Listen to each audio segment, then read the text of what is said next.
Popular demand, the Krueg show on a very chilly Monday night. I got the scarf going out in the studio. It's not a hot night. What happened to the hot nights of the summertime? It is gone. Would you rather be sweating or bundled up in the that's studio? a good question. I think I'd rather be, well, when I'm sweating, I'd rather be bundled up. When I'm bundled up, I'd rather be sweating. Does that make sense? You know what's funny is, Larry, I totally am with you with the headphones. And like, so my old headphones broke, the kind of bigger ones. And I was like, you know what? I need to get new ones, but I'm going to make sure to get kind of smaller ones so it's not as sweaty. Now it's getting cold, and I'm like, I wish that I had some big, comfy headphones. Seriously, you need those warm cans to keep you warm in the winter. Oh, no. All right. Welcome to the Krueg show. Warriors beat the Spurs 132-95. And the Washington Commanders knock out the Eagles from the last undefeated team falls. It took until week 10, but it happened tonight in Philly. 32-21. The Heinekes beat the Hertzes. It makes me wonder. Not good for the Niners, though. Would have been better if the Eagles had won. Because the the Eagles are Washington's now 5-5. Yeah, but that's loser talk. Well, they got 5-5. Yeah, but that's the. Plus, I have them in the win. Hey, if the Warriors, if the 49ers don't catch the Seahawks for some reason, they should be in the driver's seat for the 7th seed. But now you got teams chasing you. The NFC Beast is going to beat each other out, though. First of all, it's the Commanders. All right, so let's pump the brakes on the Commanders. Yeah. I will say this: Washington looks better. Washington looks better than they did early in the year. That's for sure. But it makes you wonder if they had not gone with Wentz, if they had gone with, Heineke, what would their record be? They look pretty good. He's kind of a winner. It's kind of, it's time for a Heineke. Okay. All right. What did you think of that penalty on the? Okay, that one actually. What did you think of the penalty at the end of the game on the defensive line when Heineke took a knee and they hit him? I thought that. How do you know he took a knee? Sometimes when you're playing a game, you don't see what's going on. Your head. Okay, let's plug everybody in. The guy who talks out of turn is up here in the top. That's Dan Coccimilgio. The man in yellow over here is a man who one time cheated in fantasy, but we don't talk about it. Ryan Smith. Down here on the bottom is a man who's got a very straight hat. I mean, that is a very straight bill. That bill. And a burgeoning mustache. That's like when the Niners put out the press release for our podcast, and it was like, Larry Krueger, longtime radio guy. Ryan Smith, Bay Area native. And then, of course. Hold on. Rewind. Press release? Yeah. What's this all about? What do you mean? Oh, yeah. Well, when we started doing our deal with for Talk Sport out of London and the Gridiron out of London, the Niners put out a press release announcing that I was doing this and that they were doing this. And what Rye's referring to is they asked Rye for like some background because I think maybe he might not have been in the first draft of the release, but then he said, then we both said, hey, he's going to be part of this thing. He should be part of the release. They're like, well, we just didn't have any information on Ryan. So then Ryan provided this full bio. And then when the actual release came out, it just referred to him as Bay Area native. So they needed lots of notes to come up with Bay Area native. But then we've got Cyrus, the man who's hooked on Warriors. Hooked on. Man, it's funny. I was driving around listening to 95.7 the game today, and it's a Monday after the Niners. Right. And the Warriors just lost to the Kings and they got the Spurs tonight. And man, they were a little Niners, but they were all up in it when it comes to the Warriors. I mean, it's Warriors. The intensity of the coverage is notable. I mean, they go at that Warrior topic just beating it down. Well, they're the flagship, right? I mean, they're the flagship. They're the flagship. Yeah. But they talk more Warriors than KNBR talks Niners. Yeah. Or KNBR talks Giants. Oh, really? I think so. I think the Warrior topic is just dominant. Speaking of 680, Larry, did you work with Tolbert a ton over there? Yeah. That's what I heard, Larry. You didn't catch that show. It was about 3 years. No, but Larry, Tom Tolbert? I do. And in fact, tonight he was on the broadcast doing sideline reporting. Yeah. What did you guys all think Warrior of broadcast. Somebody said he had a dip in when he was interviewing Kerr, but I don't know about that. You think so? You saw that? Did you notice that too? No, I didn't notice it. I just saw your tweet. Well, in the studio, you sat with him for years, Larry. Like he's a notorious dipper unless he quit. He used to always pop dips, and it looked like he had a massive chew in there. Yeah, it's hard to tell when you have facial hair like yourself, Cy. You can kind of hide the dip. True. You can hide the dip when you're fully bearded from here down. But then, of course, the man on the bottom of the screen, Cyrus Satz, is Locked On Warriors. All right, Warriors get the win. It was an interesting game in that the Spurs were bad. I did get a look at. Oh, wait a second. I got a little video popping up on me here. I did get a look at the guy that I've seen rumored to be coming to the Warriors for James Wiseman, this Jakob Poole for San Antonio. And I'll just say it right out of the chute here. If the Warriors ever move James Wiseman and trade for Jakob Poole, I mean, they ought to storm the Chase Center and somehow uproot to Joe Lacob in the leadership. I mean, come on. I know Poole is effective, and he had 6 points and 10 boards, 1 assist. But come on, you're going to give up on James Wiseman that early for Jakob Poole? I would be very. I don't care how those rumors. Who's saying it's all over the place. I've seen that rumor 5 times. I see it on Twitter a lot. Yeah, I mean, it's a who knows who's exactly putting out these rumors, but that's the one I see all the time is Jakob Poole. If the Warriors traded James Wiseman for Jakob Poole, your guys' reaction would be what? There better be a lot more in the deal, but it does probably help them to win a championship this year. Baller, I wouldn't be pissed. You would not be pissed. You like Poole. I kind of like me some Jakob Poole. You didn't mention the block he had tonight. I know he swatted a shot. Poole, I mean, he was a first-round pick. Correct me if I'm wrong, some odd years ago. But I think he's an effective center. And if the Warriors did pull that trigger, if Bob Myers is making that trade, then that tells you everything you need to hear. They don't believe in Wiseman. That's exactly what that would mean. They're giving up on him. I mean, Wiseman came in tonight, garbage time, right? Which, I mean, right. When we talk about the Warriors game, can I just mention that this was a fantastic Warriors game? They just dominated. Love to see it. But Wiseman came in at the end. What's the first thing he does? Kuminga whips him a pass. He fumbles it. He does collect it. It wasn't a turnover. But Kuminga whips it to him, and he just drops the pass, and that's already stuff. I know you've mentioned the concern about the hands before, and then just defensively, they're putting Wiseman in these pick and roll situations and getting open looks. And it was only for he played 5 or 6 minutes down the stretch, and it was like Spurs were getting open look after open look, putting them in ball screens. So if they did make that trade, getting back to the trade, that'd tell you they gave up on him, and they're getting at least a piece that can contribute in Jakob Poole. Okay, how about this, since we have so many people in the chat? Thumbs up or thumbs down on James Wiseman for Jakob Poole? You're going... I feel like it would be it's a thumbs down. It's a thumbs down. But I wouldn't be pissed, because if they did do it, that means Bob Myers and they don't believe in the guy. Right. Is that no hitchhiking, right? Middleman Smith. It's real. It's not you, it's us type thing. Because it's like Wiseman, we failed you. We're not. It's just we wouldn't be. Because I feel like he's gonna be great if he goes to the right place, but it just might not be right place, right time.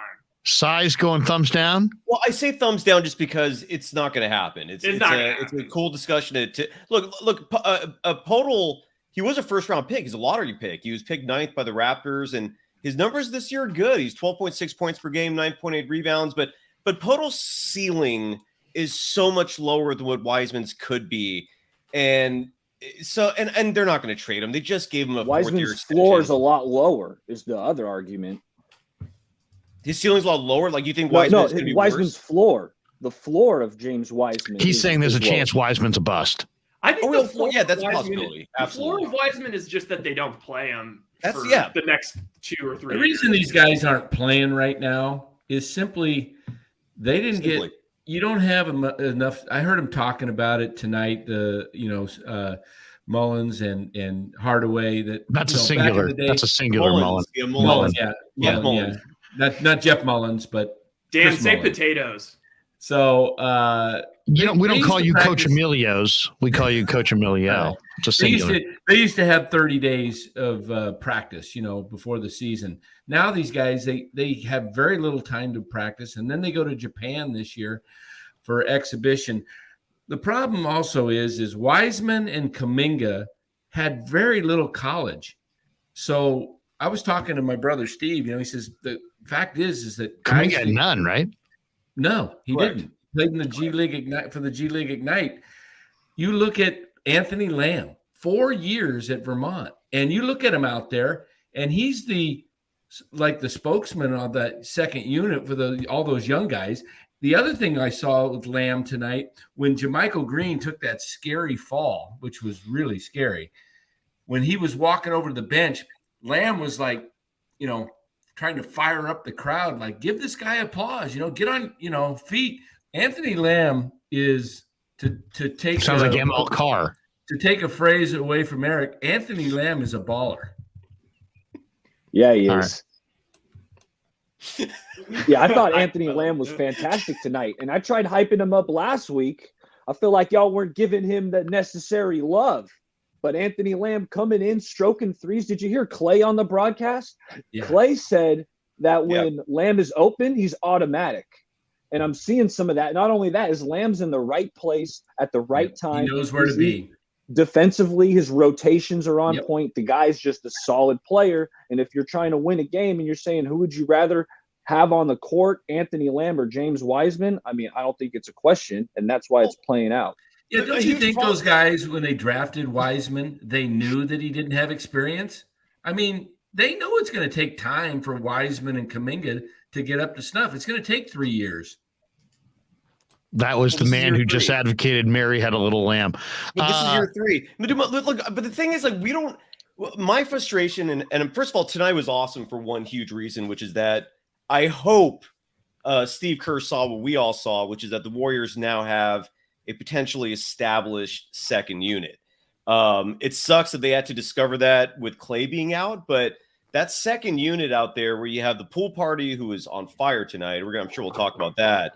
You have Moses Moody, who was DNP for 3 straight games for no damn good reason. You had Kuminga, who's actually playing and showing you what happens when he does play. Anthony Lamb, who, he's clearly earned it. Like, there's no doubt. He's playing great ball. And then JaMychal Green, who is DNP for 3 games. Like, that's a second unit. They found it. JaMychal Green's a stretch 5. He can hold his own there. The only thing about Wiseman, which just continually bums me out, is Kerr has a very huge issue with trusting youngsters, man. Like, it's almost like a weird, tick, like an instinct he has where just the moment a very young player screws up on the court, it's like, you're out, just boom. Like, he's just done with it. And a night like tonight where he's forced to play him a little more, you see what happens when you actually just let him stay out on the court. But Wiseman just needs to play, man. Like, you got to give these guys a legitimate chance. And I almost feel like Wiseman might need the G League. I hate deferring to Dan here, man, but yes, you were right about that. In this case, he needs minutes, and he's not going to get minutes with the Warriors. So send him to Santa Cruz. But they got that second unit, man. That second unit looked good. And let me ask you guys this. It was against the San Antonio Spurs, though. Well, still, the Spurs have played solid. Like they're in games just because they play such good basketball, not necessarily their talent. Yeah, they do play. The Spurs are great. They've won lots of titles. Oh no, go ahead. It's been a long time, but they have the second worst defense in the NBA to the Warriors. So I mean, but still, at least the second unit showed cohesiveness. They were playing. I mean, this was the best defensive. I thought Rollins was the guy that looked the best to me. As far as obviously Poole looked kind of tremendous night, but of the guys on that second unit, I like what I saw to Rollins. What did you guys think of Rollins? It was garbage time, but I was going to bring that up. Like he looks like he's completely comfortable out there, and he's just got such a nice little handle and you can kind of just see he's kind of got something that's unique out there when it's just kind of his flow, his sort of dexterity, I guess you'd maybe say. He just has a really good feel. That one layup he finished was very like Steph-esque. I think he just plays under control too. He's playing under control. He's also had a few games down in the G League to get some. Minutes. That's true. Okay, this is the. Does Dan Coccimilgio own a part of the Santa Cruz Warriors? That's my question. We're shipping you out to Santa Cruz. Is there any chance that Danny owns a little piece of the It's a developmental league. Wait, I've got the big question that I think everyone's going to be hitting tomorrow. There's so many people in our chat. We're going to actually send Dan to Santa Cruz for the rest of the night to just get some more run. Our version of sending Dan to the Santa Cruz is just sending him into the chat to mix it up with the public. Okay, wait. The big topic I think everyone's going to be hitting on tomorrow, who's trying to stir up some controversy, and I'm kind of down for it, is Jordan Poole had his best game by far, had a great rhythm from the start by starting like last year. And it's like, okay, all of a sudden the second unit looks like they found themselves. And it's like, well, when you don't have Poole out there in the second unit, it's like, that's like one turnstile defender you don't have to worry about, even though he is such a good offensive player. And I don't know. It's just like, this is what I was expecting from Poole, is that Curry could kind of like not take nights off, but he didn't have to go for, these heroic feats every night. Like tonight, he was just chilling because Poole picked up the slack. I'm a little worried about the Klay. Like, should Klay be moved to the second unit? Experiment with it if it's for the greater good of Poole or something like that. What are you worried about? What are you worried about? I'm just worried about Poole in the second unit. It doesn't seem like he's really clicking with those guys. And then Clay's been he did tonight, but also Clay's just been horrible. You know why he clicked? It's because he was playing alongside Moody. He was playing alongside Kuminga. Like they played together all last year. Like Anthony Lamb is doing a great job, and he's a good fit, and JaMychal's a veteran. That five works. Yeah. Well, I also think though him getting lathered up at the beginning in the starting lineup, it's just, you can see when he's on, he has these unbelievable moves you haven't seen before. When he's off the bench and he's like kind of trying to force it, that's when he's jamming all the buttons on the controller. And but again, tonight he was fine. Here's the question I would have. And this is, they all seem like good guys, and I think they all are good guys. But I think if there's one thing about the Warriors I don't like early on is the egos. It's like, enough of the egos. Enough of the egos. I mean, seriously, I've heard people suggest all kinds of reasons that Klay Thompson should be left in the starting or should be taken out of the starting lineup. And the only thing that I ever hear that why he shouldn't be taken out of the starting lineup is usually has something to do with his ego. Who cares about his fucking ego? I mean, Agreed. Seriously, I'm so sick of everybody's ego being stroked. You're not the Rolling Stones, and this isn't 1975. Let's get over ourselves. You know what I mean? What are you trying to say, Larry? What are you trying to say? I'm just saying that the greater good needs to be served. Personally, I think it would be nice to see what Klay Thompson looked like on the second unit and what Poole looked like on the first unit. Everybody's still making their massive cash. Everybody's still going to have their ass kissed properly. But let's just see enough of this. Well, I mean, when Kerr was asked by Damon Bruce the other day about potentially starting Poole and having Klay come off the bench, it was like somebody asked him if Willie Mays should play off the bench. I mean, come on. That's not fair. Whose reaction are you basing that on? No, I'm saying that's not fair from Kerr. I mean, the truth is Klay Thompson shooting 33% from the field, 33% from three. And if those threes don't start falling down, then the one thing that he provides out there is floor spacing because everyone respects Klay Thompson. If he's not going to hit 41% from three, then like, what is he doing out there? They're going to stop respecting it. And his defense has been pretty trash. What, real quick, Larry, whose reaction are you referring to? Like, who reacted in a shocked, like appalled way when the suggestion of Klay coming off the bench is brought up? Kerr's all like, Kerr acted like, oh, you've got to be kidding me. Klay is a starter.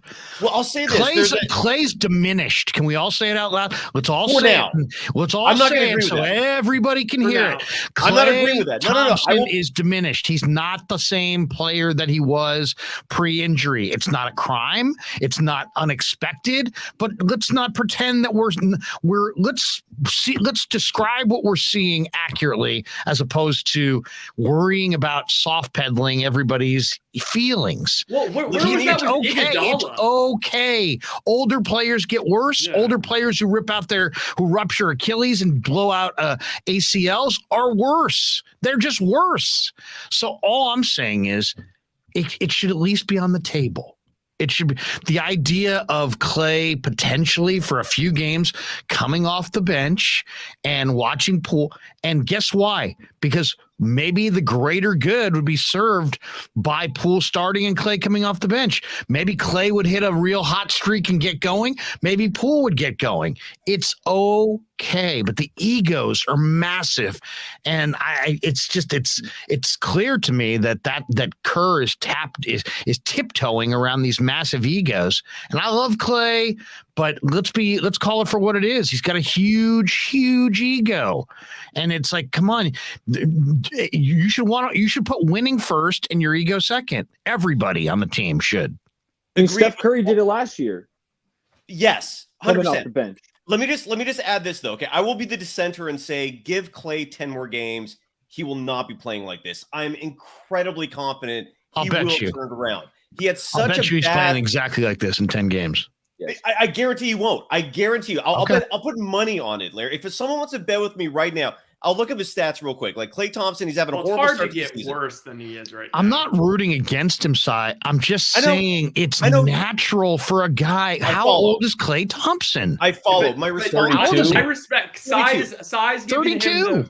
32, and he also, but again, those 2 years he missed are 2 years of wear and tear of mileage not added onto the body. So Klay Thompson this year right now is in 28 and a half minutes of play. Right, he's shooting from three, an atrocious 33%. Not atrocious by his standard. That's actually like Draymond 30%. It's normal to be diminished at 32 off of these surgeries. He did not have his normal conditioning routine this previous offseason. Larry, you should know as well as anyone.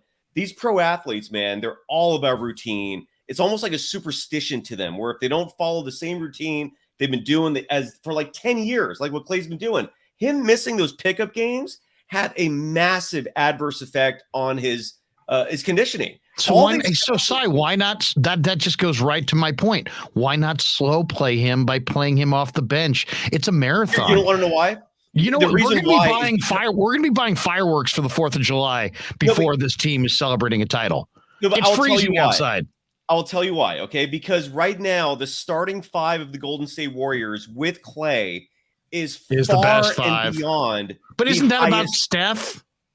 Wait, what? Isn't that mostly about Steph? Maybe, but if Steph is comfortable with Klay out there, like, are you going to upset Steph? I mean, well, I'm not worried about upsetting anybody. I want to see more production from that second unit. Right now, Rye said it last week, and he's totally right. You could bet the Warriors in the first quarter, bet against them in the second quarter, bet on them in the third quarter. You know what I mean?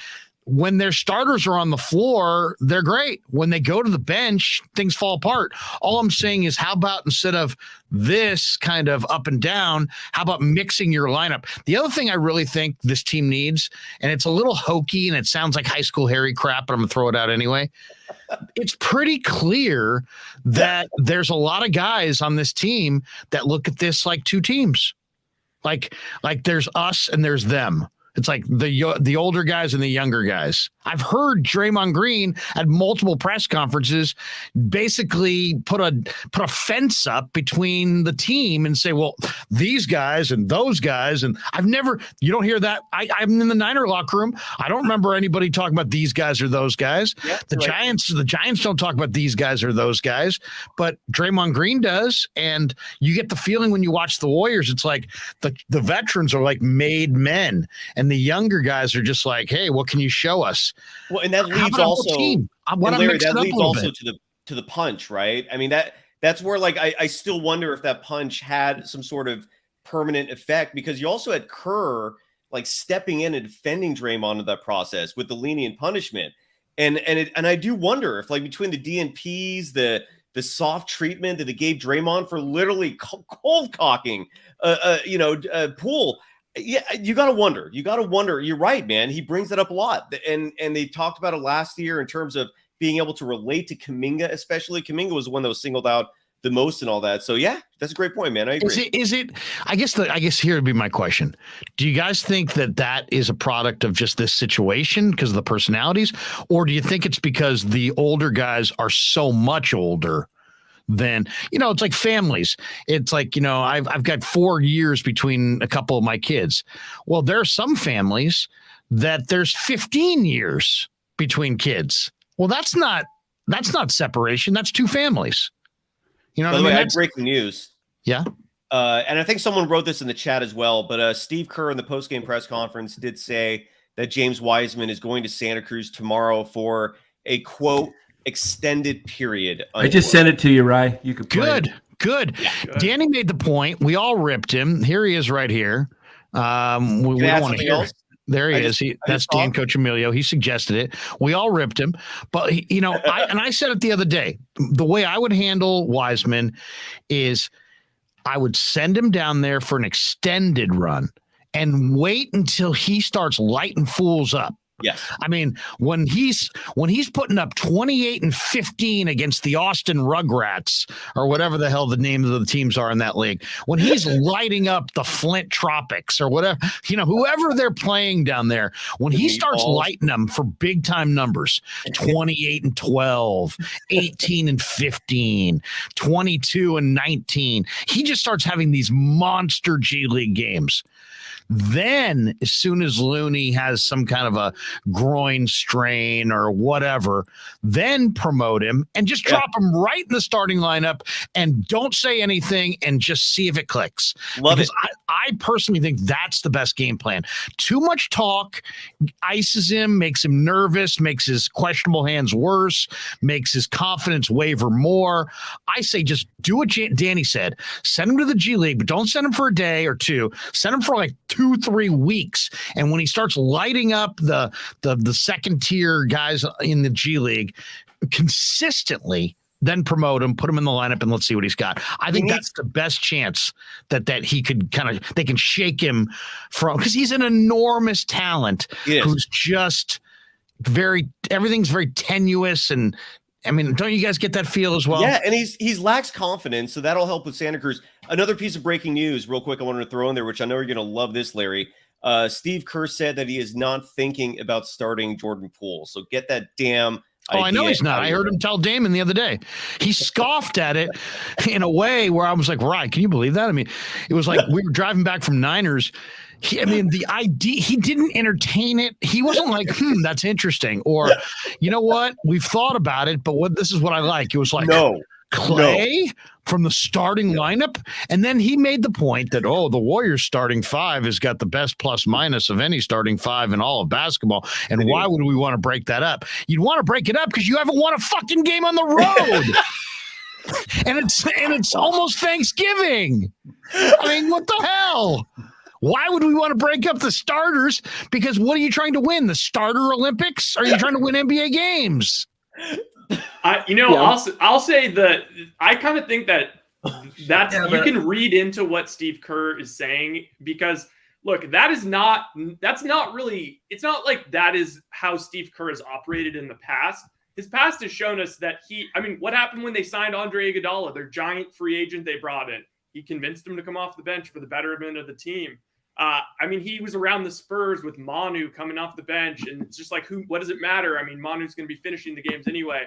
To me, that kind of tells me that he is a little worried that he might lose Klay to some extent if he moves Klay to the bench. And I think so too. But I don't see that being an issue with Klay going to the bench as far as Klay having an issue. I think it's more of. But like Dan, you got to think like Jordan Poole just got this fat contract. He's clearly like the future. Klay Thompson's got a deal coming up, and it's kind of like there's probably a little bit of like, okay, it's a little early for it still. You're still, what are they, 6 and what's their record now? 6 and 8. It doesn't matter. That's the point. Here's the point. This is what I want to say, Larry. The other night you said that when I said the young guys. I mean, does anything matter less than your record on November 14th? Yeah, but you just said you haven't won a game. They're 0-7. Why don't you play but I'm just saying the results are bad. But I'm just saying the record means nothing. I'm just making fun of NBA records because everybody makes the playoffs. Everybody who's worth a damn makes the playoffs. Not the Lakers. Not everybody. Yeah, but wait a second. The one thing you never hear in the NBA, you never hear anybody say, you know what? We would have won the title, but we just didn't make the playoffs. You know, we were going to go on a fucking unbelievable postseason run. We just missed out on the 8th seed. You know, there's nobody, never in the history of the NBA have we ever heard that. If you don't make the playoffs, you're not good enough, right? I mean, come on, it's regular season. Well, I think Steve Kerr's job right now is on the line. No, is to try and win games, and I think that's why the younger guys haven't been playing because they haven't been ready. CK from All-Star Donuts in Walnut Creek, every time I see him, he's like, Lair, they got to fire Kerr, man. I go, CK, they had a goddamn parade. We should get him on the show. Yeah, man, but, man, they got to fire Kerr, man. The guy who runs the donut shop in Walnut Creek is constantly firing Kerr. Baller, your reaction to the angry donut man? I mean, that sounds like a lot of my passionate friends that, fire Kyle Shanahan, fire Steve Kerr. I got a bunch of buddies like that too. But what I will say is, Larry, I agree with you. Kerr should be more fluid. If Klay going to the bench and Poole in the starting lineup can just help the team be better, I think he shouldn't scoff at it. He should consider it. But I'm with Cy in the sense that, Klay hasn't been playing good right now. It's going to get better. It will get better. I'm with Cy on that. Thanks, man. And Jordan Poole. It's got to coincide though with Klay getting better and Jordan Poole kind of picking up the consistency off the bench. Like that, I feel like that's a two-pronger. Well, yeah. I know exactly how to make that happen, right? And that's tonight was Jordan. And those two-prongers are very popular right now.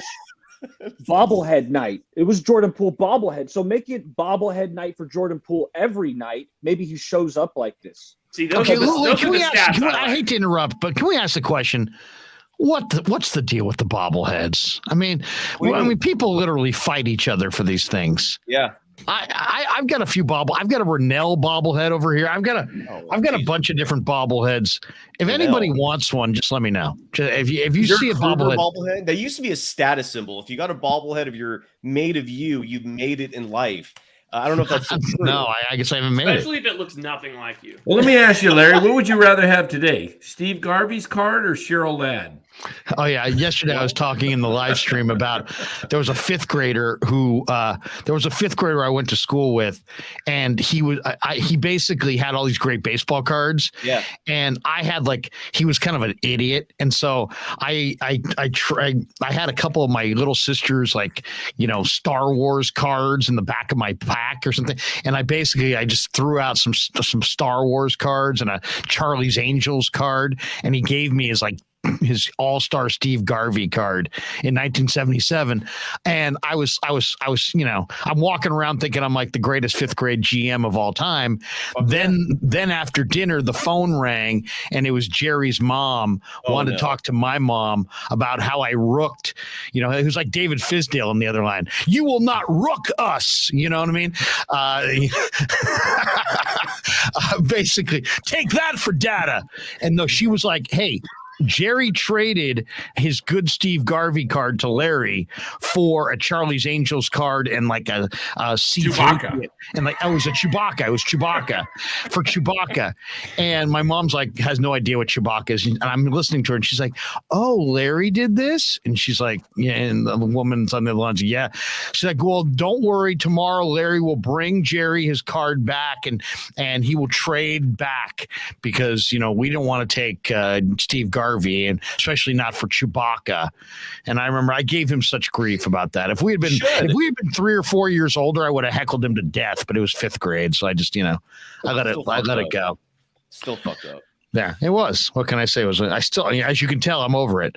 I still want that card. Where's your Garvey card?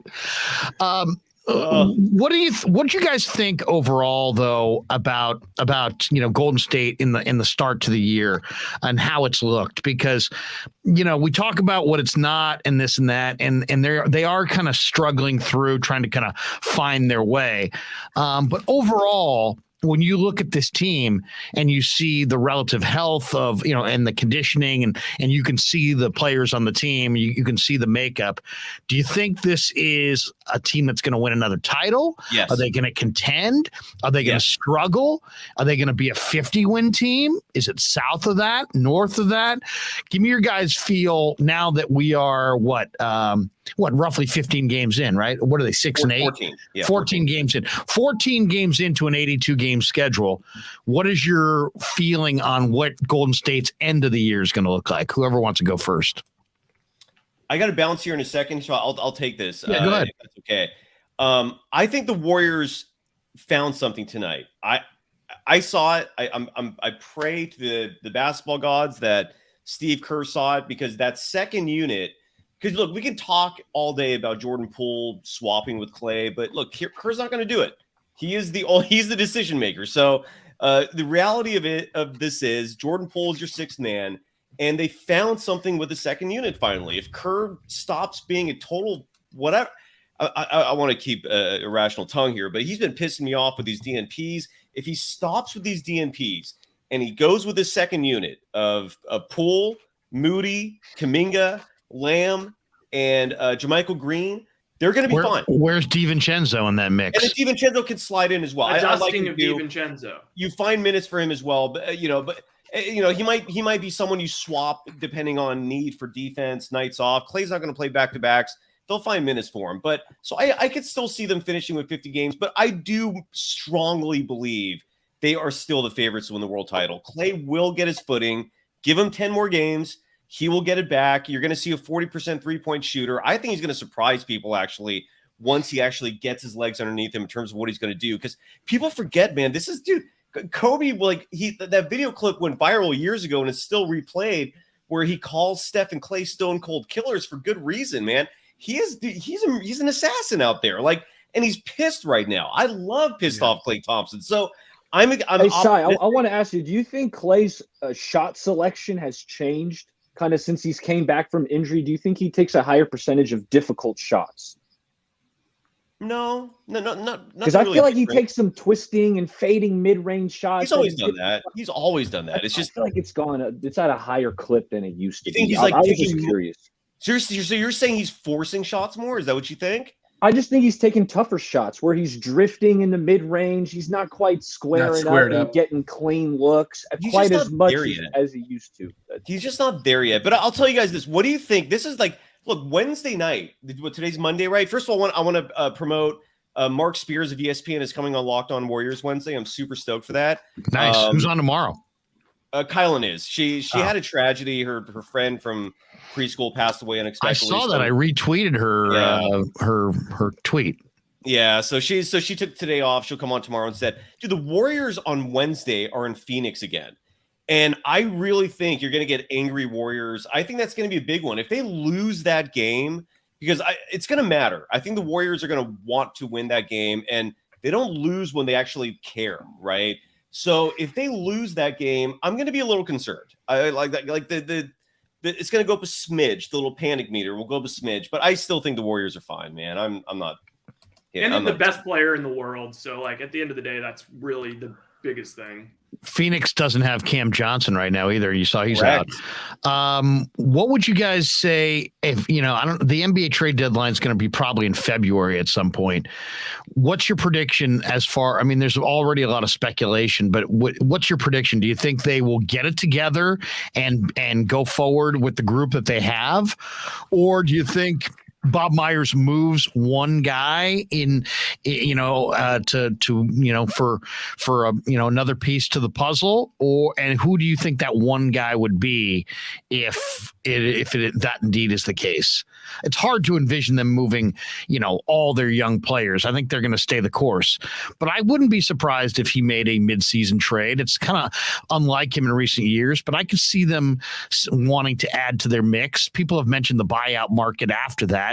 That's always a possibility as well. But as your guys feel, before we let Cy go, is your guys feel that they're going to stay intact, or do you think that Myers tries to make some move? And if you were guessing, who's getting moved?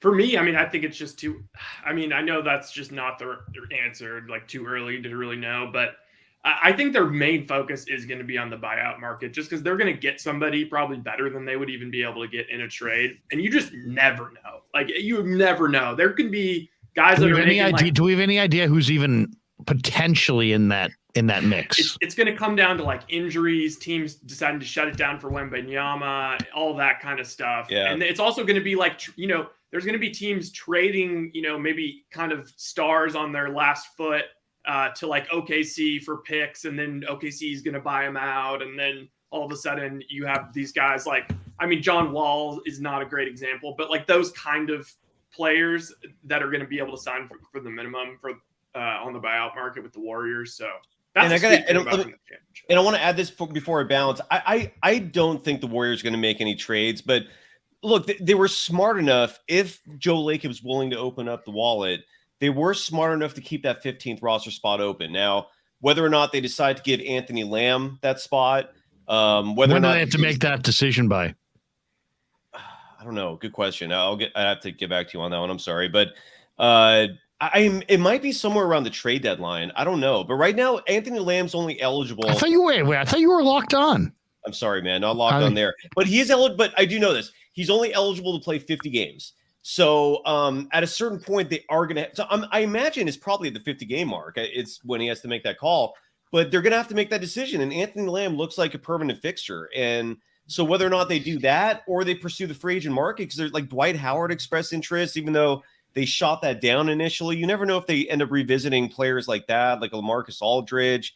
There's a few names out there, oddly. Like you and I doubt this is going to happen now, but like Larry, you and I were talking about something. Carmelo, exactly, like someone like that, even though he's fat. No, I said Chick Diallo. Remember Chick Diallo? It's even more obscure than Carmelo. I blew right by your Carmelo. I went right to Chick Diallo. I know. I love it. I got to balance. I love you guys, man. All right. Hey, Cy, go ahead. Anybody else anything else you want to promote as far as locked on this week? Who's going to be locked on? Just tune in, man. Come join the party. Thanks for having me. And again, Wednesday night Warriors, dude. That's good. That's a big one. There you go. I'll join you that night if you do a show. There we go. Are you kidding me? We'll be there. All right, Cy. Later, man. Later, Cy. Love you. There you go. Cy's back in the green room. By the way, on Twitter, Jack Hammer has weighed in with his endorsement of Bay Area Baller. Yep, I saw that. Did you see that? I know. I asked him. I tweeted him. Jack Hammer, a man that we respect greatly, a man who nobody's a harder working man than Jack Hammer. He's solid. I hate this phrase, but I'm going to use it here. Jack Hammer. Wait a second. I got to put myself in the main box. Jack Hammer is good people. Have you guys ever heard that comment? This person's good people. Jack Hammer is good people. But Baller, are you a friend of Jack Hammer? Have you been on the Hammer experience? Absolutely. Yeah, I've talked to Jack on a few occasions. Shout out to Jack. Thanks for the endorsement. Hey, but if you want to talk trades in November, I got a name for you. Go ahead. It might be a name that you guys might not have heard of. That's awesome. That's what makes this show. The best basketball player in the world that's never played in the NBA, in my opinion. Whoa. Wait, what'd you call him? Vasilija Micic. He's a Serbian. Would you just call me? No, I'm just kidding. I think was he drafted? Was he drafted last year? He was drafted. Who owns his rights right now? I want to say his rights are owned by the Oklahoma City Thunder. Right. The Thunder acquired him in a trade, but he's the best player in the EuroLeague, which we know is the second best basketball league in the world after the NBA. What's he? Is he a 1, a 2? He's a combo. And I know what you mean. It's like we don't really need another guard. But that's just my guy. I've been saying the Warriors need to go and get because he's rotting away on the Thunder. He doesn't want to come over and play for the Thunder. But if the Warriors can go in and make a trade for Vasilija Micic, he's been the EuroLeague MVP. He's took the team. They've won multiple EuroLeague championships. Anadolu Efes is the team. And that's my guy. So you want to say a random guy to go out and get? What's on Anadolu Efes. Look at you, dude. Hey, don't test me on my EuroLeague. Damn, man. You got the fat. You got pronunciations. You got Jack Hammer in the back pocket. I mean, you look at you. Yeah, you're in the center now. Can we see your Euro step? I want to see your Euro step right now. Uh-oh, what's going on here? Something's happening. We got on Team China. There, look at you. Yao Ming in the house, ladies and gentlemen. Hey, can I see your Euro step? Hey, here's the guy that you're talking about OKC. I saw them the other night. Yeah. The guy that I just think would make the Warriors, he would push them over the top is Lou Dort. Lou Dort is so strong. He's so intense as a defender. He's so physical that, man, if you added Lou Dort to what they have, I mean, he would never feel the need to really shoot. He could just lock people down. I think if you could somehow make a deal and get a guy like Lou Dort on the roster, that's a guy that I would be very intrigued by. I think he could make them a really scary you know what, Larry? I totally agree. I'm pretty sure that he has like a massive deal. Like I think he signed a massive contract. I don't think so, dude. I think he makes like $8 million. You might want to check out your Lou Dorts. Yeah, Lou Dort. That guy's a really good defender. He's a great defender. I loved him at ASU. You know, thickly muscled guy, but he's about 6'7", maybe, right? Maybe 6'8". We're looking at it. Okay, he signed a 5-year 6'6", maybe. He signed a 5-year, $82.5 million. Oh, he did sign. Okay, well, average salary of $16.5. I mean, that's not. But when does that start? I don't think that starts for a while because he's not. This year, I thought he was making $8 million. No. Oh no, it started this year. Now I got to check my Lou Dort. I'm thinking Dort's like 6'4", 6'5". I mean, that's just what he looked to me when I see him out on the court. He's thick. You're right. You know, he's strong. He's a phenomenal defender.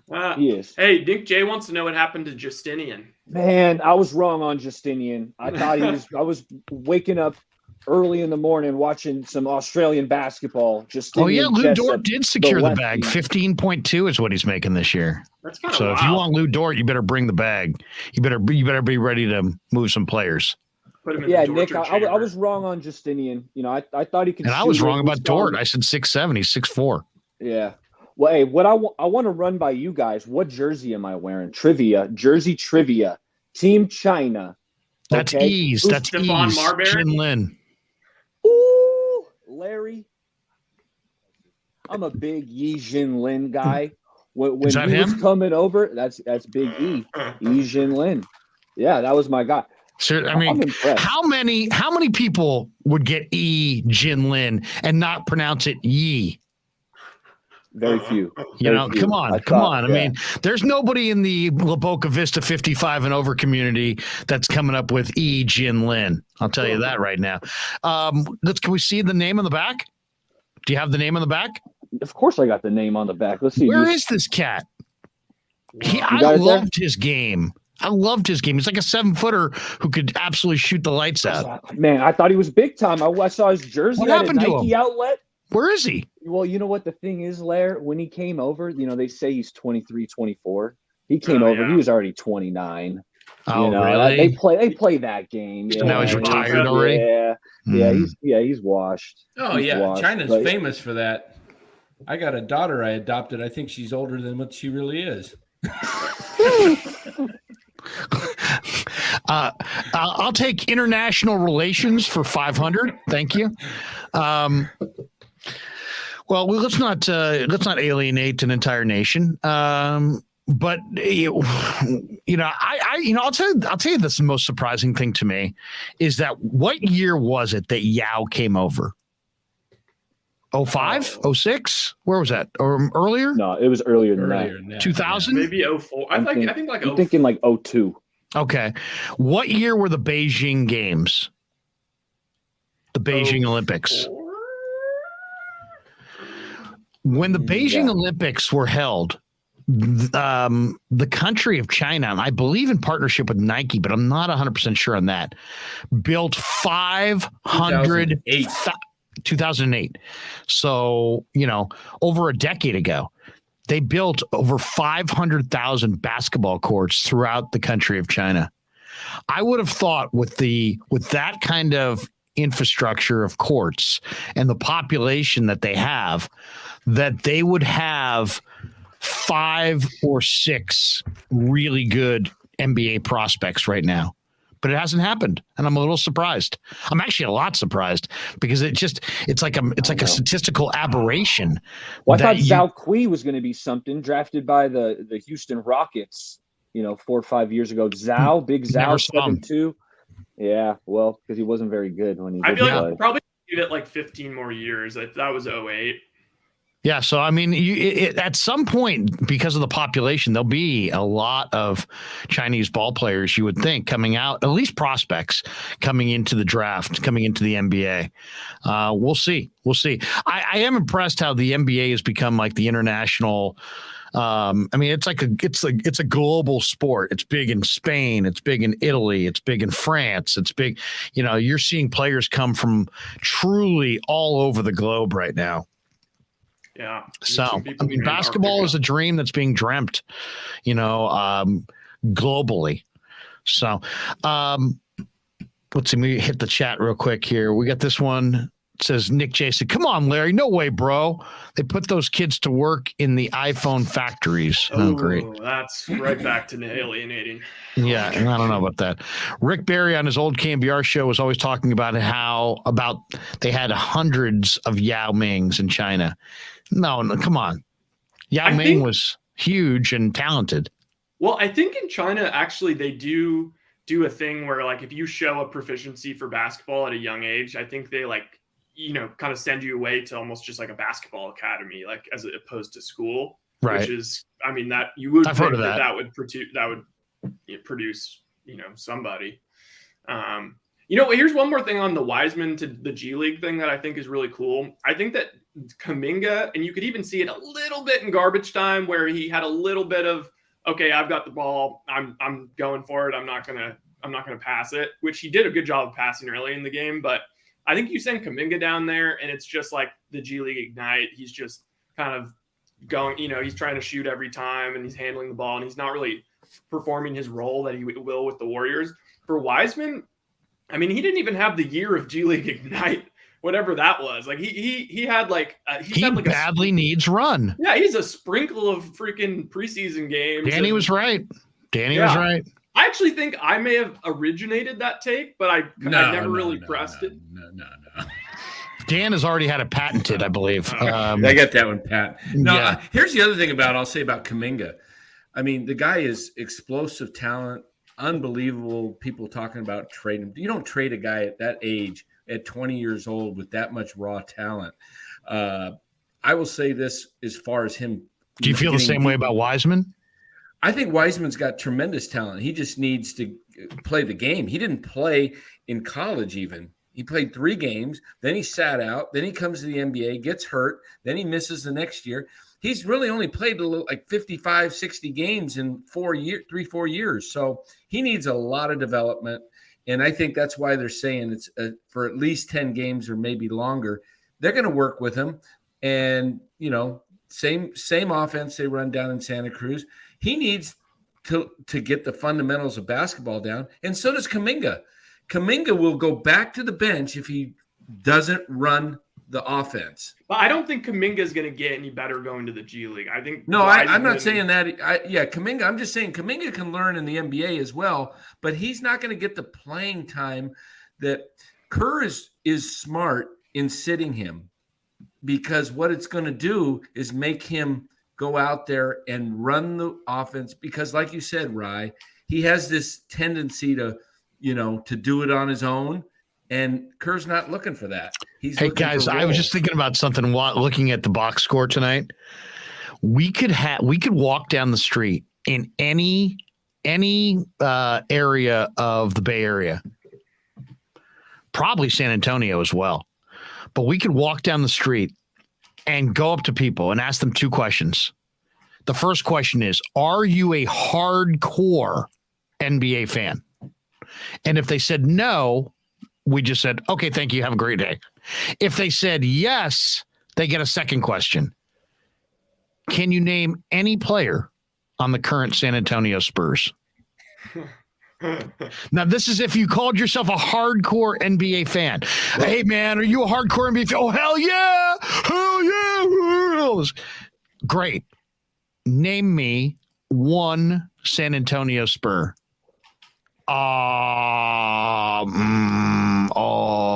Who's the dude with the pink hair tonight? Oh, Sokin or Sachin or Jeremy Sohan from Baylor. Baylor. Yeah. Everyone was saying he was like a Draymond type. I actually like that he was like trying to guard Curry full court. Who's the most high profile Spur? Jock Pirtle. Probably Pirtle. I don't know. I'm a big Doug McDermott guy. I might go Dougie Fresh. I was gonna say maybe Devin Vassell. Oh, geez. Maybe. Hey, did you hear Tommy T on the broadcast? Gorgie Jang, maybe Gorgie Jang. Everybody. Into the game, Tommy Tolbert says, "And the Warriors are 1-0 against pink hair." Yeah, it's that kind of deep dive that makes TT. That's why he gets the big bucks. All these other guys, Mullen and Hardaway. Tommy was thinking, man, I should have tried that back in the day. I think he could have gone with that. He could have gotten away with it. Didn't Rodman do it he did everything. Rodman had the Rodman, yeah. On. Oh man. Kevin F says Vassell was a first rounder. Nick J says Josh Primo. Yeah, the women in the office said no. Yeah, Primo. Well, he wasn't out there. He got cut, didn't he? Yeah, he exposed himself to a staffer multiple times. Not great. Yeah. Not great. That's not there's a few guys. Tiago Splitter. No, he's not there anymore. Oh, Tiago Splitter. Yeah, another foreign international guy. But I wanted to talk about Kevon Looney for a minute. Kevon Looney's just been balling out. I thought he's been playing great ball tonight.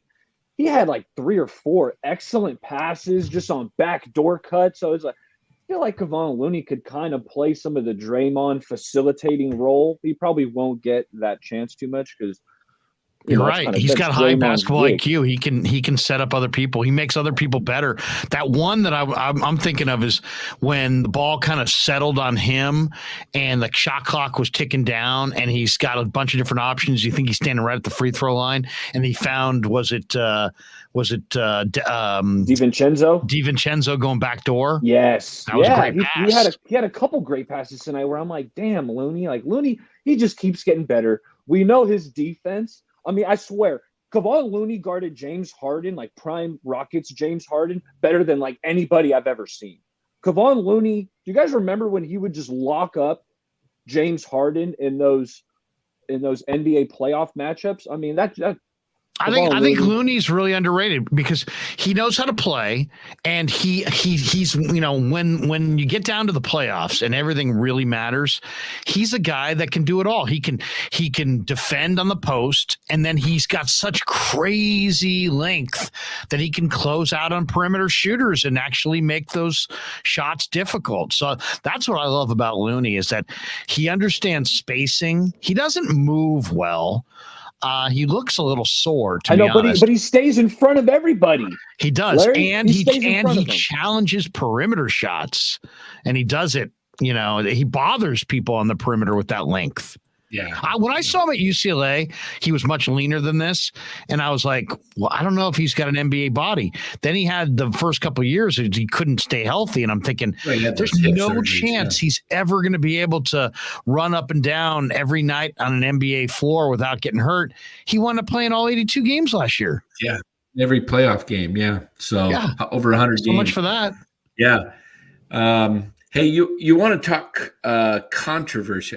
Here, let me create some controversy here. I don't know how the trades work in the NBA. They have to be kind of match salaries, kind of, right?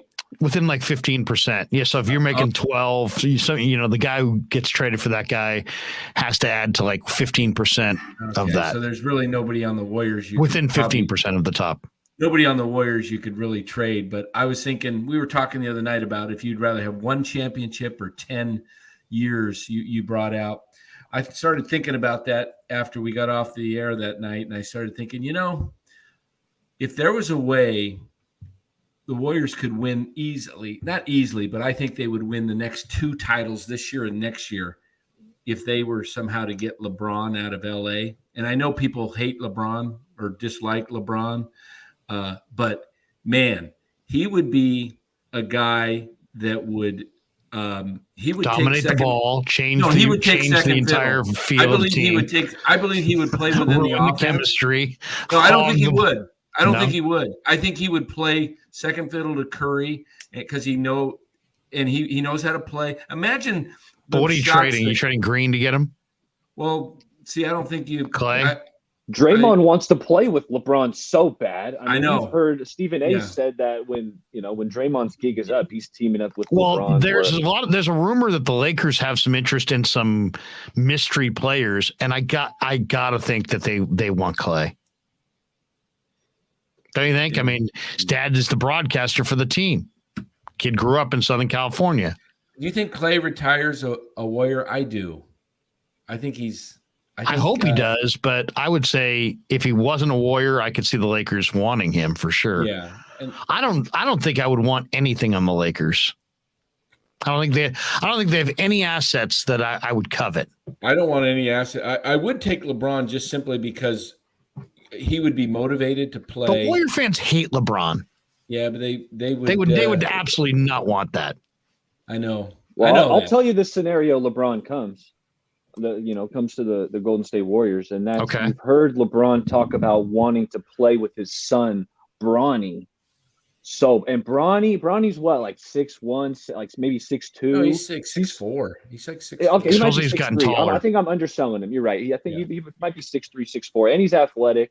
Bronny. The jumper does look good. Basically the same height as Lou Dort. On the wait, guys! I've got some breaking news.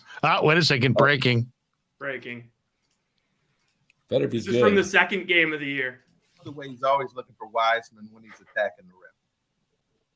Yeah, they should just be playing pick and roll games with that second unit. If they can't get the offense going, I just want to see pick and roll with Wiseman because that's where Wiseman thrives, and that's not really their offense. But I feel like that alone is an offense into it itself. Is just Jordan Poole running pick and roll with Wiseman. But that's why I brought up Wiseman and Kuminga because I think if you're tiering them, I think that Wiseman does look like he's ready to be part of this rotation. Absolutely looks comfortable. Moody, I totally trust. I think the less minutes is just because he's coming back from an injury. Kuminga, I actually think, this should be his rookie year. He left early to go to the G League. I actually think that he should probably go down to Santa Cruz at some point this year if he's not going to be getting minutes. No. No. Carl thinks he's too NBA player. Yeah, I kind of agree, but the minute. It keeps going, but I ended up saying Wiseman as well. Not to be a total one-upper, Dan, but I did totally back off the take. So you're saying that Dan stole your take? I was saying I did originate it. And the irony of that, considering the earlier. I don't recall it.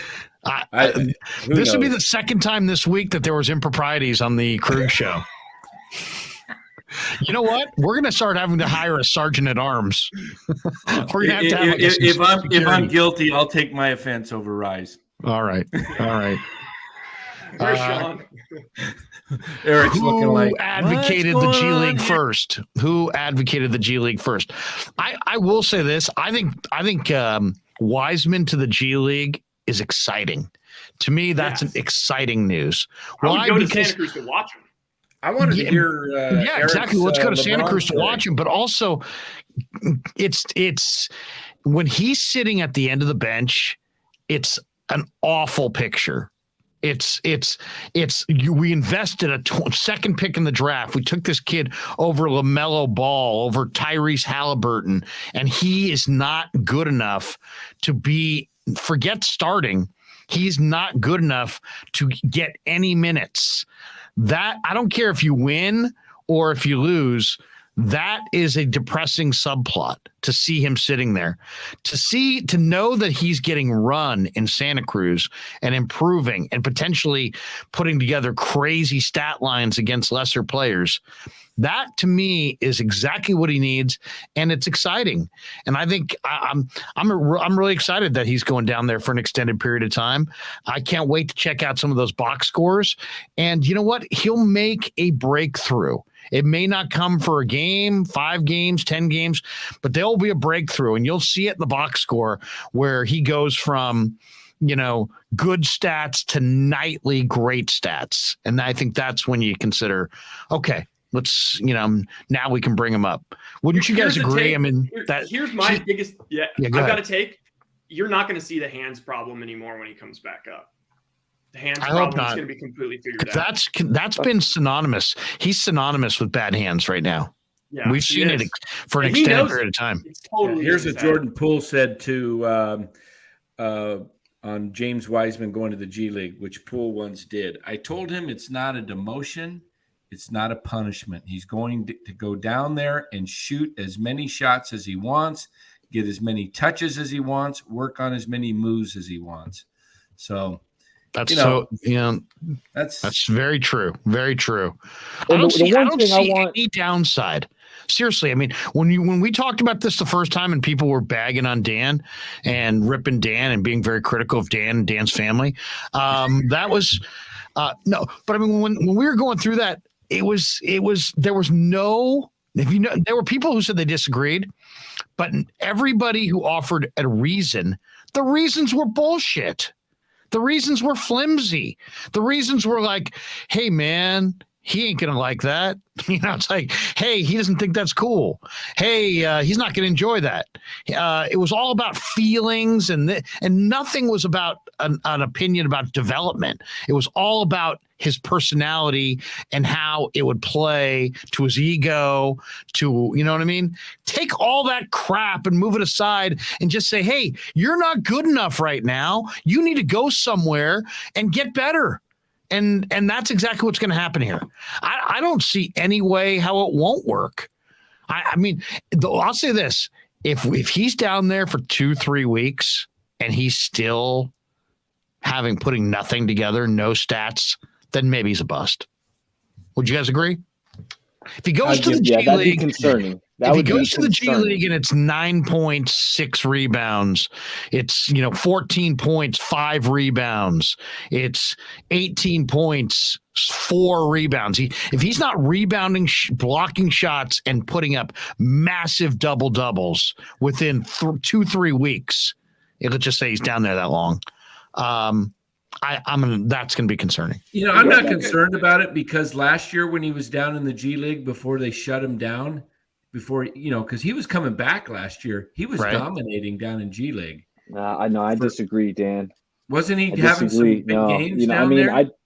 I broke down the 3 Wiseman games where he played in the G League before the knee flared up again.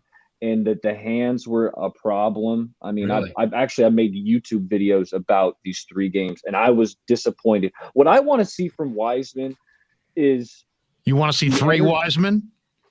I mean, the more Wiseman, the better. But it's I'm getting ready for my Christmas humor. Sorry, I'm working on. I got some big Christmas parties coming up. I'm just dusting off some material. Okay, go ahead.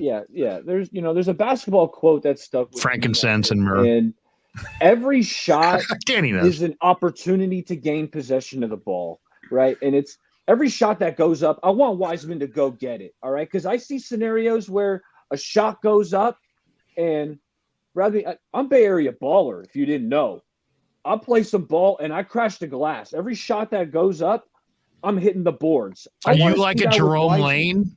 I mean, what kind of a board man are you? He's kind of like a Cardinals Marshall. Brian Cardinal, the custodian? I got some Brian Cardinal in my game. Damn. I've been told. Yeah, no, I hit the boards. But when a shot goes up and Wiseman's on the court, right? You have a decision. When that ball goes up, you're either crashing the glass or what Wiseman does all too often, he just starts going back the other way. He did it tonight. He did it tonight. He was late in the game. James. You saw that tonight, Baller? There was a shot that went up late in the game, and it actually ricocheted right to where he was standing. But he wasn't standing there anymore. He had already given up on it and was trotting down the other end. And I'm sitting there thinking, go for the rebound. It's the mentality. Larry. Either you have it or you don't. When shots go up, are you going to go get the ball, or are you just like, I'm a little bit far. I'm 5 feet away. No, you get. It's called rebounding out of your area. And that's what he does not do. He does not rebound out of his area. And he blocks out too low down there, his instincts on the glass. I always look at rebounding kind of like from a scout's perspective. I look at rebounding like sack production in college football. What begets sacks? Sacks beget sacks. Pressure's one thing, but you show me a college football player with a ton of sacks, I'll show you a guy who's got potential to come into the NFL and wind up with a ton of sacks, because you either get them or you don't, and it's an instinct. And the exact same thing with rebounding. The one thing that does typically translate from the college game to the pro game, I can't think of too many examples where it didn't. If a guy was totally dominant rebounder in college, he's going to be able to rebound in the league. He may not be able to do what he did offensively, but rebounding transfers. Would you agree? Absolutely. Yeah, I mean, I think you're dead on. It's instincts with Wiseman, but I think it's like, I think there's so much going on in his noggin that it's like he doesn't. Even those things that seem small, that seem like just, dude, that's effort. I think he's just got so much going on in his head that he's not able to just like play free and kind of let his instincts take over. Even when he's blocking out, he's looking like he knows people are going to be watching him block out, and it just doesn't even look natural. A lot of times he's in a poor position for the ball. Whereas you see a guy like Steph Curry is an unbelievable rebounder for a guard, especially with that wingspan. And it's all just feel. It's all feel. And Wiseman's just like, he just needs to play basketball. I gotta start using noggin more. Yeah. I'm not using noggin. Well, you got in my head. I thought I was thinking eggnog, noggin. I wanted to go back and see some highlights of I'm watching a little bit right now on YouTube from his junior year in high school, and he's dominant out there. But the problem is he, the competition. So watch him against Evan Mobley. And that was after the Warriors drafted Wiseman. I went back. You're watching everything you can watch on him, right? And we know the guy only had like 2 or 3 college games. So you're going back. You're watching high school. I found a senior year Wiseman versus junior year Evan Mobley. Mobley destroyed him. Yeah. So, okay, I wouldn't say he destroyed him. I actually thought it was pretty encouraging. Mobley clearly looked like the better player. I also was like, okay, Mobley is like an immediate in the league, like almost basically star. And I was like, you know what? Wiseman's totally holding his own out there. And it's like Mobley's got his brother too. Wiseman was kind of like a one-man band, I think. I think what's going to happen for Wiseman is he's, 21, he's going to need to bulk up a little bit and get more aggressive physically and mentally, because skill-wise, he's got the skills, but he doesn't seem like... His feet are already kind of slow, though, Dan. Like, I'm a little worried about him putting on too much more mass. What would the Warriors be if right now they had taken LaMelo? Jordan Poole would be in the G League still, probably. If would they be going an all-guard lineup? I don't know. I don't think it would have worked. I think LaMelo would have been wildly entertaining with Steph. He would have been. I'm glad that there's no LeVar Ball though. Just like hanging. I'll tell you the rumors going into that draft that, and I heard it 5 or 6 times, and you guys probably did as well. And now I kind of wonder. People were like, you know what? The Warriors ought to get Tyrese Halliburton, and it's like, Tyrese Halliburton has emerged as this really nice player. I mean, like right now, there's no way you could get Tyrese Halliburton for James Wiseman.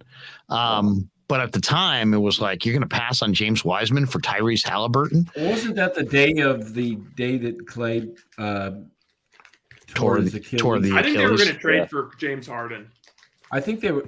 I thought Okongwu was the better fit for the big man of that draft. Onyeka Okongwu, the Atlanta Hawks ended up taking him. With LaMelo in high school. Yes, yeah, he did. I thought Okongwu kind of fit better in the Warriors system, but they went with Wiseman, and I liked the pick at the time. I was big on Wiseman. That's what I went out and bought his jersey immediately. Something I kind of regret. Wish I would have bought a Looney. Sorry, Loon. I owe you. One day I'm going to get a Loon. But, I thought Okongwu was a better fit for the big man. Okongwu, is an incredible long-armed athlete. He's playing with the Hawks now. He hasn't quite stayed healthy and really fit in consistently. I'll say this. I definitely see a lot of rumors about the Hawks and John Collins and, Okongwu and, Travis Schlenk knows Myers. He knows the Warriors. He used to be a Warrior executive.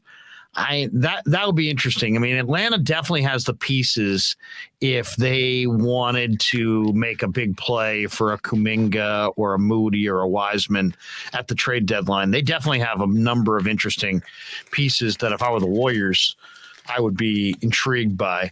It's going to be an interesting dilemma for Bob Myers, because I think Joe Lacob and really was intrigued by the two timeline thing because of the potential to fill the arena. But if the trip to the G League doesn't work for Wiseman, will Joe give Bob the green light to pull the trigger on a trade to bring in a rotation player? I will say this, and I don't know if you guys agree with this or not. I said it the other day on Twitter. If the Warriors are not going to win a title, if Moody, Wiseman, and Kuminga are just DNP coach's decision, not really in the rotation, and they don't trade those guys for rotation pieces, they're not good enough to have those guys just be at the end of the bench doing nothing and win a title. I don't believe it. I think they'll either have to have some of those guys emerge as rotation players, which is definitely viable, or they're going to need to pawn one of them for a rotation player. Would you guys agree that if all three of those guys, Moody, Wiseman, and Kuminga, if they're just end of the bench pieces like last year, where they're not in the rotation, Golden State keeps them all for the long-term gain, I don't think they win the title this year. Are you guys with me or disagree? I don't know. I mean, if they would have lost Porter, Bielitsa, and Peyton, and then didn't get those three young guys to step up and still won the title, I guess they still could theoretically, if all of a sudden the bench stepped, like the vets, like all of a sudden Jermichael Green's playing well and DiVincenzo's playing well, and our guy Lamb is still balling, and then maybe like one of them is kind of mixing it up. I guess I could maybe see that scenario, but they need at least one to become a major part of the second rotation. What do you guys think? I think they will. Yeah. I think Kuminga's, he had a really good game tonight. I know it's just one game, but Kuminga, the shot looked good. And the thing with Kuminga, we know about the freaky athleticism. Are you more afraid to trade Kuminga or Wiseman? I'm more afraid to trade Kuminga. Well, that's interesting. I think Kuminga has some serious potential, and I mean he's in the rotation right now. At least he's on better terms with Steve Kerr than I think he has the highest trade value of the three, actually. Yeah, who's that? Kuminga? And I think for sure. I agree. Would you agree? Do you guys agree with Baller? Would you be more afraid to trade Kuminga than Wiseman right now? I thought Wiseman the other day, but the more I've seen a little of him, and I would say Kuminga. Here's the thing I see with the rotation. You're going to get the minutes out of DiVincenzo, and I think Jermichael Green will, as the season progresses. Remember, he's just getting used to this offense. Klay was talking tonight. It takes many took guys a couple years to get used to this motion offense that the Warriors run, and a lot of guys aren't used to that in the NBA. And it's going to take some time. Could never figure it out. Oh, yeah. Yeah. So, but I believe that guys like Moody and Kuminga, you're going to get contributions, but maybe not in the same game. It might be Kuminga one night. It might be Moody one night because of the matchups and the type of game it is. So you might get them both going at the same time and they become part of the rotation. But when you get into the playoffs, you're really looking at 8 to 9, probably 9 max that you're going to play. And you really ideally want to have 10 playing in the regular season regularly. You want to have a good, solid 10. And some nights you might even be able to do 11, but 10 is what Kerr wants. So where you got that? You got Lamb and DiVincenzo right now and Poole. Those are the first 3 guys off the bench. There's 8. So now you've got a mix between Green and Moody and Kuminga for those 2 of those 3 spots. And then Rollins will probably be in the mix by the end of the year. What about this? I'm looking at the 2020 draft. I'm going to run down the selections after Wiseman and tell me, all of you give me a yes, you'd rather them have that guy as an asset right now, or no, you'd prefer to still have Wiseman. Okay. LaMelo. Absolutely rather have LaMelo. Yeah. LaMelo. Yes. Yeah, got to go with LaMelo. Patrick Williams. I'd rather have Wiseman, though I like Patrick Williams. Me too. Is he with the Bulls? Yeah. Okoro. He's had injuries. Yeah. No, Okoro's a brick. Total brick. Can't shoot it at all. Wiseman. Okongwu. I'd rather have Wiseman. I think Okongwu's got some limitations too, but I haven't seen Okongwu a ton lately, but the way Wiseman's looking, I might be leaning Okongwu. Okay. Obi Toppin. No doubt. Wiseman. Yeah. Obi Toppin was an awesome college player. You skipped Killian Hayes. I accidentally skipped Killian Hayes, but that's Wiseman. He's been horrible.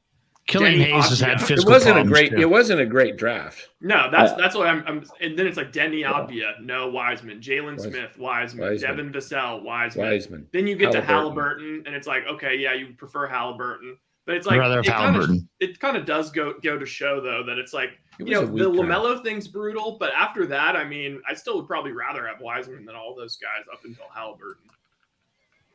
But the issue was. Obviously you would have liked LaMelo, but how would he have, like you said, what would you have done with Poole? More importantly, what would you have done with LeVar? Yeah, exactly. But he doesn't quite strike me as the kind of guy that, like, I feel like Poole got just so much humble pie in the G League that he came back like the perfect kind of Warriors player. But I don't know about LaMelo. LaMelo's kind of like, he's already... the steal of that draft. You know what the steal of that draft was? Desmond Bain. I think Tyrese Maxey. Yeah. Or Bain is literally like averaging like 27 a game this year. Bain can shoot it. Always could shoot it. He's a little short arm, but he can shoot. I was analyzing Memphis's draft picks because I was like, how the hell do they keep getting all of these guys? I think that they go out of their way to find the guys that would be, top 5, top 10 guys, if not for some sort of like physical, I don't want to say deformity, but something that would cross them off a lot of these people's boards. So like, for example, Desmond Bain, same wingspan as his height. That's a cross off for most people. Same thing with Brandon Clark. It's a wingspan thing. They get these guys that are like thicker and kind of like, I mean, you see it this year, like tubby guys. And there was just a be more That's examples. Why they're so physical. Yeah, Zaire Williams had a really bad year at Stanford, but he was a prime time. Oh, he beautiful outside shot, 6'8". Yep. Yeah. But he shot it like 20-something% at Stanford. I mean, the NBA's become a developmental league. I'll tell you the guy that I really like. When I saw him come into the league, I was like, my God, he's like a stick, but he's super skilled. Is the guy for OKC, Pokusevski. Poku, best post player in the league. He had 16 and 14 tonight. 16 and 14 in 37 minutes with 3 assists. Imagine him and Chet out there. Yeah. I'll tell you, who I think is the most underrated player in the league is Gilgeous-Alexander. He had 37 and 8 tonight. Woo. He's nice. He's averaging like 30. He's averaging like 30 a game. Like, how about Embiid's game last night? 59 or whatever. 59, 7 blocks, and 7 blocks, and he had some other 11 rebounds or something like that. Like 9 assists. Embiid's a weird player, though, man. He at times looks as dominant as like any big man ever. You know what I mean? He's so incredible at times. But then there's other times where you're like, wow, I don't know if I can trust him in a key situation. It's like he's both really young and really, really skilled. I mean, it's like, there's times when I look at him and I'm like, wow, look at what this guy can do. And then there's other times I'm like, yeah, but you know what? I wouldn't want to dump it down to him in the fourth quarter and lean on him to win a championship. He might slow, like he's like the best version Wiseman could be. And I could see how he could even maybe screw up the pace of the Warriors offense a little bit. Eddie says, Larry, one interview with you and LeVar would be a new man. LOL. How annoying would LeVar be right now if he like had his own show on the game or something? Imagine if LaMelo won a championship and contributed heavily. Oh my God, it'd be disgusting. Oh, he'd be like saying how he's better than Curry. But there's a joy to LaMelo's game. That's the one thing. Yeah, LaMelo seems. I mean, like I didn't like him at first because I don't like the dad, and I didn't like the brother stealing all the stuff in China, and then wasn't LaMelo or was it D'Angelo, the guy who cherry picked like 70 in a high school game? Do you guys remember that? Was that? Oh Leangelo? yeah. It might have been Leangelo. I forget, but I mean, it was ridiculous cherry picking. I mean, he was literally hanging out at half court. Yeah, that was LaMelo. That was LaMelo. Yeah. So that I don't love, but man, when you watch LaMelo play, there's a beauty and he's liquid as far as his movements. He can go anywhere. He's got that ball on a string. He can go anywhere he wants. He can make any pass he needs to make. If you leave him alone, his set shot looks kind of nice. Way better than the shot is way better than I was expecting. When he was playing in Australia, the percentage was really bad, and that's what kind of cooled me off of him a little bit as a prospect. You knew the vision was there. The guy makes he's got eyes in the back of his head. Oh, he's super special. I mean, imagine what a show. I mean, I think of basketball as a show first because the regular season, that's really what it is. It's a show. It's a great show, and it's an expensive show, but it's a show.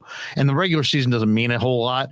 But how awesome would the Warriors show be if it was LaMelo and Steph and Poole and Klay? I mean, I know. It was a good show tonight, Laird. That third quarter was highlight after highlight, alley-oop, step back threes. I mean, the third quarter tonight was wild.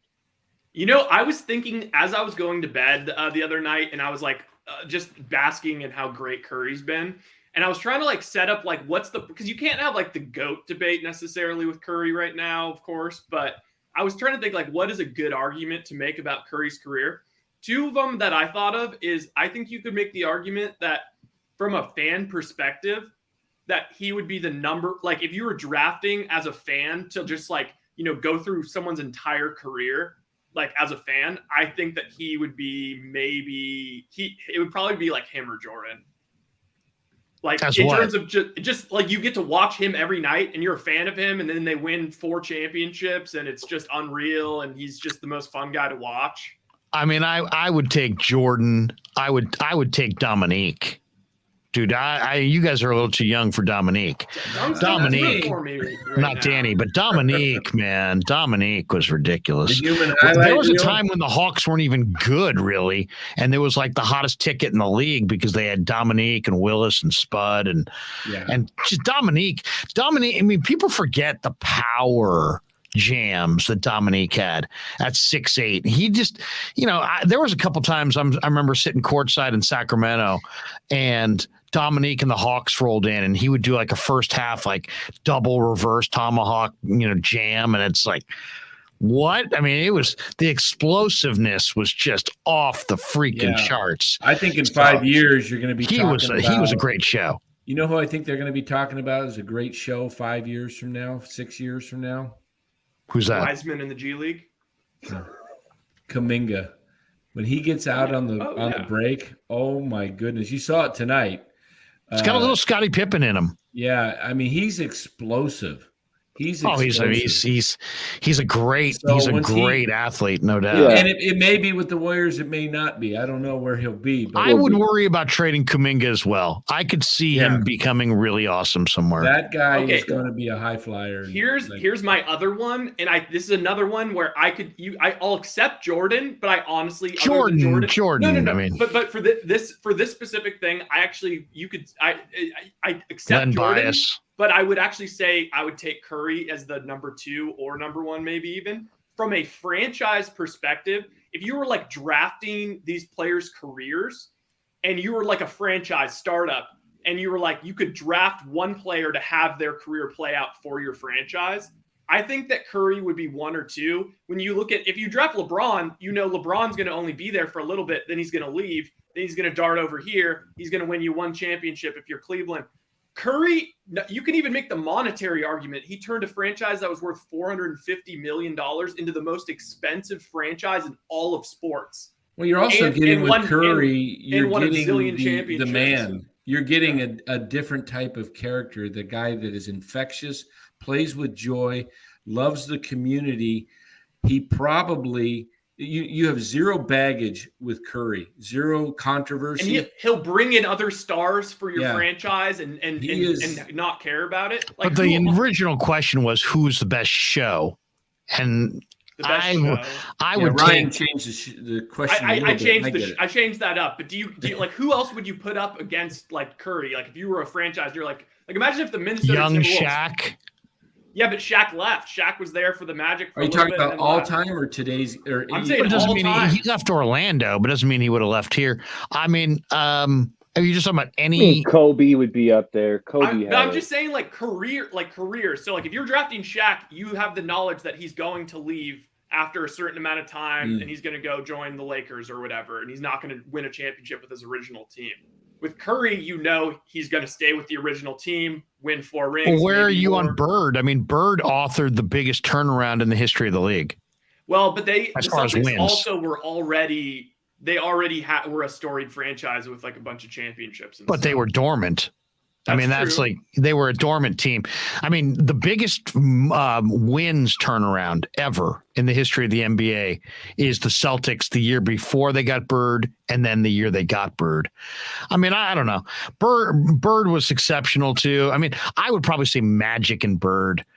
Because those guys, their game was, they were so great that they knowing that Magic had to retire early, though. I mean, with Ryan's but they instantly made everybody else better. I mean, Magic was. They elevated the league. They literally elevated the league. Those were they were both drafted to the 2 biggest by far brands, the biggest brands that already had won a bunch of championships. If you're thinking like, let's say, just in this hypothetical, you're just a random organization, like you're the Grizzlies, you're the Timberwolves, one of these. Like the Warriors were like the Grizzlies or the Timberwolves or the Kings. Like they didn't make the playoffs for like 20 years or whatever. And then all of a sudden. That's like Jordan. Jordan went to the Bulls. Jordan's the only one I can think of. Yeah. But that, it's interesting because I see your point, right? Because with Jordan, you got the 6 titles, but then you had to deal with, kind of him walking away for 2 years and coming back, some controversy. But it's definitely you're going with Jordan. Yeah, I would probably but if you're talking for entertainment, yes. But if you're talking for the best for the whole franchise and the community, I think Steph Curry's probably the most respected player in basketball. He's probably the most valuable player in terms of what he's done to the franchise and like the brand name of the Warriors. Maybe in sports. That's why when I did my Bay Area top 10 most beloved athletes, Curry's at the top. Yeah.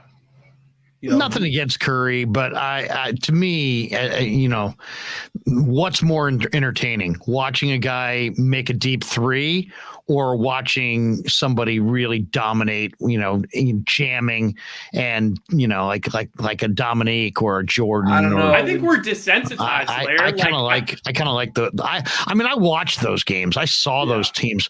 So, I actually saw both.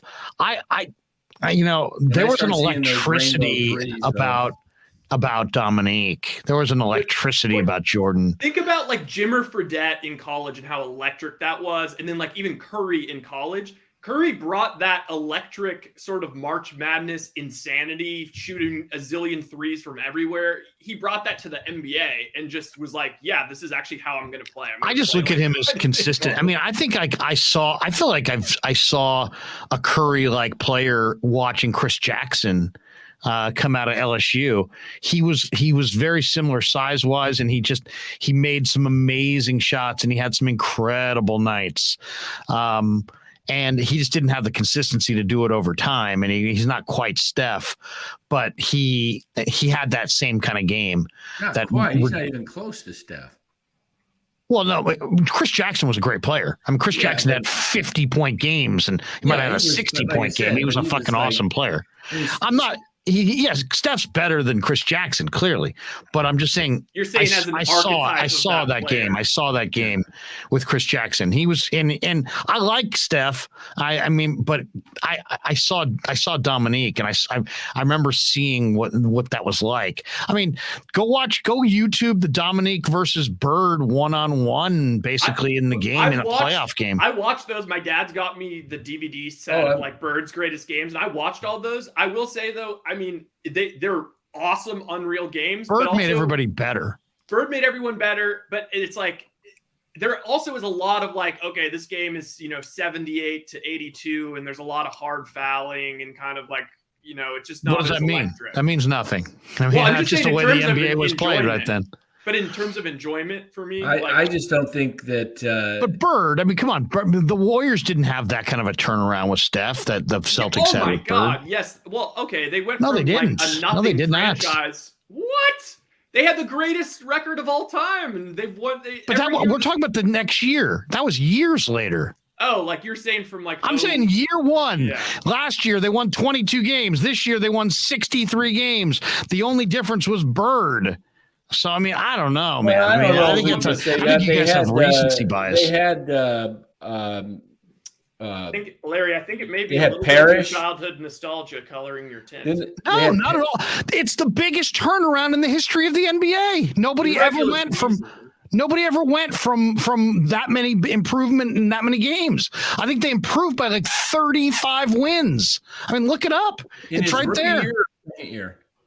From when he came from not having Bird to having Bird, they improved by like the most games any NBA team has ever improved in 1 year, ever. Yeah, and so it's not, and the guy won titles immediately. Steph Curry is a great player now, but Steph Curry took a little while to adjust. There was no adjustment. Boston had. They had Parrish. They had McHale. They had DJ. They had somebody else. Bill Walton came later. What's that? Yeah, Bill Walton. No, but I'm just saying they had great players before they had Bird too, and then they didn't have McHale. By the way, you said they had McHale. They didn't have McHale. Didn't Bird come first? Bird came before McHale. Yeah, but McHale came right afterwards when they started winning titles. But not that first year. I don't know. I have to look it up. Cowens was like an MVP. Cowens was old by then. Cowens was almost out of the league. I think he might not have been on that team. Was Dave Cowens on the '80 Celtics? I don't think so.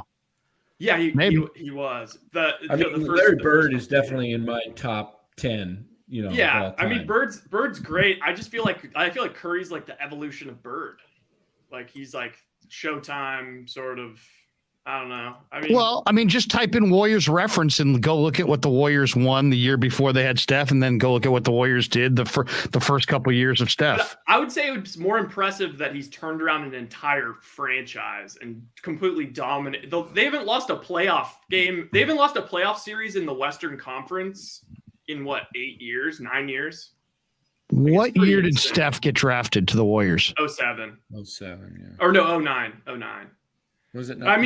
He also took some 07 time. or 09. So 09 they won 26 games, and 2010 they won 36 games. So you could say maybe Larry Bird was the most electric rookie of all time or something, but I care more about what was Bird doing at 34? He was pretty much out of the league, right? I don't know why that's relevant. We were talking about the biggest. I thought that your point was who's made the biggest. what player transformed a franchise the most? Larry Bird. No. Yeah, Larry's. I think you guys are just on two different spectrums. Larry's looking at immediate. Yeah, Larry's looking at immediate, and it's still it's immediate, but it's also not immediate title. You know, Steph. It did take a couple years, but we also needed to add talent, right? Yeah. Steph didn't come onto a team that had a bunch of talent, which is why Steph didn't do it all by himself either. I mean, you're talking about Klay Thompson, Draymond Green. They traded for Andrew Bogut. Okay, let's go back and actually look this up because this is now annoying me. I know, but the thing is, it's like I don't really care about like Steph's first couple of years. This is Bird. This is pre-Bird. 29-53. 29 and 53. Yeah, here's year one with Bird. 61 and 21. I guess my question would be come on. Well, okay, Larry, you're a little focused on this. You said turn around a team. That to me is easily the biggest turnaround. I said turn around a franchise. Like what? Okay. But I mean, the Celtics had been down for a few years at that point. Also had like what? They had like 11 titles before Bird. The Warriors had one. The Warriors have like the third most titles of any team in basketball because of Curry. But they had titles before they had Curry. I thought they only had one. Well, the Warrior franchise is 8 right now, so I think the Warrior franchise is a ton. We're counting Philadelphia too. Yeah. Yeah, but you're saying that the Warriors were never good. The Warriors were good. I mean, it just was years before Steph got there. Yeah, I mean, there's no question that Steph's pick turned the Warriors around. There's no question about that. And he's awesome. I mean, but the biggest turnaround was not Steph. Expensive. It was Magic and Bird. Yeah, but Larry, in 2012, the Warriors sold for $450 million. They're now worth more than any professional sports franchise in the entire world. No, they're not more. No, I think aren't the premiership teams worth more? No, it just came out. They are now number one because of the new arena and everything. But that has so much to do with things that go beyond Steph. Come on. There's also NBA teams that don't have Steph that are also jumping in crazy value in that same period of time. Not number one in all. But I mean, when anytime you're talking about dollars, you're always the immediacy of today is always going to be the biggest dollars. But like value, I'm just talking value. Like. Yeah, he's had a huge impact. But the way you phrased it was the biggest turnaround. And to me, the biggest turnaround was the 1 year turnaround from Boston. I mean, come on. You didn't have a player. You added a player. You went from winning in the 20s to winning in the 60s. I mean, think about that for a second. If that happened right now, you guys would be losing your ass. If somehow the Warriors won 20 games and it was just because they were bad, not because they had key injuries, and they added one player and went to a 61-win team, there would be no end to how many times you were discussing it. What would you prefer? Would you prefer like Curry has the Bird trajectory where they're immediately great, all of a sudden, then they win 3 titles and then it's done? Or just once they get it revved up and going and Curry is at the peak of his powers, it's just sheer domination like nothing the league's seen since the Russell Celtics and nonstop, and it's still going. He's still the best player in the league at 34. Like, I'll take that. Well, I mean, the Celtics won the title. 81, 84, and 86. Yeah, I mean, they won 3 titles in 5 years or whatever with Bird. In probably a more competitive era, to be honest. Look, the Warriors. There was no Dallas Mavericks. That's your childhood talking. No. Oh, come on. You're telling me the '80s that the Lakers and the Celtics and the Sixers and all those teams that those weren't more hotly contested titles than what the Warriors just did? The Warriors, you could say, backed into a title. There was no backing into a title. Come on, man. That era was the NBA at its apex. And don't listen to me. Listen to people who cover the league. Listen to the Jack Faulkners and the people that have looked at every era of basketball. They'll tell you that the 80s with Magic and Jordan, that's when the talent was most condensed. That's when you had incredible teams. I mean, look at the teams Golden State beat to win the title this last year. Those are not all-time all-time teams. The Lakers were an all-time team, right? They were like one of the greatest teams of all time. I mean, they didn't just beat anybody. They beat great teams. I don't know. I mean, you want to go with today. I'm not putting Steph down. I'm just saying that he didn't turn the Warriors around nearly like Bird turned the Celtics around. I mean, it's right there. It's right there for anybody to see. I mean, there is no jump from 29 to 61. 29 to 61. The Celtics the year before won 35% of their games. They draft Bird. They won 75% of their games. I mean, come on. That's not what about that's not Duncan? my childhood. What was the Duncan you just don't want to give yesterday any credit. No, I listen to guys like Bill Simmons, who wrote an entire book on basketball and who literally is in love with Larry Bird, went to all those games, and he says the talent now it's not even close. It's not even close to how much more of a competitive, more deeper, more talented teams there are now. Like I would totally disagree with that. You had go look at the 83 Sixers and tell me that there's more talented teams than the 83 Sixers in the league right now. Do you know who are on the 83 Sixers? I can look it up for you. Dr. J, Mo Cheeks, Bobby Jones. I mean, that was a stacked team, incredibly stacked team. And the 86 Celtics were incredibly loaded. I mean, Bill Walton played off the bench on that team. Bill Walton, one of the great centers of all time, off the bench. I agree with you that the rank and file league, there were a lot of dog meat teams in the league, but I think the talent was more condensed on the better teams back then. There were not more condensed, but like even in this deep, crazy league, there might be a deeper league now, but the better teams were better than the better teams now. Like what about the Warriors with KD? Those teams were unstoppable. Okay, you're talking about an aberration. That's one team that's one Warrior team from 3 years ago that everybody knows was incredibly dominant to the point where people felt it was almost borderline unfair. Yes. But that's not your rank and file team. That's the aberration. No, I know, but Larry, you just made the argument. Your words literally were just but the top teams back then were better. We're better. I'm saying that's not true. That is true. That is true. More compressed than the Warriors with Kevin Durant. That's one exception, Rye. That's one exception. That's the only exception we're talking about is the Warriors. But that's the one you brought up, the one team, the Warriors with KD. That team could go against any team in any era. But that's not the team that was in the finals against the Warriors last year. That's not the Warriors team last year. That wasn't the Celtics team last year. Okay, I mean, look at the other top teams in the league. Go look at the best teams in basketball in the 80s. They were fucking awesome. They were dominating teams. Magic Johnson had Norm Nixon, Magic Johnson, Byron Scott, Michael Cooper, Kurt Rambis, Kareem Abdul-Jabbar, James Worth. And you're telling me that those teams, it's like laughable. Even Michael Thompson, if you had him on here, and his son is on this team now, Michael Thompson would tell you that the Lakers teams of the 80s were more talented than these Warriors teams. Now, the KD team was awesome. The KD team is the exception. That's the exception, the KD team. Why did none of those teams win 73 games in the regular season then? Because the balance of the league was more competitive. That's what I'm saying. You have great teams in the 80s, really great teams, but the bottom of the league sucked. I'm just saying, and you know why it sucked? Because the rules were in place where there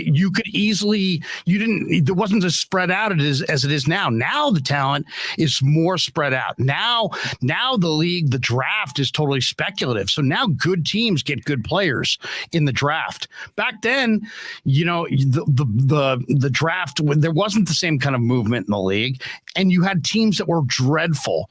I mean, I think you had a team that won 9 games. Didn't the Cavaliers win like 9 games? 76ers won like 9 games. Yep, 9 and 73. I mean, that's that. Look at this disparity in the league. I'm just saying, take the Lakers of the 80s, take the best teams of the 80s. I'll take the best teams of the 80s over the best teams over the last decade every day. I know, but okay.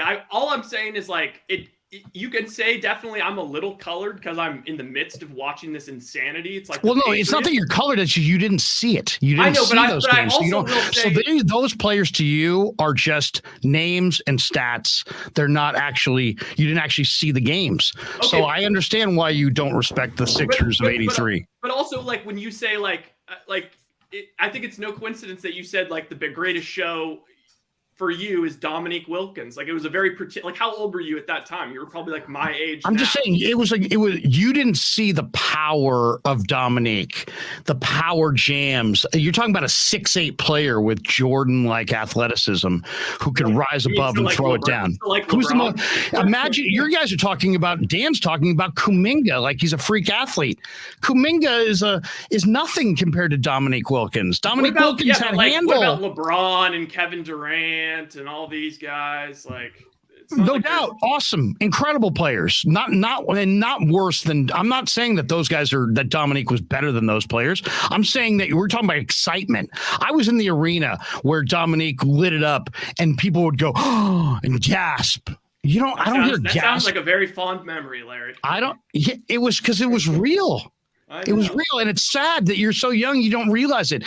You don't give it any credence because you didn't see it. But when there's nobody in the league for the most part that makes outside of a player here or a player there, the Dominique Wilkins Hawks were like you had to get that ticket.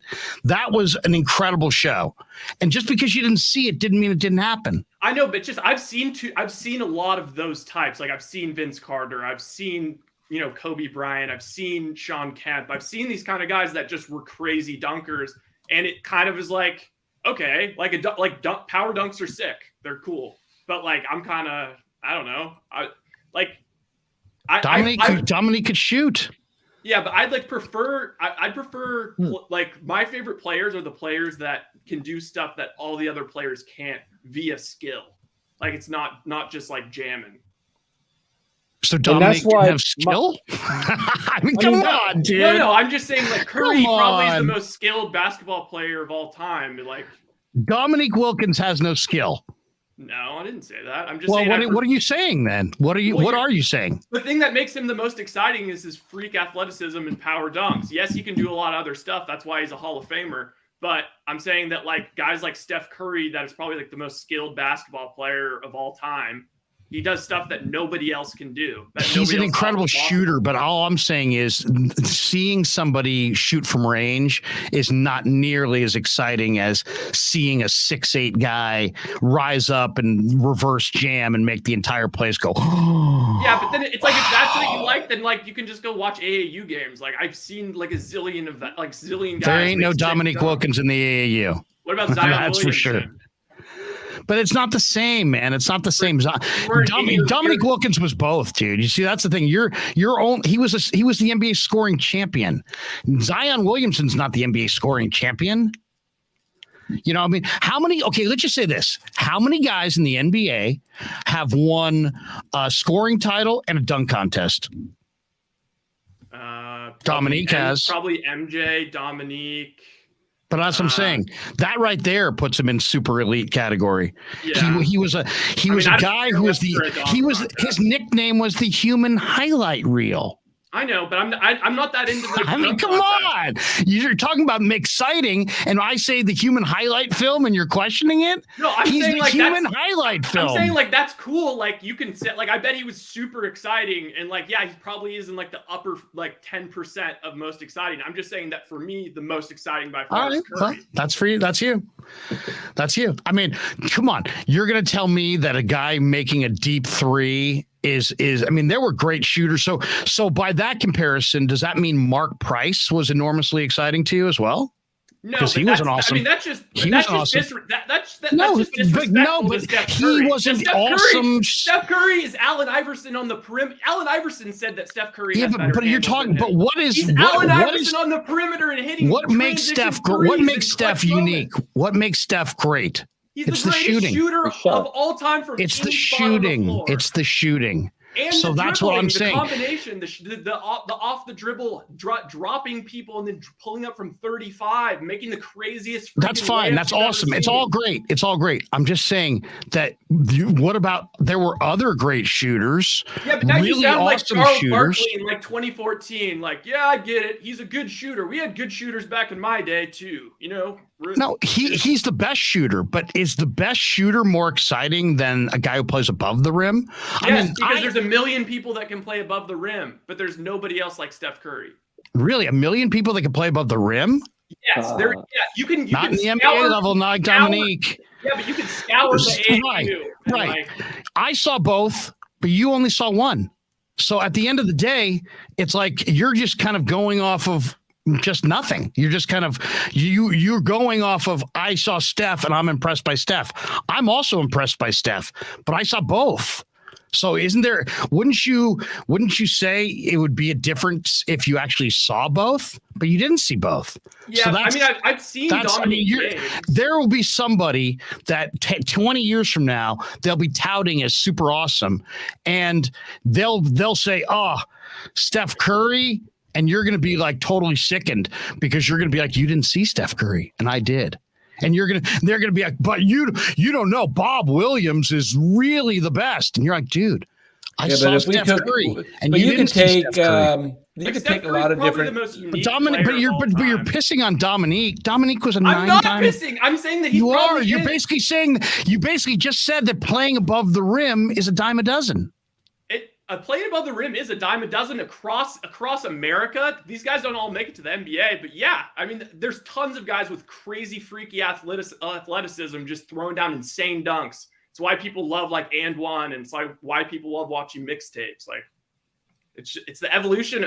I mean, the evolution of like you have to agree that the evolution of people only makes sense that like obviously people with better training and all this kind of stuff get better, get more talented, or like, you know, are able to harness more of their talent. People that maybe would have had injury issues were able to get it fixed. All of this stuff is accepted in like every other field, but not when it comes to sports when people were in their childhood. First of all, what we're talking about is not an objective discussion. We're talking about a subjective discussion. You said entertaining. I'm telling you what was entertaining to me. I've sat in the arena. I watched Steph shoot from all ends of the universe. It's amazing. He's got crazy range. I'll give it to you. Crazy range, great handle, terrific player. But that to me is not as exciting as somebody who flies through the air with power and finesse and strength and just does it all. I mean, Dominique Wilkins was an incredible show. And all you got to know is that the Hawks were the hottest ticket and they weren't that good. And why were they the hottest ticket? Because people had to see it. People had to see Dominique. It's whatever. It's what's entertaining to me is not entertaining to you. I think as far as excitement, I saw both. I mean, it was pretty incredible to see Dominique, flying. He had an aerial game. Yeah. I mean, to me, before him, I loved watching Dr. J. He could just seem like he can stay floating in the air forever. But when you're talking about, it is a totally subjective thing because today, I mean, if you had Mike Breen on the, he would be going crazy over some of Dominique's dunks. But I mean, but the thing about the rise point that's just so wrong is this idea that today is the best. When you keep saying like, oh, Rise saying Dominique's crap, Rise saying no, but you're saying today is the best. I'm saying you're saying today's the best players. And I'm saying today's not the best players. But you did say that about 10 minutes ago. You said that today the NBA is the best that it's ever been. Yeah, and it's not. League-wide, it is as talented as it's ever been. But then wouldn't our dream team get beat by the best players of today? But they wouldn't. Well, that's a good segue right here. Jaguayo says, how would a dream team they would lose versus 92? They would lose huge. And the spread would be like 10. No, come on. Let's take who was on that dream team? Oh, come on. Let's do it. It was like Jordan. I know who's on the dream team. Yeah, it was the dream team. Magic. It was Jordan, Magic, Bird, Stockton, Malone, Ewing, Mullen. Christian Laettner. Christian Laettner. I'm not even joking. I think that the Warriors with Kevin Durant would be maybe a 2-point underdog versus the dream team. Well, you know what? The dream team was an all-star team, so they never really played together for any period of time. That. Yeah, so you can. Yeah, I mean, Hey Spider says, hey, it says 92 dream team would win by 30. Yeah, but that's also all of everybody. It's the classic. I mean, it's partially because the Globe was so bad. Yeah. But the Globe's grown up. Yeah, there's no Luka Doncic's. There was there's such a larger pool of talent to draw yeah, in from. fact, but that means that the players today should be better, and most people would say they're not. Most people would say that the 92 Dream Team. I think today's game would beat those teams. I think today's players overall are better. The game is just look at Luka, Embiid, Giannis. In fact, Giannis put today out. I'm trying to remember it because I can't find it, but he said 5-on-5. A international team versus American team, and he picked him. Besides himself, he had Luka. I think he had Fournier, Embiid, and Jokic. Jokic was the forward, was the 4, and Embiid was the 5. Then he had himself as the 3, and then the 2 guards were Luka and Fournier. The American team. U.S. team was Curry and Klay he had, and the center, I'm doing this by memory, was the guy down in, I'm drawing a blank, but the guy down in Miami. Adebayo. Yeah, Adebayo. And who was his 4 and 5? LeBron and KD. So he said we'd win, but I think that would be. I think the U.S. team that'd be you're talking 10 guys, but look at how big the game has gotten now. That international team is pretty darn good. But that's the other thing that makes the comparisons tricky. Is it's what the hell would if all of a sudden you transported even the pre-KD Warriors to play the 86 Celtics in a match? The 86 Celtics would dominate the Warriors. Well, what would happen is they would be like, what the hell is happening? Why are they would allow Curry to just have wide open threes from outside, and Klay would be draining them, and it would take them probably a quarter and a half to make any adjustment. But the thing about it is the culture didn't take those threes, but they didn't take as many threes, but they still could shoot them. It's not like they couldn't shoot threes. It just wasn't accepted to take as many. They couldn't shoot them. The bottom line, though, on the 86 Celtics is the 86 Celtics would have put Kevin McHale on the low block, and all of the Warrior big men would have been fouled out in the first half. I mean, he could draw fouls. He could go. He had all kinds of post moves. Yeah, but they would also put Kevin McHale into switches with all these guys. It's a great argument. But offensively, I'm talking about offensively. On the offensive end of the floor, McHale would foul out the Looneys, the Wisemans of the world, in 5 minutes. Those guys would foul out. I mean, he had all kinds of post moves and counters off those post moves. It wasn't just like, oh, well, that's just in your memory. No, that's what he had. He had drop step moves on the block. Think of Zach Randolph, but 6'10" on a player that also made a high percentage of his free throws and lived at the line. Look, I completely understand it. I just don't think you'd be able to stay. McHale in some ways would have been more dominant today than Bird. You'd also have to look at the rules. Nobody plays with their back to the basket anymore. But here's the thing.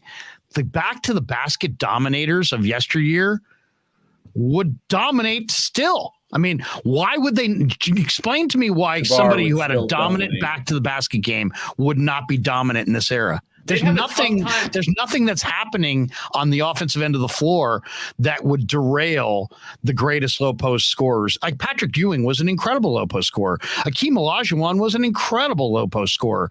There's nobody on the Warriors that could hang with Akeem Olajuwon in his prime. He would have just done the dream shake. That's absolutely true, Larry. But the problem is that the inverse is also true, and that I think the inverse is more powerful because the inverse means threes and transition and putting all these guys in switches and running them off the floor and freaking them the hell out, and they don't know what the hell just happened because they've never seen basketball played like that before. Yeah, but they would be an adjustment. There's no adjustment to low post skill.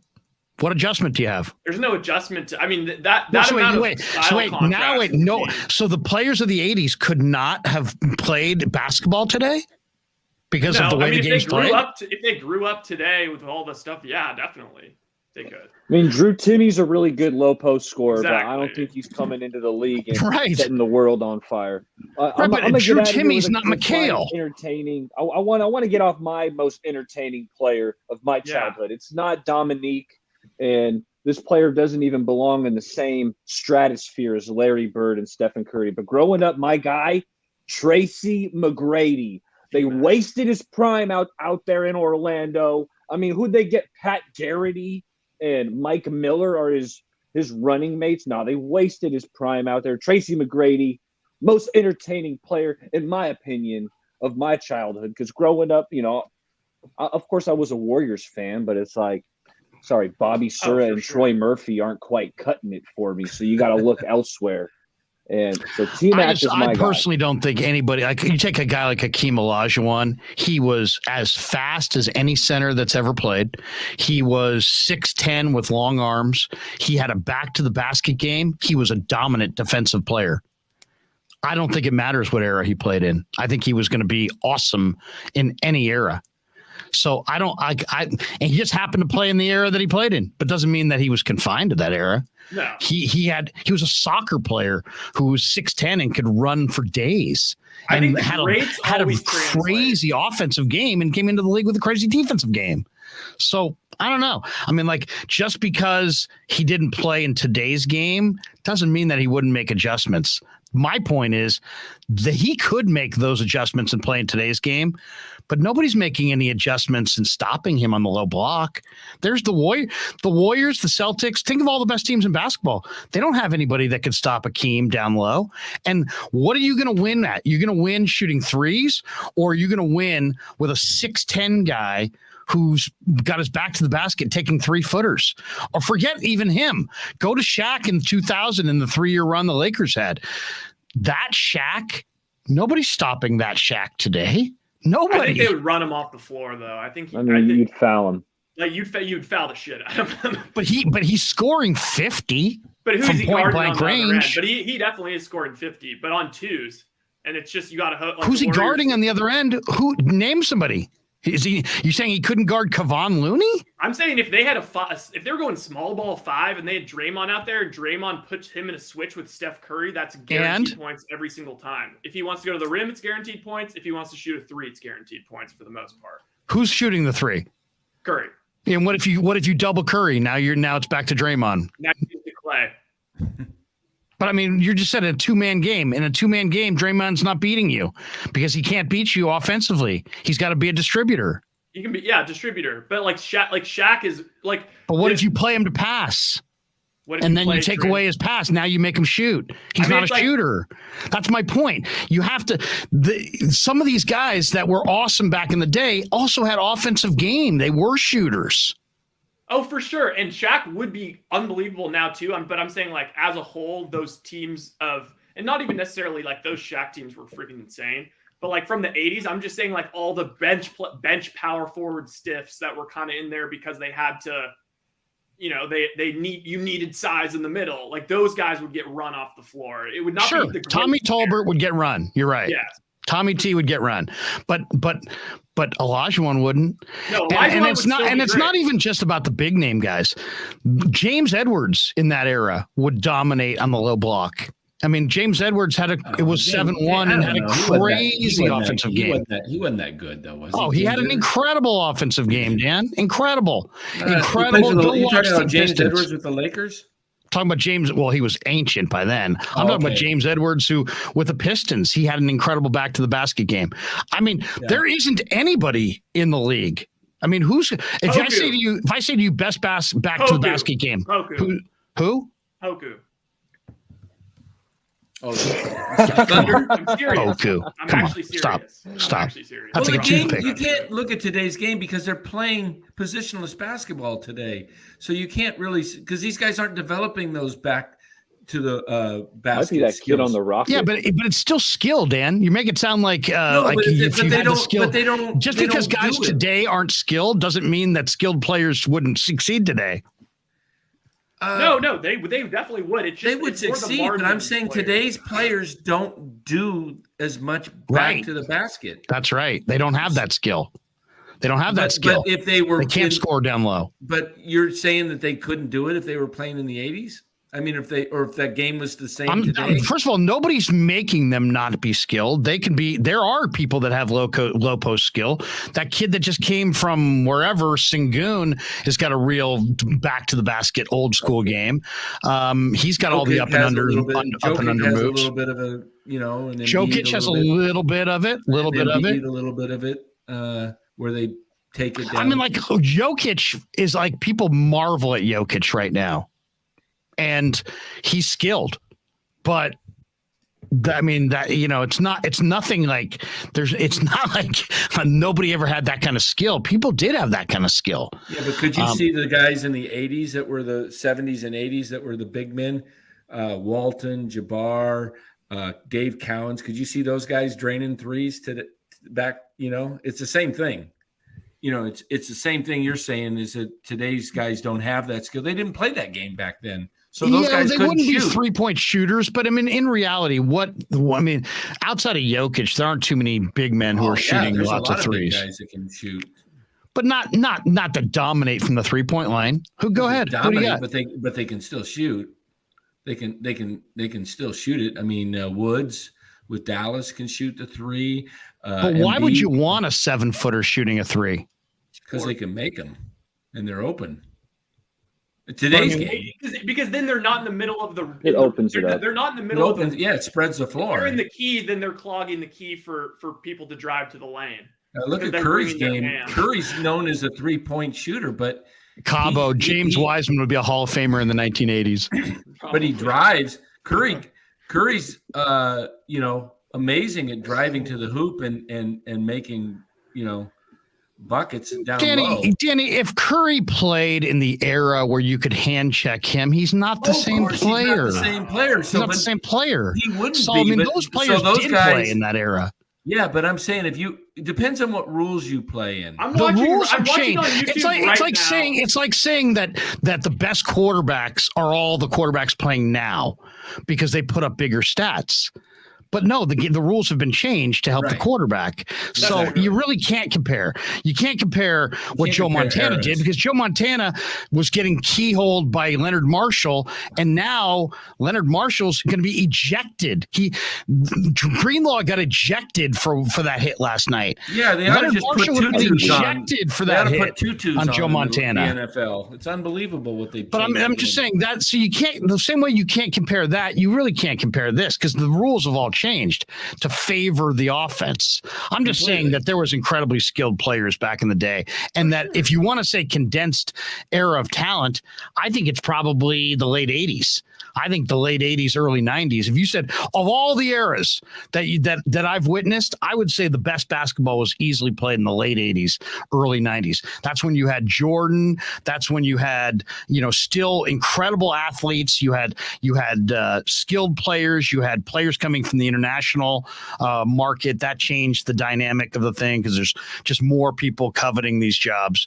So, I mean, to me, that is the era. And that, in like that 85 to 95, let's say, that would be the sweet spot. I would say the difference was, in my opinion, the skill level, I will say, is a little bit better today all around. Oh, for sure. I'm watching right now Game 6 of the 1984 finals. The floor spacing is so shocking. They're all just like gathered in the paint, and it's like they're shooting long twos and bricking them. I mean, I'm not denying that these are great. I just think that the Warriors would be like aliens coming off an alien ship, and they would be like, "What in the actual hell is happening right now?" But you're only noticing the changes you want to notice. The other changes that the Warriors would deal with if they were playing in that era would be hand checks. And Steph Curry, that stuff's overrated. You think hand checks overrated? Yeah. Why? Curry will just go farther out. Also, but you don't think Steph Curry would be muscled, in an era where you could bump and grind, and he's only been strong, Larry, the last couple of years, really. Larry, he would have been totally derailed. This is where I will also and I'm totally pro Bird. Like Bird would still be amazing nowadays. it's disrespectful to say anybody that's in that top 10 all-time tier would be like all of a sudden some lesser player because of some old school rules, or some older player would be lesser because of new school. You can't have it both ways. Like, no, I disagree. I personally don't believe like Babe Ruth, if you put him in the big leagues today, would be the same player that he was in the 1920s. Yeah. And so you're going to take away Babe Ruth? Yeah, I guess I am taking away Babe Ruth, because I don't put what he did in that era at the same level as what's going on right now. Players didn't throw as hard. There wasn't nearly as many good players. You didn't have any African-American players. There was all kinds of reasons that he played against a lesser caliber of player. So, yeah, was Babe still awesome? Yeah. Was Babe incredible for his day? Yeah. But he wouldn't be dominant in this day. But I'm not going to make that claim about Olajuwon or Shaq or any of these guys, because I don't think things have changed that much. But you also, if you think Steph Curry would have been the same player, then you didn't watch Jordan and Harper and Pippen and those teams that the Bulls had, because those teams, Jordan is 6'5" with long arms, 6'6". Pippen was 6'8" with long arms. Ron Harper was 6'7" point guard with long arms. All of them had superior athleticism to the Warriors trio, and they had incredible length. And you're telling me that Steph would have still been Steph? It's not. It's like it's a projection. Way. It's a projection, because that kind of defense, he's not facing that kind of defense now, right? Oh, so that stuff is so overrated. I've watched like multiple hour documentaries highlighting how overrated. So now Jordan and Pippen and Harper were overrated defensively. No. So what's overrated? The league as a whole. You're saying the league as a whole. I'm saying they won the titles. They were the best teams. You would have to go through them to get them. Dominate versus the Bulls. Absolutely, he would dominate. Based on what? He would have been checked by bigger, longer, stronger guys. Yeah, but they're all of their spacing. If you go back and look at the Bulls' spacing and just their lineups in general, the Warriors would. But he would be checked. There was hand checking. I mean, teams put bigger, faster, stronger players. Steph played his entire career with the freedom of movement NBA. He wouldn't have that. He would be checked. You watch the games. He gets held all the freaking time and gets hacked all the nothing time. Compared to what they did as defenders. Harper, Jordan, and Pippen were the three most dominant defenders. That's why that team won 72 games. Because those guys had crazy length. They got their hands on every loose ball. Rodman rebounded. It wasn't forever ago, right? It was the 90s. That's why Don Nelson went to small ball and spread the floor to see if you. And he didn't win. Yeah, but if today, I mean, what the hell? He didn't win. He didn't beat those teams. But I'm trying not to be like asshole young guy that's disrespecting the past. I'm trying to show some respect. But Larry, I'm with you, Ryan. All of your takes are rooted in. I was at the perfect age in the 80s and 90s. I'm just saying that you're saying that Steph. No, you're saying that Steph would be just as good, and he would just adjust because you want him to adjust.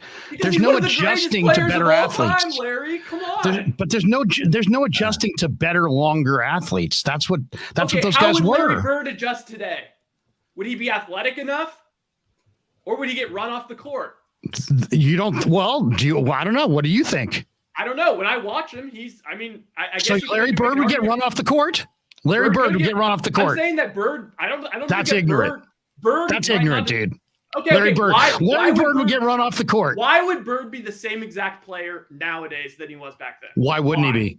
Why wouldn't he be? Why wouldn't Curry? Why wouldn't he be? Why wouldn't Curry be the same player back then? Wait a second. Go ahead. You said you're asking me a question. I'm turning it on you. Why wouldn't he be? He could shoot. He could pass. He could dribble. Because he's not okay. He's not necessarily all that athletic, and I don't know. He was one of the best. He was one of the best team defenders the league's ever seen.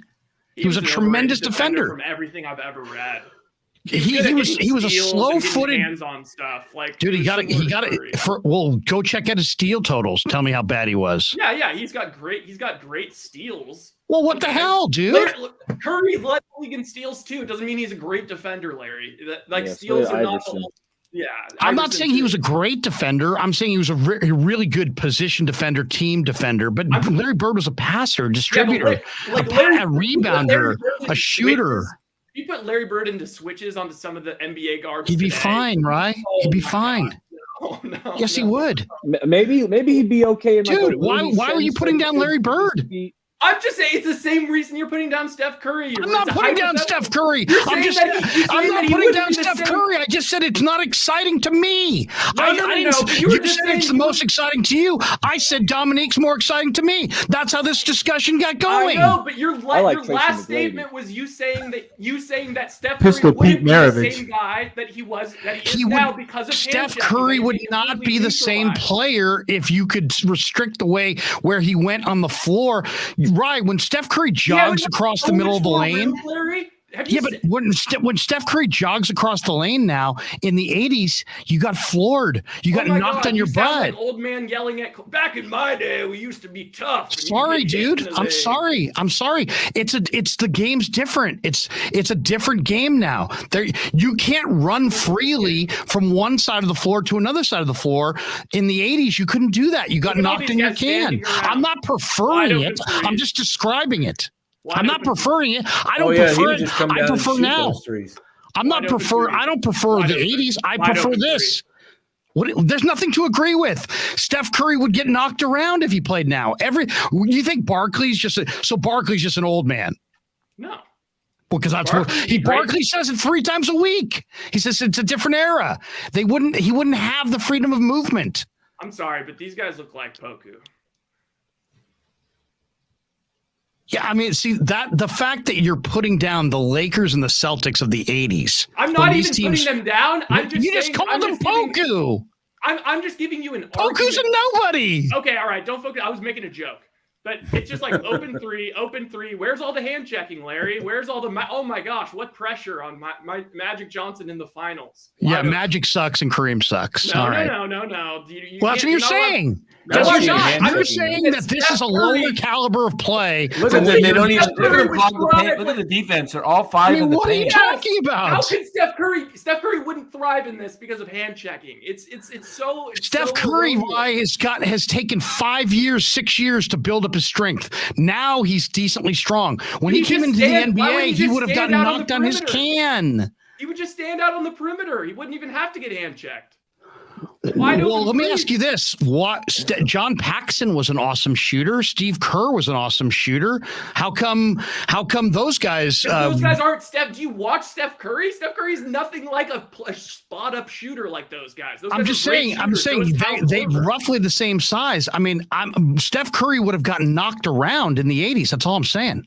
Yeah, but his ability. And you're saying it wouldn't have mattered and it wouldn't have impacted him. And I'm saying it would have impacted him. I actually think there's an argument to be made that he'd get less impact on him because he'd be able to just rain threes on everyone's face. No one would even know what to do. Well, why? Because, back then when guys got hot from beyond the arc, nobody could guard them? Because the entire defense is packed in the lane right here. But it wouldn't be if a guy was making threes repeatedly. The defense is nothing more in sports than a reaction to what the offense does. You do realize that, don't you? These guys wouldn't be playing the same defense if these guys weren't playing that way offensively, right? You get that, right? So, but I'm saying, that's universal. But if you drop Steph Curry right now with all his knowledge into they would guard him from 3 the way they guarded Craig Hodges and other 3-point snipers. Maybe they changed the way they guarded him, but not after he averaged like 55 a game. Yeah, but close your eyes and think about Steph Curry. He gets the ball in the half court.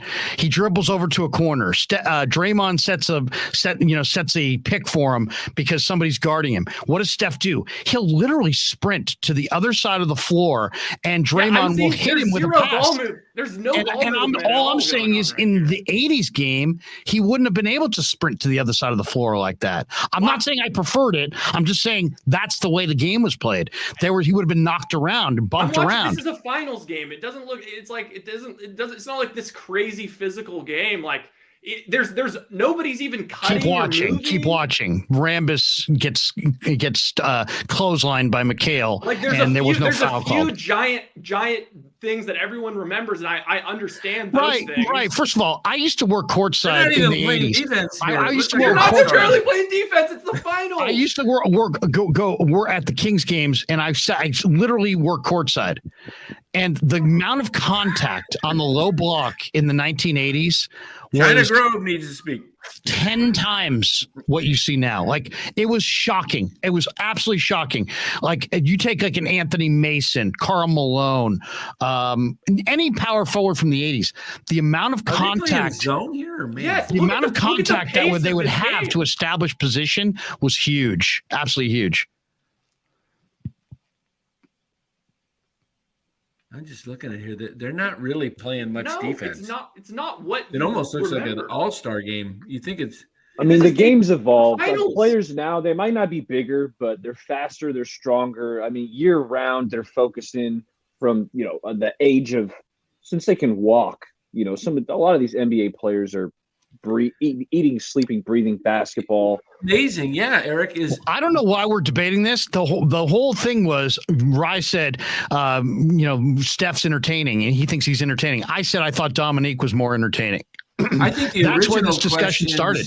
It was just a matter of subjective what you think's entertaining. Now it's become this referendum on what ball was more superior, and now you're going to argue that 2022 NBA ball is superior to any point prior. And I would say there's no chance in hell. And most NBA basketball prognosticators and people who know the sport and have written books about the sport would not. I don't read articles arguing that 2022 NBA ball is the best it's ever been. I see people saying, this era, that era, but to me, you might be able to say there's a pool of athletes globally playing the game right now, but as far as skill development, I don't see it. And now the NBA has come to a thing where, okay, we're going to allow freedom of movement, but that changes everything. I mean, that really does change everything. I saw Allen Iverson. Iverson had to fight and claw like a madman to get open in the half court, and did, and worked like crazy off the ball. Steph does not have to work the same way off the ball. Curry is sprinting at all times. You see his arms after the game; they're all freaking scratched. Imagine if you were sprinting and were getting shots. That's what the 80s was like. And that's what the 90s was like. I mean, that's why they changed the rules, because they didn't want to restrict the scoring. 80 to 78 games. Yeah, it was also a different objective. It's like, you don't come in the paint. That's fine. He doesn't have to come in the paint. You guys all stay in the paint. Me and Klay are going to stand out here and just drain a million. And this comment, this misnotion by people, Eddie KS24, what are you talking about that he can't get to the rim now? They pick him up and 68% on twos. Yeah, he drives to the bucket all the time now because they overplay him on the 3-point line, and he goes to the hoop like, I don't know how many points a game he gets in the paint, but it's quite a bit. He's really good at finishing at the rim. He's a great player. The point is just simply that he's playing in the ideal era for his build and for his game. That era, though, that era did not exist before Steph Curry. He freaked everyone out so much that everyone else started trying to copy him and everyone was just, it's a power struggle to try and catch up with the Warriors. How can we do it? All right, let's go to switching. Okay, we got to shoot a million threes too. I just think it's disrespectful to Steph Curry to say he would not be the same player that he is now. I mean, he's not. It's so dramatically different game. I mean, that's why you got to give him the nod, because he's that special, and that's like why you give the nod to Larry Bird. He's a special shooter. He's a special shooter. Special shooter, Larry. Come on. He's not a special shooter? No, he's not just a special shooter. Okay, what else is he super special at? Defender? Is he a special defender? Probably the greatest ball handler of all time. He's a top 5 passer in the league. He's a good passer, yeah. Yeah, and then he's the greatest shooter. Is he the greatest passer of all time? No. But is he the greatest defender of all time? No. Is he a greatest inside player of all time? No. He's the greatest perimeter shooter of all time. And he's playing in an era where he's allowed freedom of movement. And all I'm saying is, if he didn't play in an era when he had freedom of movement, he wouldn't be the same player. Yeah, but Larry, it's impossible to argue, because it's such a major part of the game. I mean, of restricting somebody's movement is not like, that's just something else. He'll adjust. As much of a sniper he would not adjust. If this is the thing, though, if he was playing in the era what we just watched with the Lakers Celtics, they were 6-7 feet inside the 3-point line. He could stand right because at the that's where the line. Offensive players were, Dan. But yeah, no, they don't have the personnel. They wouldn't. Okay, let me just say this. Let me finish my thought. Let me finish my thought. They would not give Steph open threes. They wouldn't give Steph open threes. Then he drive. Then he would drive. They would guard him. He would drive and get past him and kick it out to somebody else, like Klay Thompson, who is standing wide open on the. He would get bumped, and he's not the most physical guy. That's why it would be different. None of them. That's why it's a different experience. He wouldn't even have to. He wouldn't even have to do these baseline. It would be like free throws. He'd just be sitting there like free throws at the 3-point line because they didn't even guard him. So what would have guarded him? They would have guarded him, and he would have changed the game, like he changed the game today. But they would have guarded him, and also when he went to drive, they would have hacked him, and they would have beat him up. Remember the Jordan rules? What do you think the Steph rules would have been? Come on, guys. Come on. Come on. You can't be. It's okay to love your point, but you can't be totally myopic. You don't think that Steph Curry would be bumped and grinded the way Jordan was? And he would have adjusted like he did his body now. And what's the adjustment? And what's the adjustment today? Look at his body today versus 5 years ago. What do you mean what adjustment, Larry? But what's the adjustment? You don't just instantly put on muscle. It took him 5 years to put on this muscle. He would have gotten knocked. I'm just saying he would not have been allowed to move this freely. It would have changed his game. They couldn't control him from moving freely. They didn't have enough foot speed. Didn't have enough foot speed. Didn't have the personnel. Didn't have the defensive coaching and the defensive. Like, I'm not saying Michael Cooper could not have guarded Steph Curry. I mean, maybe if he was born in 1996. Michael Cooper couldn't guard Steph Curry. I mean, I don't honestly know much about Michael Cooper. He was a great defensive player. He was a great defender. Okay, so he probably would have tried to. And he was 6'5", and he was quicker. So I'm just saying, nobody can guard Steph Curry though. In today's game, under today's rules. No, Larry, that's so. Come on, right? You have to understand that the difference in allowing movement and not allowing movement is massive. Why do you think the players of yesteryear always refer to the changes in the league? Because they're significant. It's a significantly different game. Duh. Well, you're saying duh, but you don't seem like you understand that. Yeah, I know, but you don't seem to understand the fact that nobody had any coaching points for somebody that shot three. They packed in the paint, and their defense did not move very quickly. They weren't used to people even running around. Right, they were packed in the paint because that's the way the offense was set up. Yes. They weren't. If the offense had hovered around the 3-point line, they would have been out there on the 3-point line. Yeah, the old NBA, you had to guard. You didn't just get to hang inside. That was illegal D. That was illegal defense. You could not hang inside. You had to go out. You had to go out and guard. You would have had to draft different personnel if you were in order to do that. So.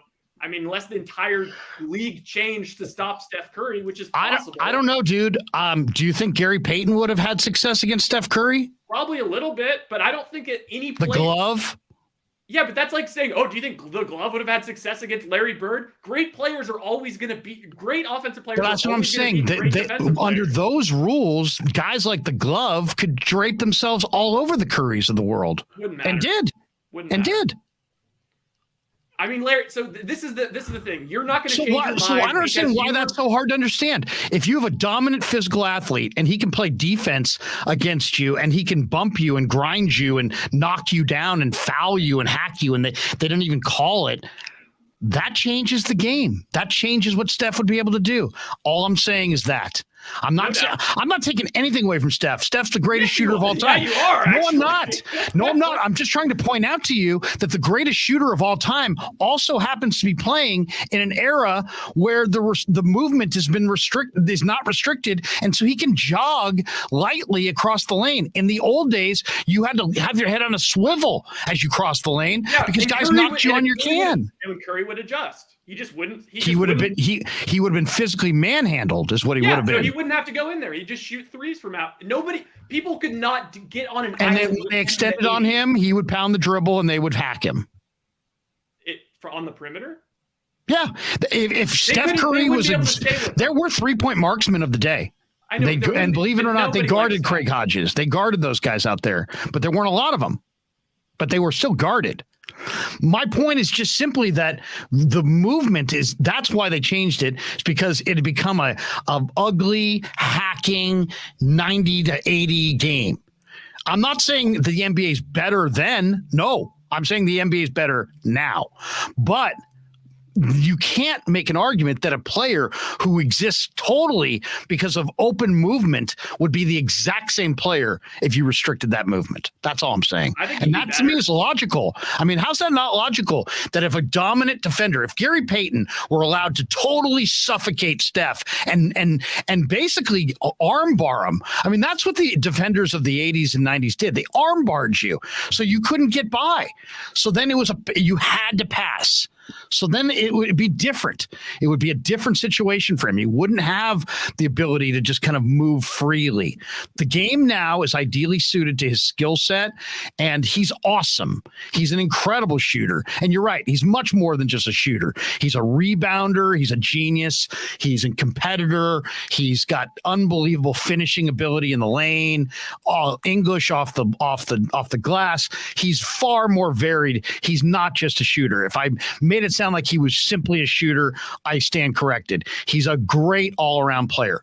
I'm just saying in an era of restricted movement, his game wouldn't be the same. And in reality, the strength that he put on right now, he would not have won probably without that strength. Let me see if I can settle this, because I'm in agreement with with both of you guys. Okay, first of all, Larry, you're right. Steph's game, if he played in that era where hand checking and he just wouldn't be able to go where he wanted to go. He wouldn't be as effective today. But the same holds true. If those players that played the game they played in the 80s came in today's game, they wouldn't be as good either, because they have to shoot. And their whole entire basketball lives were based off of the exact crazy rule changes you were talking about, Larry. So it was. But you're talking about, you say they'd have to shoot. Akeem Olajuwon shot because the floor would be spaced. But Akeem Olajuwon could shoot.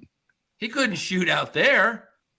You're saying that an NBA center has to shoot threes? Sure. I'm saying no. I'm saying they would give. You don't have to shoot. They would let him score his points, but they would everybody else on the team wouldn't be able to score because they wouldn't be able to shoot from outside. Like, for example, Magic Johnson would still be a great player, but the fact that he is not a great shooter would really hinder him in today's game where it's way more wide open. Magic Johnson developed a set shot that was very, very good by the end. But Magic Johnson also got tons of calls and had great handle and basically rolled downhill, and he was a 6'9" point guard. I mean, if Magic Johnson really in his prime were going against Steph Curry, he would dominate Steph Curry. He would take Steph. That's where we lose you, Larry. Because you're talking about a 6'9" point guard who had just taken him to the low block. No, that's such old school thinking. I mean, what do you mean no? Well, they wouldn't put Magic. Why would he not take him to the low block? Why would he not? Why would he not? So Magic Johnson sucks. No, Larry. Well, what are you saying then? Magic Johnson would take Steph Curry to the low block. They wouldn't have him guarding him. Magic Johnson were in the league today. Yeah, that's true. He would back Steph Curry into the low block and shoot it over him all night long. 6'9". Johnson would also probably be a non-factor if you threw Kawhi Leonard on him. So I don't know. Okay, well then who's going to guard the small forward? Because he's 6'9". So who's going to guard James Worthy? I'm not talking about. So Steph's unworthy. Oh, now Worthy's lighting up Steph. Now we're doing those. Well, you're switching small forwards onto Magic. So now obviously your point guard now is to guard the small forward. The small forward was Worthy. Who's the two guard? Klay. No. Who's the two guard for Byron Scott? Okay, yeah, put Curry on Byron Scott. That's fine. Yeah. Byron Scott, okay, that's fine. But Byron Scott's a much bigger, more athletic, faster, better athlete guy. He was a 6'5" guy. I mean, he was bigger, stronger, faster. I mean, whatever. That was the advantage of Magic. Is Magic was a 6'9" point. And saying that Magic couldn't shoot, Magic was one of the all-time greats, dude. Magic. You tell me Magic Johnson can't shoot? I mean, come on. No. But I'm just saying Magic Johnson wouldn't be nearly as effective of a player if he played in today's game. Why? Because he can't shoot. Magic Johnson could shoot. He can shoot. This is a ridiculous conversation. No, Magic Johnson I'm can't just shoot. reversing the Curry Magic Johnson can't shoot. You just said. What would Magic Johnson do in today's game? Because he would dominate. He would dominate, right? He just back down. What would he back down point guard? Oh my God, this is ridiculous. How would that work? Magic Johnson is. So you're saying Magic Johnson? I'm just trying to pin you down on this ridiculous point. Magic Johnson is a product of the '80s and would suck today. I'm saying that Magic Johnson. No. What are you saying? I'm saying the same thing you're saying about Steph Curry in the 80s. I'm saying Magic Johnson, if he is a great player, if he played in today's game, he wouldn't be nearly as great of a player. He could be maybe a fringe all-star. He might look more like Ben Simmons. Wow. That's so wrong. It's just unbelievable. Magic Johnson would not be a fringe anything, dude. Seriously. Magic Johnson was a 6'9" point guard. Were completely different back then, Larry. But there's a difference. Okay, there's a difference between to get the ball into the post. That's what he was great at. But Magic also ran the break. Yeah, but Magic ran the break was much different than the break of today. How so? I was just watching it on YouTube. It's very slow, and everyone heads and packs into the post. The Lakers' Showtime fast break was slow. Oh, I mean, it's just like, okay, yeah, all right. He probably would have some good. I mean, come on, Rice. Stop. You're embarrassing yourself. The 80s Lakers had a slow fast break. The Showtime Lakers had a slow fast break by today's standards. Okay. But do you know how many fast break points the Warriors typically score in a game? Like 6. I don't know. No, that's not true. Yes, it is. Yes, it is true. Dude, look it up. My God. Okay, here we go. Here we go. Fast break points. Tonight, the Warriors got out and ran. They had 19. Their opposition had 4. Most nights, the Warriors have under 10 points on the break. They're not running. It's not a run and gun game. They don't run and gun. There was a post player, Larry, and we talked about how the lack of big men and just post play in general nowadays. 2015 NBA draft, the 3rd pick of the draft was a post player who had low post moves. Jahlil Okafor. Didn't quite work out that well. And I'm gonna get out of here with this one. Shout out to Yi Jin Lin, whatever he's doing in China, my guy Yi. But the game's evolved. You know, I feel like players are they're not bigger, but they're more athletic, and Okay, by the way, this Magic Johnson guy who could not shoot was an 85% foul shooter. Okay.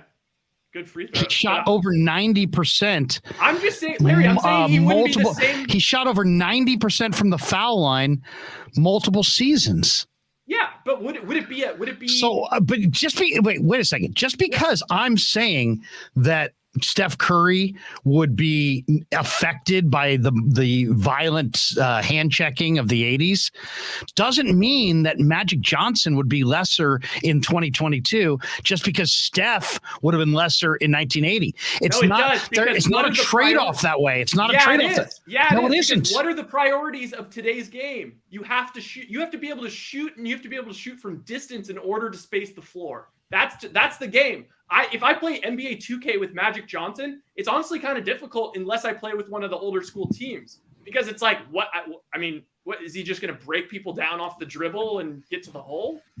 I mean, he just wouldn't be the same player. It just is what it is. It's the difference of the game. It's the same way you're saying that about Curry. I'll accept that, but then you also have to turn around and say yes, because the game was drastically different, and he excelled in that drastically different game.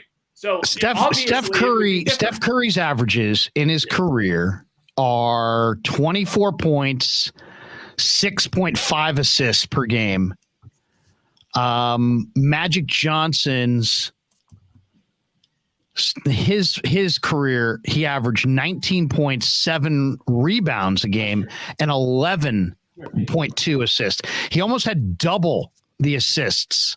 But I think that Curry creates more shots for his double. Team. 11.2 assists. Yeah, I know, but that's because back for then, his career, right? That's his I career. know. But Larry, back then, I know what it looked like. Back then, the point guard had the ball. The point guard facilitated the ball to the person that then scored. Steph Curry is creating points simply by running around the court. There's a reason why he's the greatest plus minus of any player in NBA history. He's a great player. But all I'm saying is if he had been restricted, especially as weak as he was coming out of Davidson, he would not have been the same player. He absolutely would have been diminished by the fact that he was bumped and grinded. Magic, I don't really think would be, he didn't have a pure 3-point shot, but that's just because they didn't develop it then.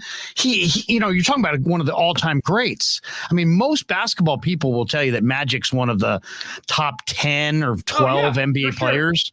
And I don't know if Steph Curry's a top 10 all-time NBA player. Maybe not. I mean, he's right there. It's close.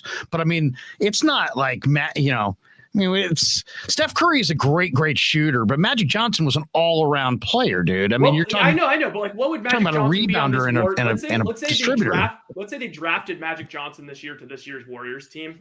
Like, what would he become, like the Draymond replacement, but not as good of a defender? Like, I'm not sure what his position would be. He would be the starting point guard, and Steph would play off the ball.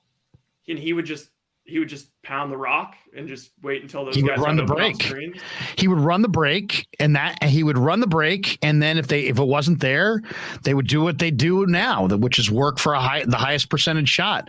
But then also Magic also took games over, dude, where he just basically just backed down the point guard at 6'9", and that's 6'9" at 230 with great handle. That Magic beat Sleepy Floyd many times. Sleepy Floyd was a really good player, 6'3", but he gave away 5 or 6 inches to Magic, and Magic just went down on the block, a little right, little left, baby hook. Magic dominated. Let's just say this too. Magic Johnson, as a rookie, tipped center in the finals, 42, 15, and 7. No, I know. Steph Curry didn't come. Steph Curry was not a country mile from that. And Steph Curry played his full career at Davidson. It wasn't like he was a one and done. So it's night and days. It's different players, different eras. But Magic should not be diminished. Should not be in any way put down. If you watch these highlights of Showtime, what's happening is all the players are in the paint because the game was played in the paint.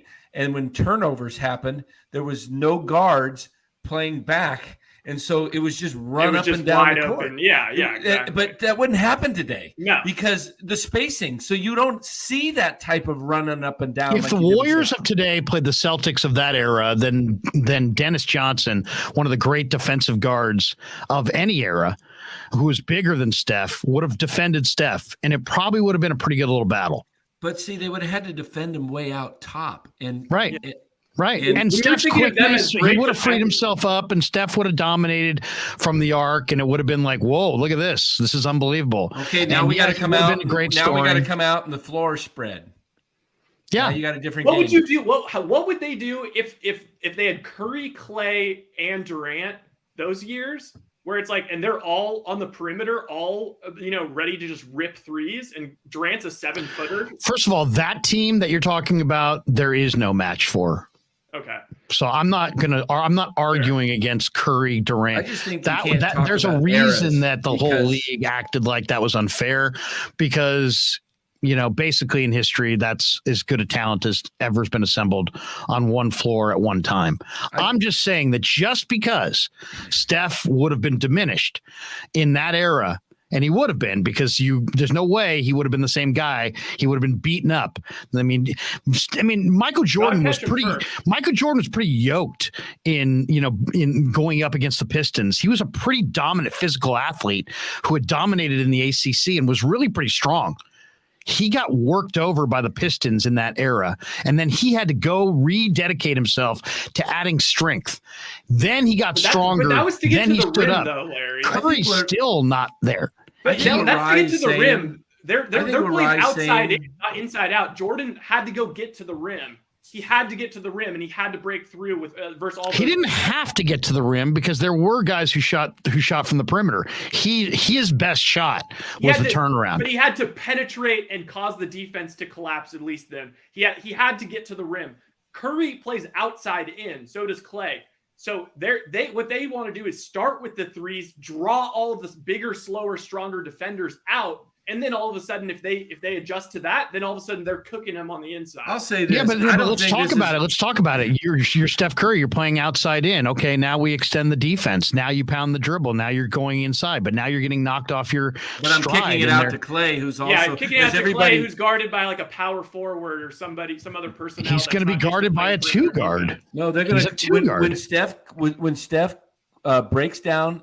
If the Warriors played the Bulls, Jordan would have been on Klay, and Harper would have been on Steph, and Pippen would have been on Durant. I can't make an argument against the Bulls. I haven't seen the Bulls that's a tough But if we're team. talking just 80s Celtics, like But I'm just telling you that you're talking about Jordan. I'm giving you Jordan's team. Jordan's team had 3 long-arm dominant defenders in their 1, 2, and 3 spots, and they didn't.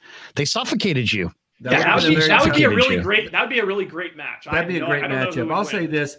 You can't compare. They were relative bricks by comparison, but they were also, all of them were like the greatest defender the Warriors have faced. I mean, you could make an argument that Jordan, Pippen, and Harper, all 3 of those guys would be the best defensive player in the NBA today.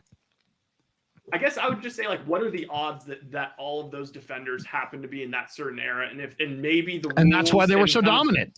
And maybe the rules and kind of the way I don't know. I'm not going to keep going deeper into the hypotheticals. I'll say this, Rye and Larry. Steph's an amazing player. If anybody's taking anything out of this that says that, thinks that I'm not saying he's an amazing player, wrong. I know he's an amazing player. I'm just saying that part of his game, I mean, basically the genius in his game is all the free form and free movement that he gets. He wouldn't get any of that. So then it's a matter of, well, how would he adjust? Well, could he handle that punishment? Could he still be the same player that he was if he had to deal with that punishment? I'm glad he doesn't, because we got to enjoy, him without that. But if he had, you're not taught. He's relatively slight. Now he's pretty yoked, but he wasn't like that at the beginning. So I think he would have been affected by all that violence. And I'm not saying the NBA liked it, because obviously they wouldn't have. They changed their rules for a reason, because they know this ball is better. And I don't ball. think you can. I think what Rye's saying, and here's the thing. But let's you want to compliment Steph, but don't put down Bird, don't put down Magic, because I don't they're think Ryan was. all-time I think what greats. he's saying is, and this is what I want to say is, if we just take the great players, Magic, Bird, Kareem, whatever those guys were, and they were playing in today's game and they grew up in today's game, they would be great because they're all-time greats. And Steph, had he grown up in the 80s, like his dad played in the mid to late 80s and early and into the 90s. And what was his dad? What's that? What was his dad? Well, he was a good shooter, but he wasn't Steph. But he was a great shooter. He was a significantly bigger guy who shot the ball really high. But guess what he was in the 80s? Just a specialist. His specialist shooter. Yeah, but that's like saying what was Bobby Bonds back then? Oh wow, so that makes Barry. Well, that's not a good comparison, but it pretty much is. No, it isn't. Bobby Bonds was a 30-30 guy. Yeah, Bobby I know, Bonds but I'm saying, but in comparison to Barry Bonds, if you were using his father as like saying, oh, if Barry Bonds played back then, that's what his stats would have been. That's what I'm saying about Curry. That's how different Curry is. Yeah, they're just different. I think if Steph had played in that era, he would have been 20 pounds heavier and stronger. He probably would have had to, like he's had to now. He's had to now, because if he was still slight, he would probably be not playing much now, because he would have been bounced around. He's like, I would say Steph has a shot, and some people may laugh at this, but I think Steph could make one of the all defensive, not top 5, but he can make third team, all defensive team. He's turned himself into a good defender because he's bulked defender. Up. He's not. I actually heard a lot of comparisons to Bird in terms of like Bird, like it's like, okay, Curry's not a great one-on-one defender, but at least he always knows where to be. He gets steals, he gets hands on balls. I've heard that in like sort of comparing his defense a little bit to like Bird or Magic. See, this is the comments. This is the comments that I know you're saying similar, Larry, but guys got to remember, they're hand checking below the 3-point line. Yeah, exactly. If he's coming across the line and they're hand checking him out there, and Curry drives by him, they're going to call a foul because they're going to have to hold him. But the things that are fouls now weren't fouls then. But they would be if it was. They would be what? If he was. Yeah, I mean, if they just held on, if they held him as he was driving by him. They allowed this. They allowed lots of hand checking. But if a guy's driving by and he's got to wrap him up, they're going to call a foul, and that's 2 points. But there were other quick guys off the dribble back then. You don't think Tiny Archibald was quick? Shoot. You don't think Tim Hardaway was quick off the dribble? Where were they going? They were going into the paint, and they were going to get clobbered. Like you said, the paint, the game. But there were other quick guys. Shoot. There were other quick guys. Quick guys that were also the greatest shooter of all time. I mean, Steph gives him gives him that Allen Iverson step back move and shooting. What are those guys doing? I mean, that's why he could have survived in the league. It's not survive. We're not talking about survive. I'm just saying that there's no way that you could say that a player that was as slight as Steph Curry was coming into the NBA would not have been affected if he had played in the 80s. He would have been a totally different player. He wouldn't have been as effective if he had been muscled. And I bet if you asked Reggie Miller if he could have played back then, Reggie would say he could have played. It's not about could play, Dan. And of course he could have played. Reggie was a star. But it's not about what does Reggie have to do with this? It's not about whether Steph could play. Steph could play, but he wouldn't be the same because he wouldn't be able to take that abuse. You had to be able to take a certain amount of physical abuse. Pretty skinny. Yeah, I also think that Curry. I think if you dropped Curry into that era, he would be the best conditioned athlete in terms of just constant motor, being able to always go. He would be like all those guys in the 80s in the NBA were doing blow and smoking cigarettes and eating. There's no way they would have kept up with Steph. No way. They couldn't keep up with him. If he was in the 80s, he would have been doing the blow with him. That's why we can't compare eras. Yeah, how can that's the most ridiculous thing too. The guys in the 80s were doing blow. I'll say this, guys today in the NBA, there's nobody doing any drugs in the NBA. I'm going to give you my top 10 right now, all time, and this is off the top of the head. So I may top 10 what players of all time, and I may miss some. Michael Jordan 1. I like Kareem 2. Let's see. Bird 3. Let's see. LeBron. I'll put LeBron 3, Bird 4. Right in there. Let's see. LeBron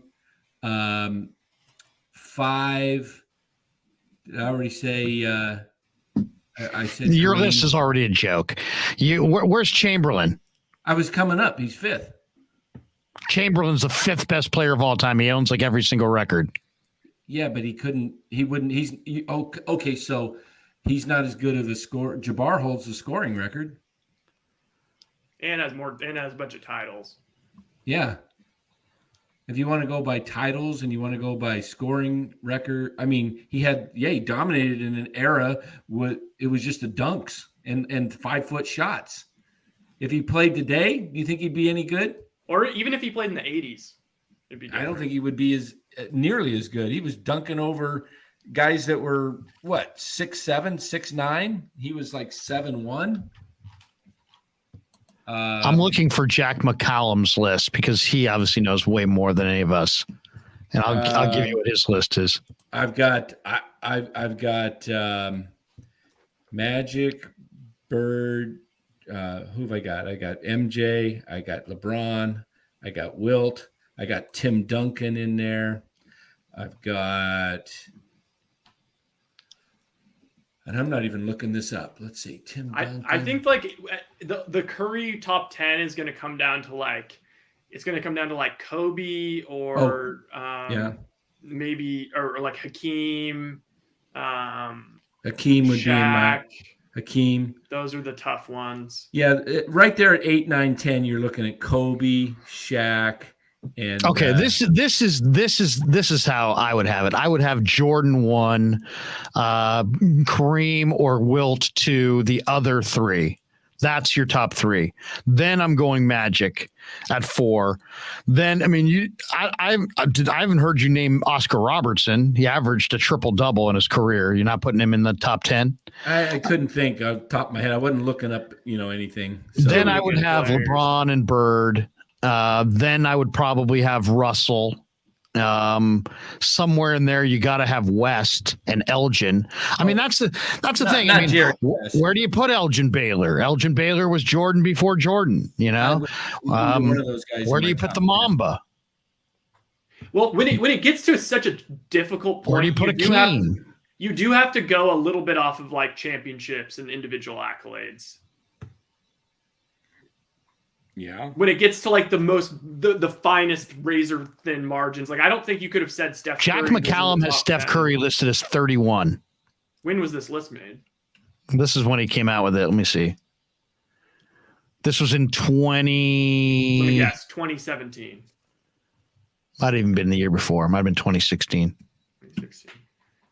I know like Bill Simmons is like, he does his like big list and he had like Durant ahead of Curry. And after this championship, he put Curry 10.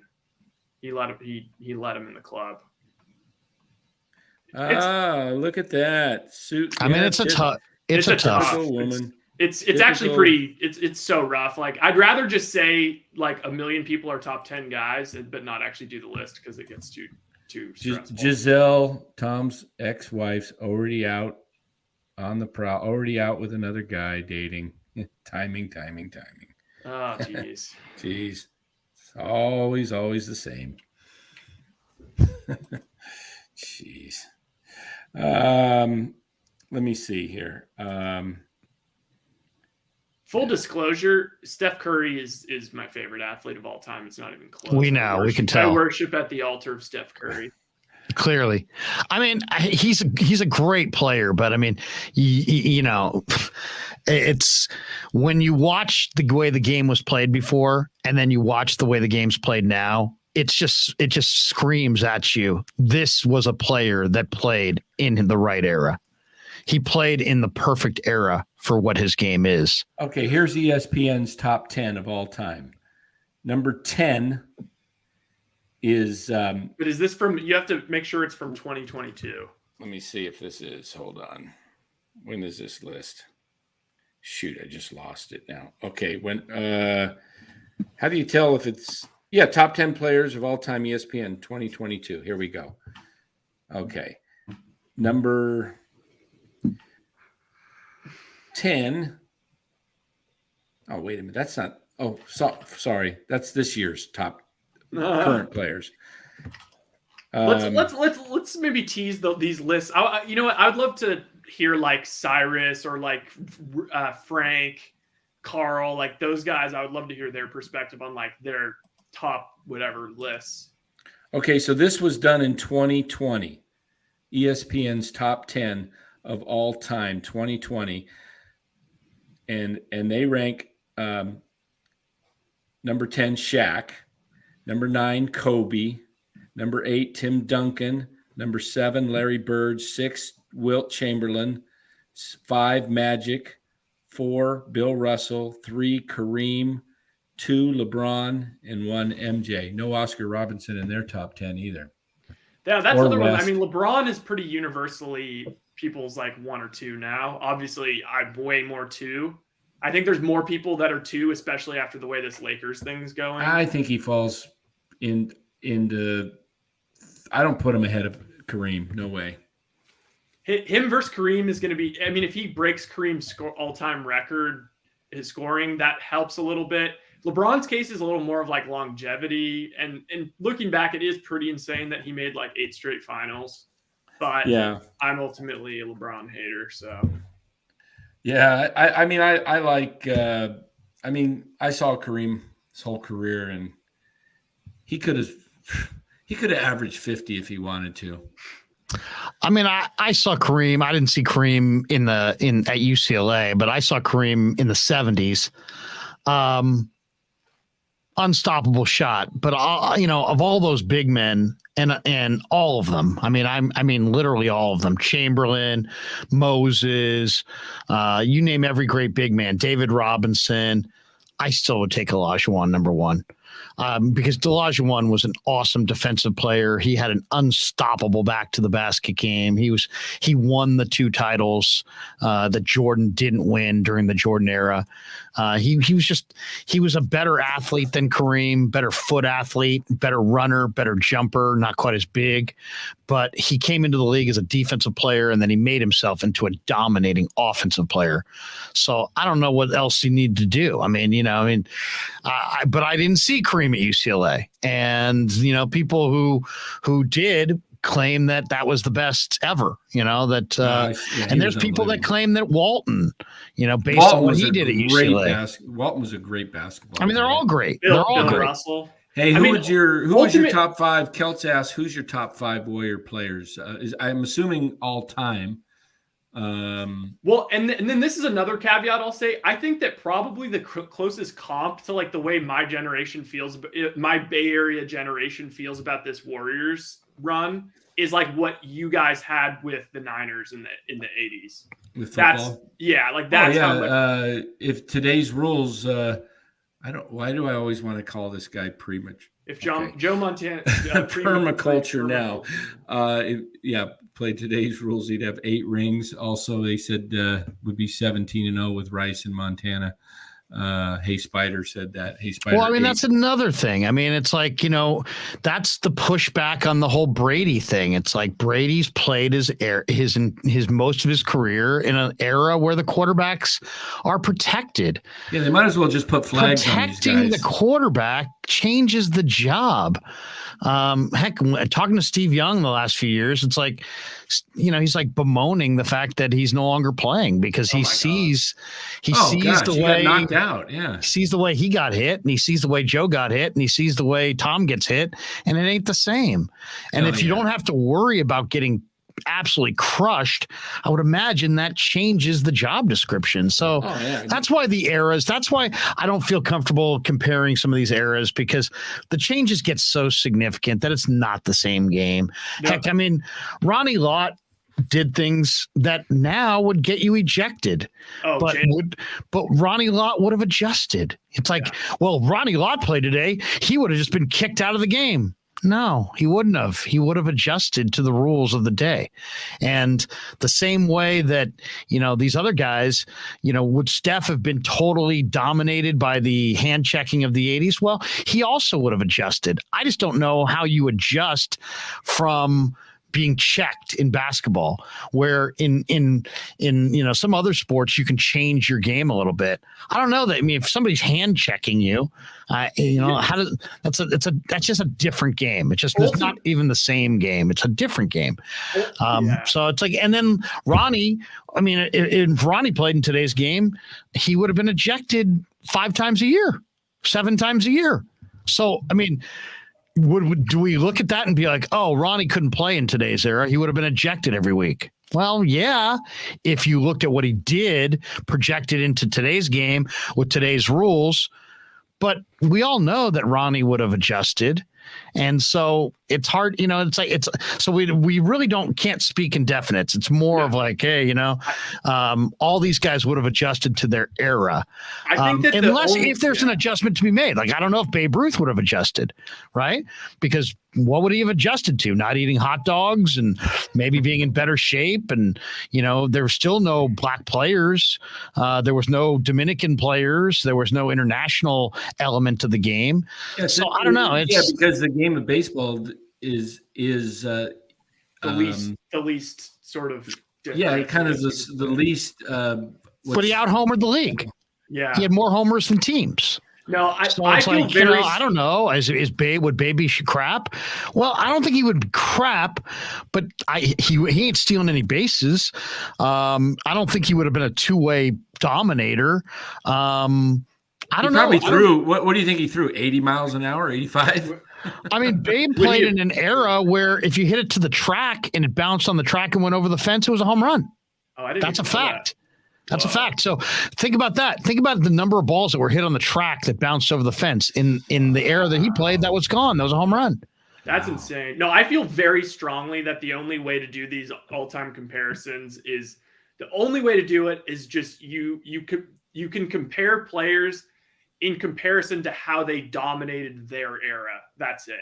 So it's like Babe Ruth. Yes, you have to say he's a top 3 baseball player of all time because of how much he dominated his specific era. Same thing with it's like whatever, Bird and Matt and Jordan. That's why Jordan's number 1, because he dominated his era more than any other guy dominated. Yeah, it's sad because some of the best players thing. Jordan gets credit because we can look at Jordan and we can see his athleticism and we can and so we don't give him any markdown for playing in 1985 because we're looking at him and we can see the unbelievable frame that he had and the unbelievable athleticism and then obviously the skill and the defense and the offense. So we can see it all. But like Bird is totally disrespected because people look at him and he doesn't look physically impressive. And you look at him and you're like, yeah, it doesn't look like much. And so Bird, I think, is one of the most disrespected players because he just doesn't have the body of a modern NBA athlete. And so he's just like, Bird couldn't do it, but Bird could do it. And Magic, didn't have a great shot when he came in the league, but Magic, really developed. Magic worked at his game much harder than these guys today work at their game. And when I say that, I can say that because nobody goes away in the summertime and comes back with like a new element to their game. If you see it once or twice a year in the league, you'd be shocked. Magic did it like Steph does that every year. Magic did it literally every year. Magic didn't even have a set shot. All of a sudden he came back, he had an incredible set shot. He literally worked on his game and brought new elements to it every single year. Steph might be one of the exceptions, but as far as there was huge whole elements of Magic's game that totally developed as he went. So I don't know. I mean, I'm okay with giving the modern players credit because they didn't change the rules. They're just playing the rules that they came into the league with. This is the only way they know how to play. Yeah. But I also don't feel good about diminishing the guys of yesteryear for something that has nothing to do with them. That's all just a projection. We're projecting. As far as Babe Ruth goes, if you want to know the real honest facts of who probably was the greatest home run hitter at that time was Josh Gibson, who was in the Negro League, hit over 800 home runs, and is not even recognized because they didn't let those guys play. He's in the halls now. Yeah, but he's not recognized as the all-time home run leader, even though. Yeah. Well, I mean, heck, Buck O'Neil, if I'm a Negro League historian to some degree, and I watch all the Ken Burns stuff, and I've read books on the Negro Leagues. Buck O'Neil saw Willie Mays play, said he was the best Major League Baseball player he's ever seen. But he also saw Oscar Charleston play, and he said Oscar Charleston was the best baseball player he ever saw. Regardless of league. So this is a guy who saw Mays. This is a guy who saw Mays and saw Oscar Charleston and swears that Charleston was the better player. Interesting. That's insane. we I know we got caught on this basketball thing, but somebody asked a while back anything on the Giants. Tomorrow is a big day because tomorrow is the 15th, right? Or today it's the 15th now.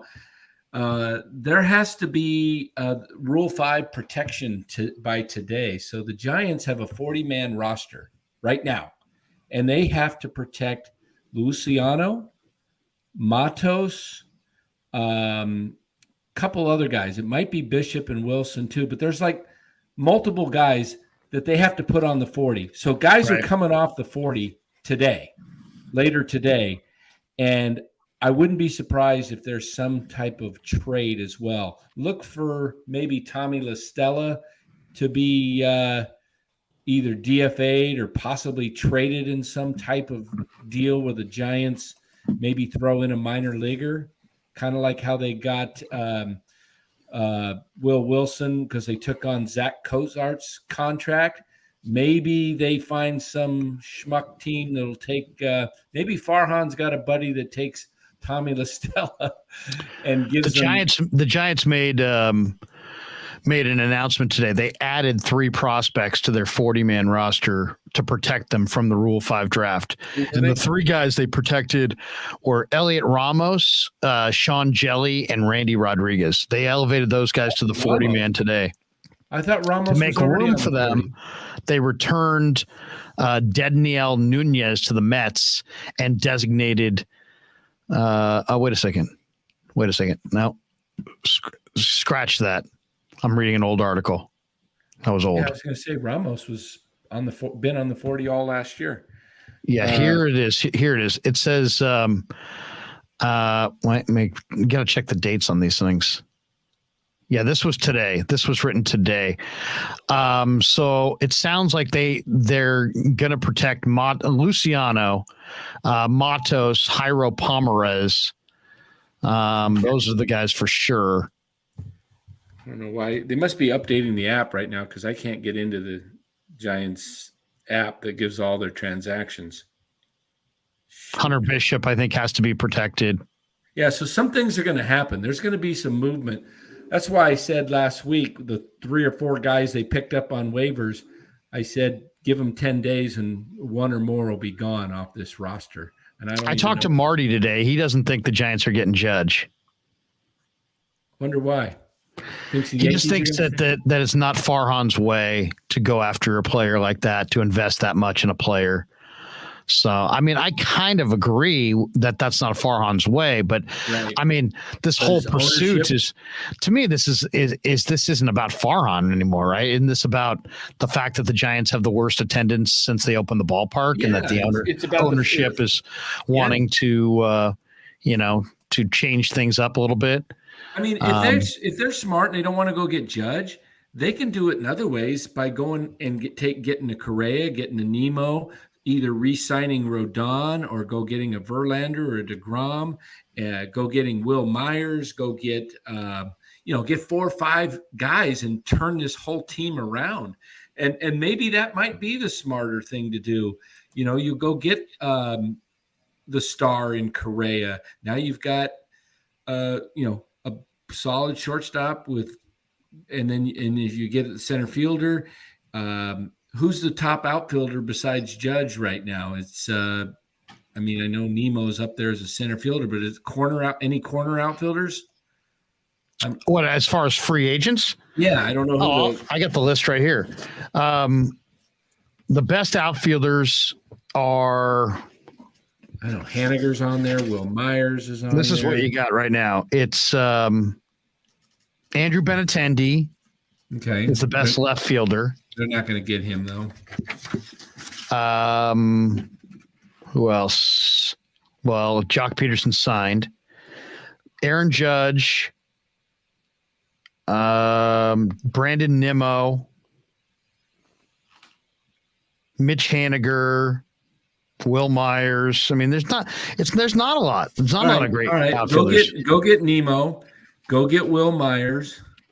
On the infield, they're probably. I was saying to Marty that I think that the Giants talked such a big game about Aaron Judge, and I said that if what would be so typical Giants, talk a big game about Aaron Judge and then overpay for Brandon Nimmo. Oh, I saw your tweet. Nemo. Yeah, that is so Giants right there. That would be so Giants to give like Brandon Nemo like some crazy deal that everybody else is like, what? Like the year they signed Denard Span. Like you asked me, we ought to do this actually.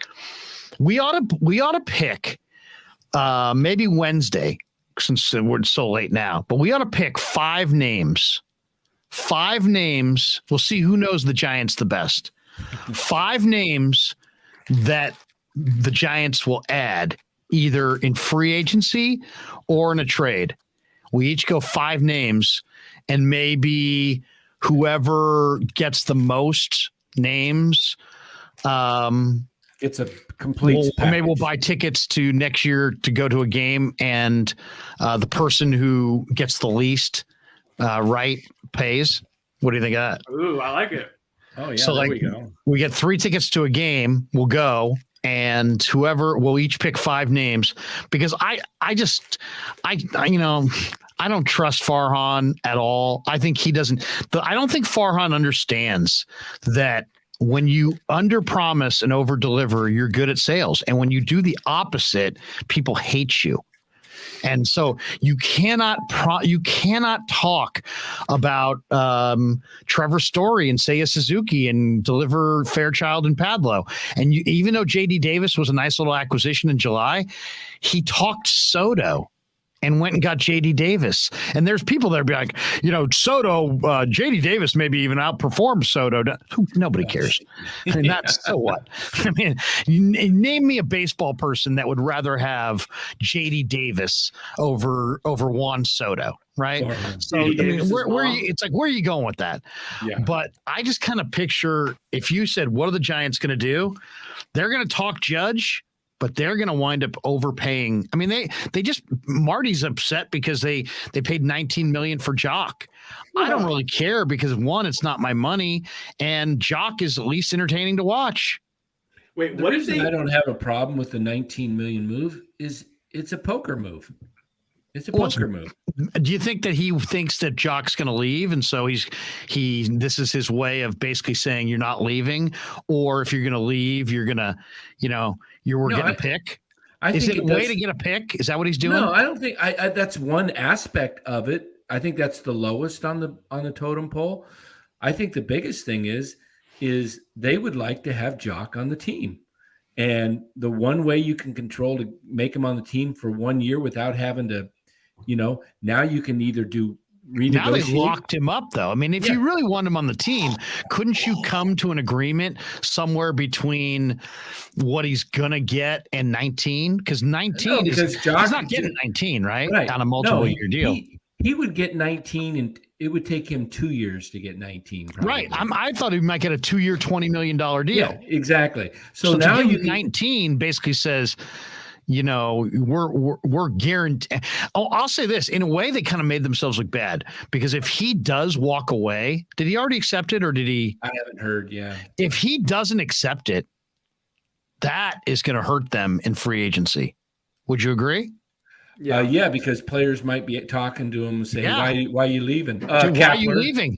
They're going to pay you $19 million and you still want out? Yeah, so in a way, it might be a big risk to offer him that. Because what if he turns it down because somebody's going to give him a 3-year, $30 million deal, right? And then he goes and immediately, if he turns down that $19 million per, which has got to be about $6 or $7 or $8 million more than anybody would have paid him for more than that for 1 year. But even like on a multiple year deal, it's probably at least $5 million, maybe $10 million more. I think he probably if he turns it down, they're going to be like, "Why are you turning it down?" I think he probably, to get a multi-year deal, Jock was probably looking at somewhere in the neighborhood of 3 and 25, probably because he got $6 million last year. You get 3 and 25. You're not just looking at you're looking at security. You're looking at security. Look at permaculture now. Says Mad Bum coming home. No, I was just thinking that. Imagine if he just did all super marginal, boring, horrible moves, but then as the PR spin brought Mad Bum in. Oh, jeez. If I was the GM, I would bring Mad Bum back. Why? Because Mad Bum's got a healthy arm. He doesn't put a lot of strain on his arm. He's going to make 30 starts a year. He'd be better in their ballpark than he's going to be in Arizona. And I also think that Arizona owes him like $35 million or whatever, $25 million. Yeah. If you took that money off their shoulders, you could probably get, Marty thinks maybe Ketel Marte. I don't know about Ketel Marte, but I think they could get like Pavin Smith or Jake McCarthy or maybe Dalton Varsho. And if I'm the Giants, I would take on Mad Bum's money to get a young outfielder or two from Arizona. So that would be one I'd be very interested in. Also, Mad Bum puts people in the stands. I mean, I'd like the Giants to start thinking a little bit about the show. I would love to see them get Trace. Come on, we need. Tell me about it. As a think a little bit about who the fans want to see. I ate so many tickets this past year, And it's funny. I was talking to Sean Proctor about this. Sean's pissed about the tickets because he was telling me the way they changed the prices on the tickets. Let's say might buy them, or Sean or anybody who's a season ticket holder may buy them for X, and let's say that X is $80.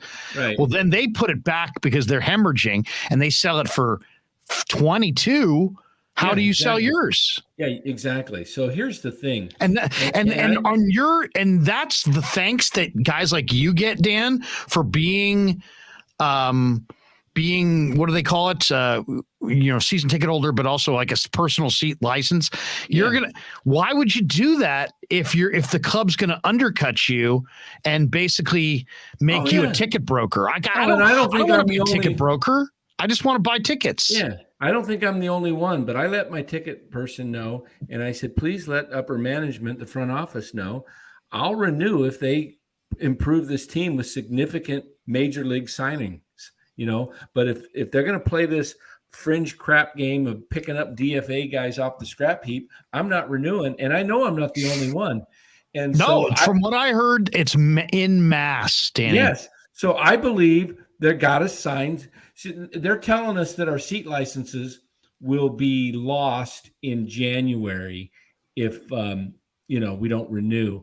So I'm thinking you better get, you got people already who are ready to buy.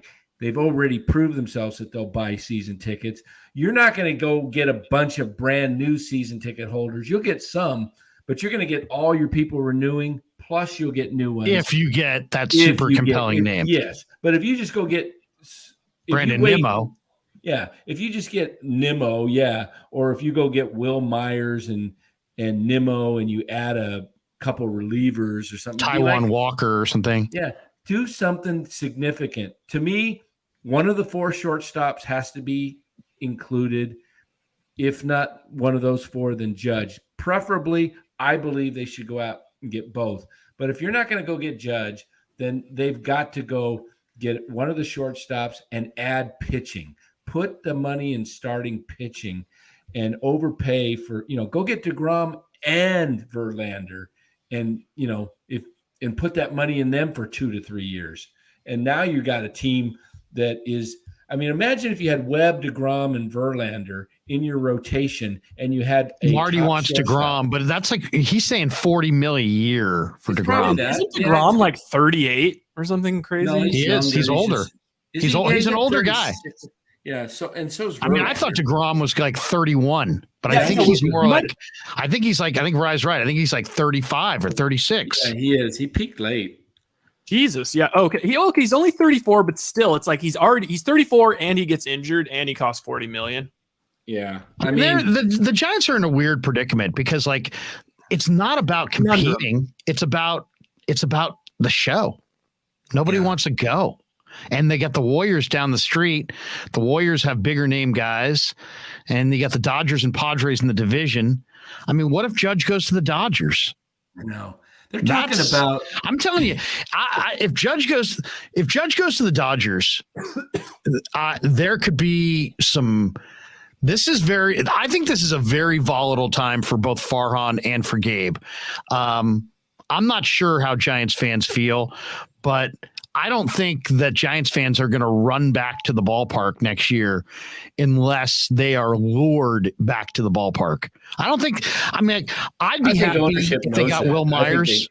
But I think ownership knows that. But I think the casual fan wants bigger. What's a bigger name? Or at least give us some good cheap tickets where we can all just go and get drunk with our friends. I don't even.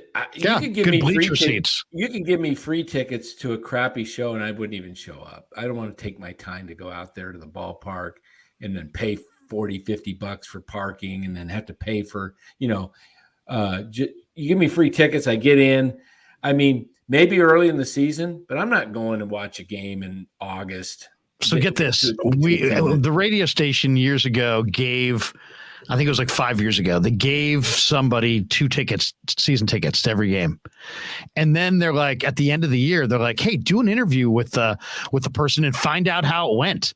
And we'll air it on the radio. It'll be great. So they're like, all right. And they gave me the person's name and I called them and I started talking to them off the air.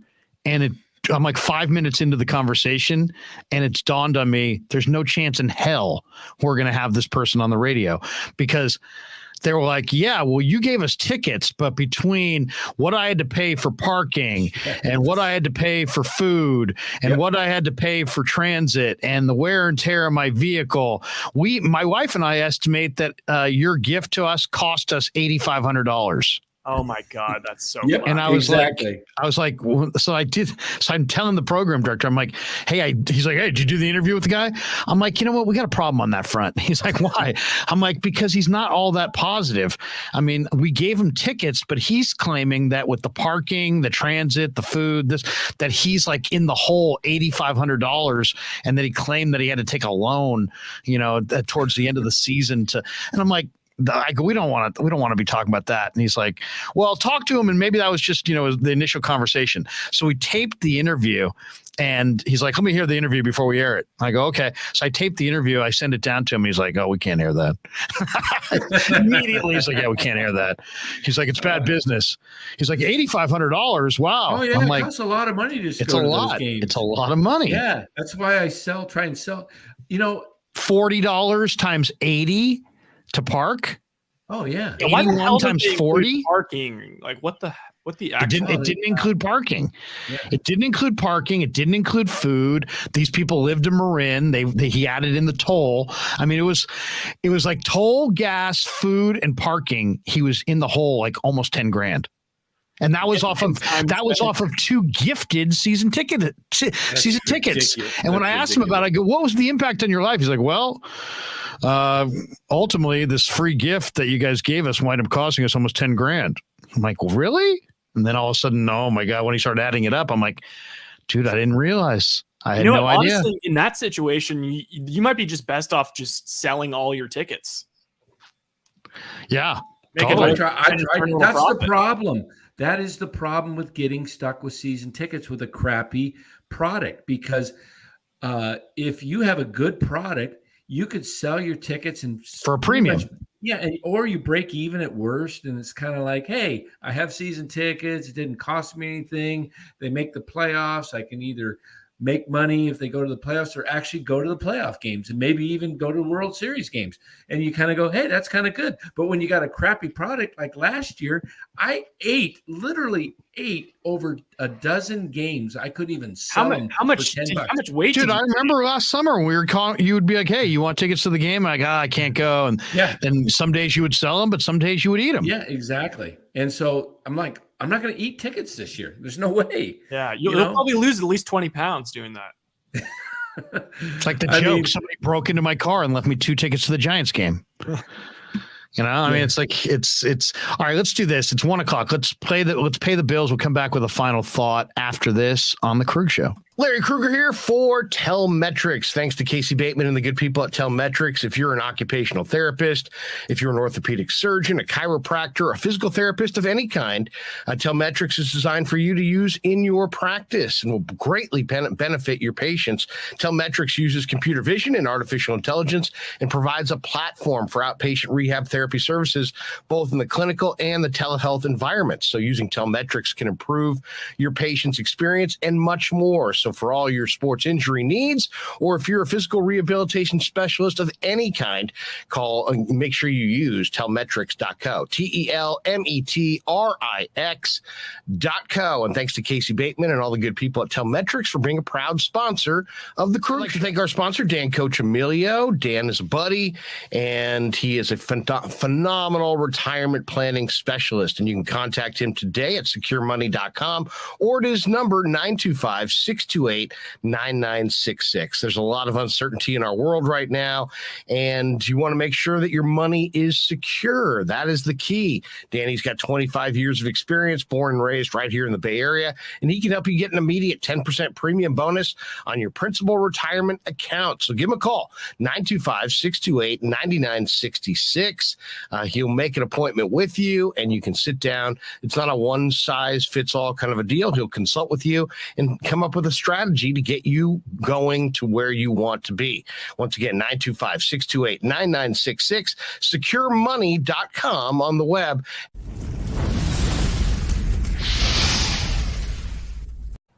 And And thanks to Tony Cassera and the good people at Cassera's Italian Menswear. They are housing the Krueg Show t-shirts, and they're a proud sponsor of the show as well. The Krueg Show t-shirt, the Krueg Show podcast t-shirt is available there at their store in Dublin. Their address is 7372 San Ramon Road in Dublin, California. And go see Tony Cassera and get yourself a Krueg Show t-shirt and support the show. And special thanks to our sponsor, New York Style Italian Sausage. That's right, NewYorkStyleSausage.com is their website. Phenomenal product, whether it's the breakfast sausage, the Italian mild, the Italian spicy, the chorizo. You cannot go wrong with New York Style Italian Sausage. Once again, NewYorkStyleSausage.com. Often imitated, never equaled.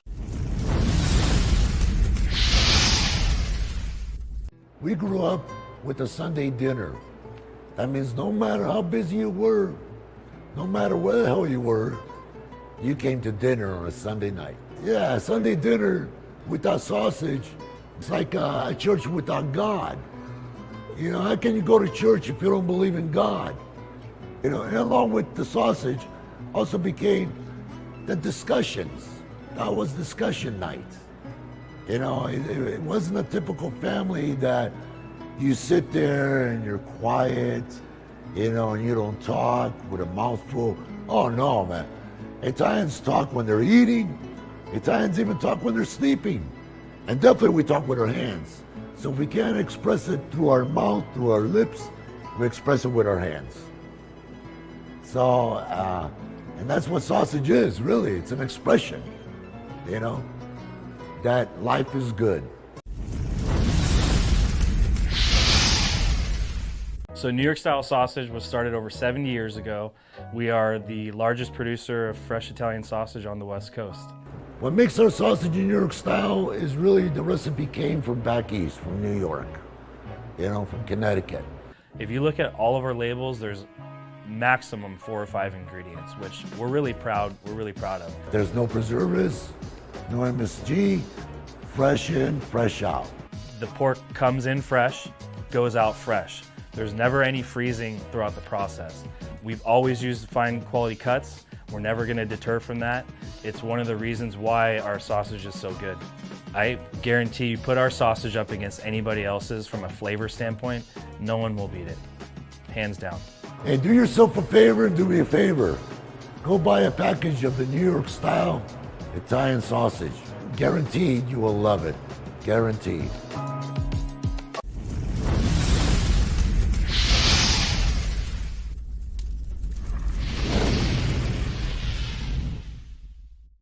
Meeting earlier today with Pasquale in Santa Clara, a little morning meeting with Pasquale on a early Monday morning, which was a tough turnaround because, you know, we had the game, we had the show last night, and, you know, getting in the car 8 o'clock to go down there.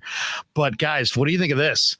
Obviously, you know, New York Style is a sponsor of the show, and they're very happy to be a sponsor. In fact, Rye, they still want to give you the tour of the facility. Today they swagged me out. They gave me all kinds of hats and t-shirts and you name it. But we're going to have Pasquale on the show.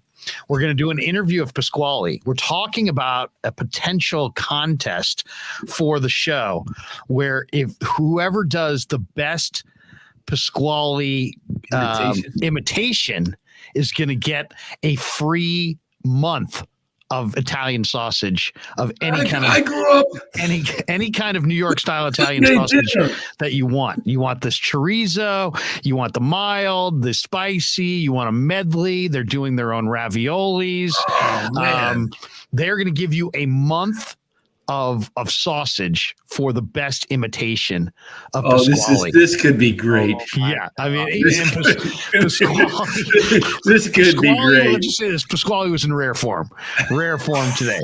I mean, he is what you see is what you get with Pasquale. So we'll have details on that coming up in the next couple of weeks. We're talking about a couple different things that we can do with them. You're talking about maybe even, having them barbecue, like having a big barbecue and then providing the food and having a big show. That will do a show. Maybe, awesome. We're talking about maybe doing something around the Niners, maybe something around, because the facility's right there.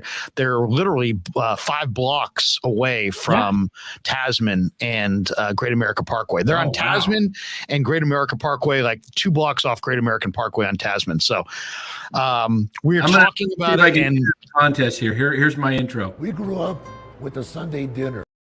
God, it looks just like him. Here we go. We grew up with a Sunday dinner. No matter where the hell you were, you came to dinner on a Sunday night.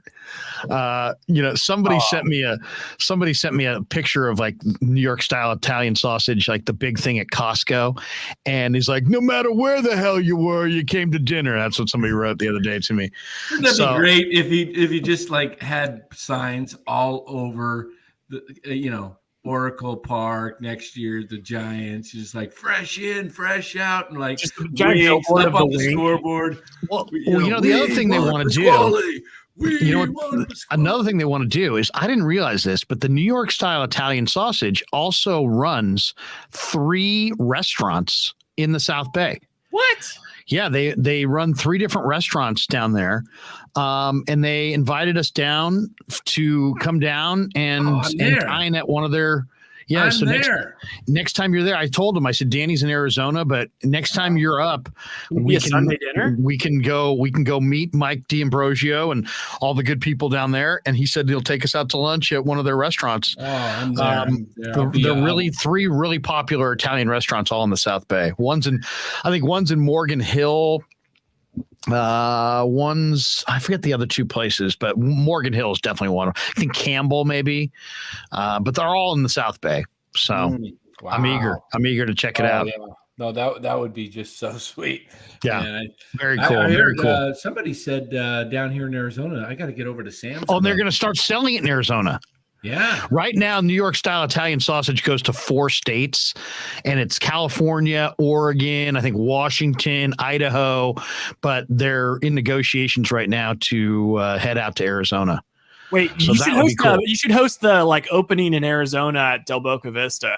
Yes. Get the barbecues going. Barbecue. Look at the sausage. And that's the other thing. They really want to lean into the edginess of, like I showed them Dan's fantasy team name and they loved it. They're like, oh, that's awesome. What's your team name? Oh my. Pasquale's Monster Sausages. Yeah. By the way, I forgot to bring this up. This is not negative fantasy. This is my other league. Look at this insanity that I ended with tonight. Wait. That was my match. Dead heat? I've never seen that. I've never seen it before. I had Miles Sanders. He had just 54 yards rushing, just 5.4. One more yard and you won. 111.34. Now, all these players were on your roster when the game started. He's not the commissioner in that. Yes. Insane. So who is it that you tied? This guy, my friend Jason. So you have Mahomes or he has Mahomes? No, I have Lamar Jackson and he's on bye. I have Mariota, Cook, Sanders. How many points did Mariota get? 17.74. Needed every 0.4. Here's the thing about this. If you scroll down, you're going to see Devin Singletary scored a ton of points, huh? You got Walker, huh, Ryan? In Walker? Did I see Walker? I can't see that. No. Is this our league? No. This is my other very high money league. So it's officially a tie. It's officially a tie, and barring a stat correction, which I'm sweating about Miles Sanders. Like if they do any stat corrections either way, 1 yard. That happens. It's happened to me 3 times where all of a sudden, you're a half point off or quarter of a point off. Yes, exactly. Krueger says points might adjust. Yeah, exactly. Oh, you know what? He's the commissioner too, so the points really might adjust. He's the commissioner of your league? Yeah. Mark Graves says it's at Sam's Club right now in Arizona. He says that they can get it in Arizona right now. Hey, he says they carry the mild Graves. Italian sausage. Pick me up some. I'll get some mild next time you're in there, and I'll pay you for them. Pasquale never gets old. Shante Ortega. Yeah, just to see Pasquale this morning, and it's like, he's got the cup of coffee, I look at your face every day. I told him, I said, dude, you don't realize it's like people can quote every aspect of that commercial. I mean, it's like, New York, you name it. Connecticut, from Connecticut. It comes from New York, Connecticut. That is great. That is great. All right. No hard feelings, huh? On tonight. This is all fun. We're all screaming and yelling, but at the end of the day. Hey, look at the fantasy league here. Look at the fantasy league here. Larry, you moved up you were in 8th before last week, right? I think I got a win over somebody this week. Oh my God! Wait, I got to see what my standings are. You're now 7th. High. You're now 7th. Has whatchamacallit lost yet? No, he's 10-0. Jesus, I've never seen that. He lost cup though. His name's Cup Runneth Over, and now it may be Cup Runneth Empty. Yeah. Wait, let's see. He's 10-0. So, I had one undefeated season and lost in the championship. I was going to say the team that has the major incredible run never seems to do it at the end. Never. Like the Eagles. Oh, yeah. By the way, did you guys watch that tonight? Oh, yeah. Yeah. I was flipping between that and the Warriors game. The Eagles had a flatness to them tonight. Yeah. And it was like even the crowd was like incredibly flat in Philly, which you never see. Never see that. I kind of feel like it could be spun as like a good thing. Like you don't want that like hanging over you, but all of a sudden it's like the Giants, the Vikings, like they're not guaranteed the 1 seed. I'll tell you, Washington to me looks much better with Heineke. Yeah, he's a gunslinger. Heineke's not bad. The Kruegerans have a chance. Wait, I got to go get my phone and see what this go all the way up to 4th next week with a victory. Or you could fall. Who's fresh in, fresh out? That is Carlo. So we have 10-0 is first place. Carlo's in second at 6-4. MF is 6-4. Then we have 1, 2, 3, 4, 5 teams, including myself. I have 5-5. Right. Then you at 4-6. Then Rye at 3-7. DJ Venus. I've actually got more points Justin. than you, Larry. Drag. You've made a lot of moves. I've made a ton of moves in this league, probably more. But I'm starting to feel a little bit better about my team. I'm kind of hurting right now because I'm in a situation where I've just got I've got a couple good backs, but man, it's been pulling teeth. Wow, the tie came through. It just says T1. I'm 6-3-1. What the hell? 1.5 games back. That's funny. 6-3-1. We can make a Didn't you have Devin Duvernay? I did. Yeah, by the way, fire sale on my running backs if you guys need them. I'm ready for it. I'll make a deal with you right Brian now. Robinson, Pollard, Singletary. What do you want? I don't have a back for this week because Jeff Wilson Jr. is on a bye with Miami. I mean, I probably would do it for pretty cheap, but not just Higbee. You want Higbee? No, not just Higbee. You want Higbee coming back? You want Higbee and the only thing about Robinson, the only thing about the Washington back is that they're sharing. I know, but he had like 25 touches tonight. Did he? But I'd give you. Robinson went up for yards tonight. Like 25 for 90 and a touchdown. It was pretty. It was like his first kind of ooh, he might be the guy kind of game. I'd give him and Singletary or him and Pollard up for something that's not that much. Who you'd give up? Who? He was 26 carries for 86 yards, only 3 a carry. Yeah, but he did get a touchdown. Yeah, I like the usage though. Larry's got good backs. He's got Walker and Pierce. But they're hurt. But Walker's on bye, I think, right? Yeah. He's on bye. I have to. I mean, I got Clyde Edwards-Helaire. I got Hunt. Edwards-Helaire didn't even get a point last night. I know. It's been very disappointing. My team's kind of going south on me a little bit. Jefferson. I do have Justin Jefferson though. I've got Kyler Murray up for if you want Kyler Murray. I know you don't. You have Brady as a quarterback. I'll trade for Kyler Murray, but I'm not trading you Dameon Pierce. Huh? I'm not trading you Dameon Pierce. Maybe we do a little menage a trois. Well, I don't like your bench though. Anybody on your bench? Me? No, Larry's. No. My bench? I've got Isaiah Likely. I've got Kareem Hunt, Wan'Dale Robinson, Keenan Allen, Jahan Dotson. Did Dotson get any run tonight? Dotson played tonight. He did okay. I don't know what did he do. He had one catch. Oh, one catch. It was one target.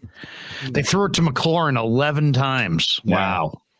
Who's got? So I'm telling you, for the 49ers, I'm a little nervous for Washington, the way Washington's looking. That's why I wanted Philadelphia to win tonight.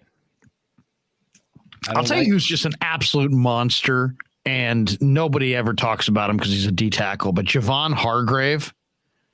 Did you see Javon Hargrave tonight? 13 tackles and a sack. Wow. That's a lot. You don't see that too much. Yeah, those are two pretty elite D lines. Well, you have Kareem Hunt. He's not bad. No, he's all right. But I was hoping the reason I kept Kareem. See, I would have traded Kareem Hunt, but the reason I kept him was because I kept hearing that the Rams wanted to trade for him and that he was definitely going to get traded. I'm thinking, okay, I'll just hold on to Kareem Hunt. He'll be a starting running back in 2 weeks, and then they kept him. I did the same thing with Jeff Chubb's Wilson. Healthy. I almost got rid of Jeff Wilson, and then he got traded to the Rams. Look at this one. To the Dolphins. Kyler Murray for Chewbacca and Jabba the Hutt. Yeah, thank you, Max. Thanks for listening. Shanti Ortega, great show. This is kind of interesting in real football. Arizona cut Eno Benjamin today. That was strange. Did you see that? No. I mean, he was like the number one guy when James Conner got hurt. They cut him today. Oh, maybe Shante. Danny's desperate. Danny actually has 2 quarterbacks now, right? But you're probably not going to make the playoffs unless you get going there. Controversy, possibly. I got Justin Fields and Kyler Murray.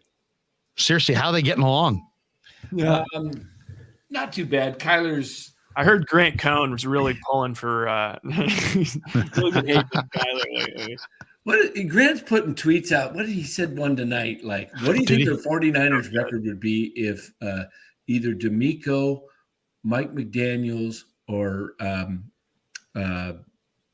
Robert Saleh was the he goes so hard at Kyle sometimes. Oh man, I'm surprised Kyle. Yeah, he's just.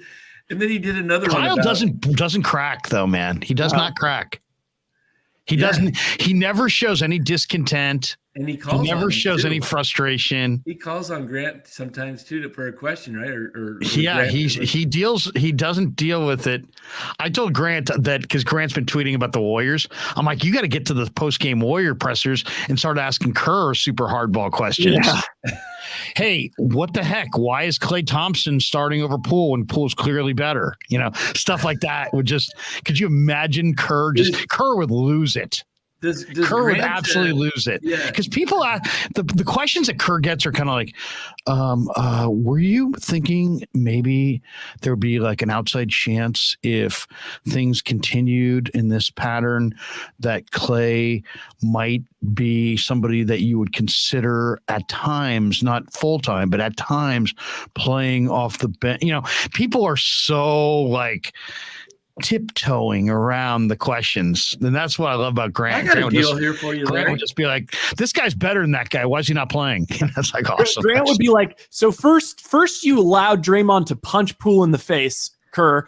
You didn't suspend Draymond, and now you're refusing to start him in the starting lineup. What do you have against Jordan Poole?" or something like, secretly, did you want Draymond to punch Poole? I mean, can you imagine just the kinds of questions that would just get Kerr to just be like, "What?"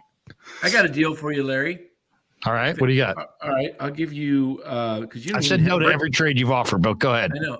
Well, you did say the one to you made one trade. And you got Keenan. What do you got? What do you got? Throw me your best offer. A quarterback. Brady's got to buy. So I'll give you Kyler. Okay. I'll give you Jimmy G. Good for let me double check to see what quarterbacks I could actually have today if I said no. I could have Davis Mills, Ryan Tannehill, the Red Rifle, Mac Jones, Kenny Pickett, Baker Mayfield. Somebody would drop a quarterback. Like I'm going to Zach Wilson. I can go Taylor Heineke. Yeah, Heineke's frisky. Who do they play? They play Houston. But Kyler has the opportunity to get you like 25 or 30. I know. Who does Kyler play? Oh, it was the Niners. Oh, yeah. I don't like that. That's the last thing I want. Yeah, I wouldn't be surprised if Kyler forgot his passport also. I'll say this, too, guys. I would encourage anybody to watch this. Have you guys done a slight glimpse at Hard Knocks? Just social media clips. I saw just some clips, of the Cardinals. The Cardinals are coming apart at the seams. Oh, yeah. DeAndre and Kyler were like pissing on each other. And there's obviously some tension with Kingsbury between the owner and the GM. Buda Baker was calling out all kinds of guys. I ain't losing. Come on. I'm tired. You could tell they got issues there. Oh, yeah. Kyler issues. The worst. Hey, the Niners are up in Colorado Springs getting used to the altitude from Mexico the Broadmoor. City? They're staying at the Broadmoor. You ever been to the Broadmoor? No, but I've spent some time in Colorado Springs.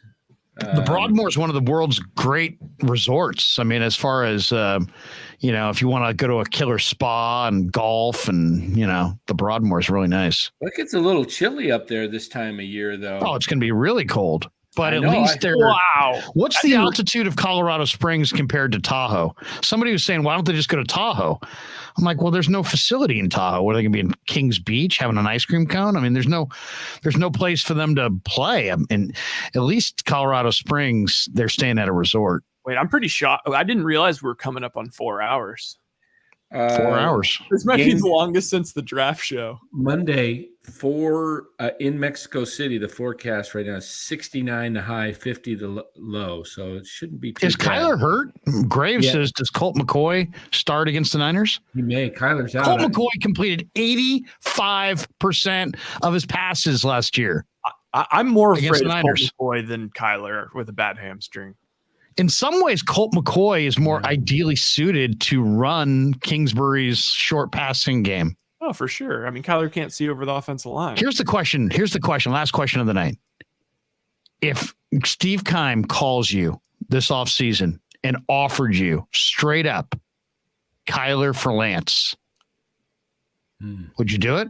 No. He's a cancer. Kyler's a cancer? God, is he a cancer? Yeah. I knew a guy that played in the Cape Cod Baseball League with him, and he said he was the biggest asshole like he's ever met. Like, he refused to, even when people asked him questions, like teammates, he just refused to answer.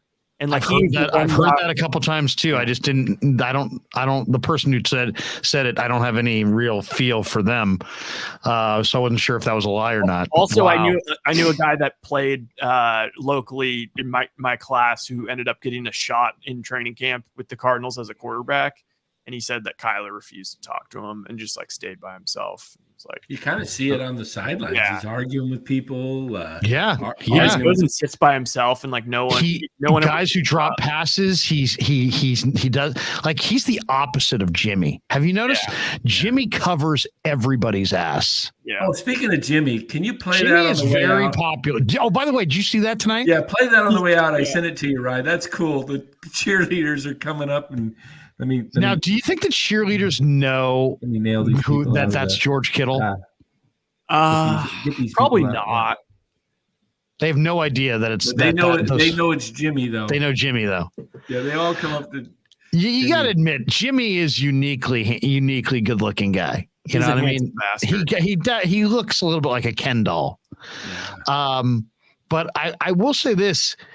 Jimmy is like a guy's guy in that room. The guys love Jimmy. He's not Kapler.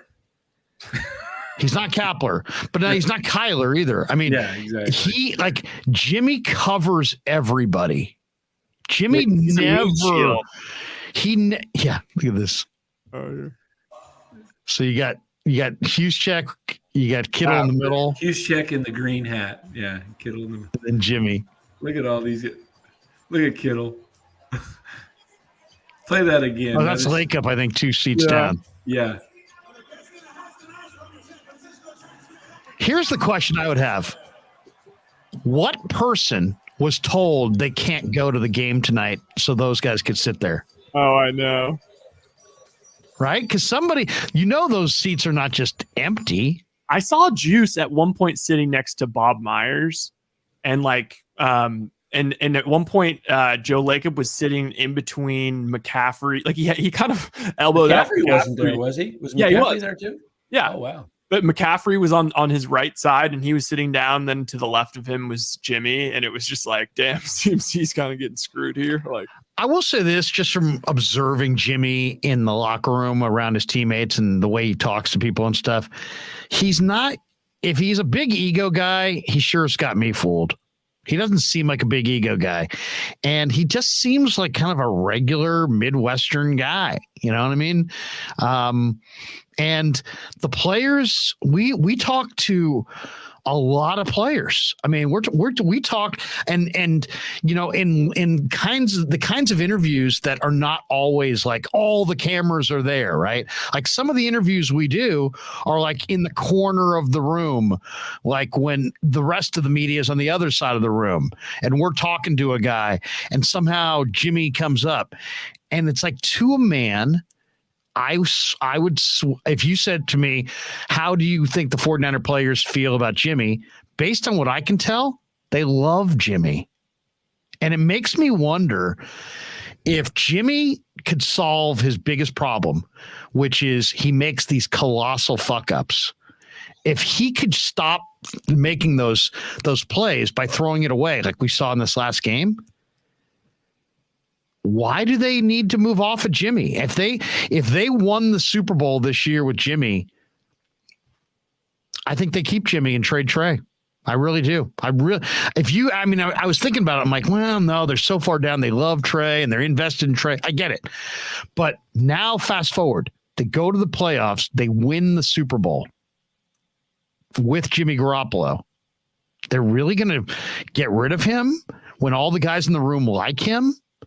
For a young player that they hope can do at the best the same what Jimmy just did.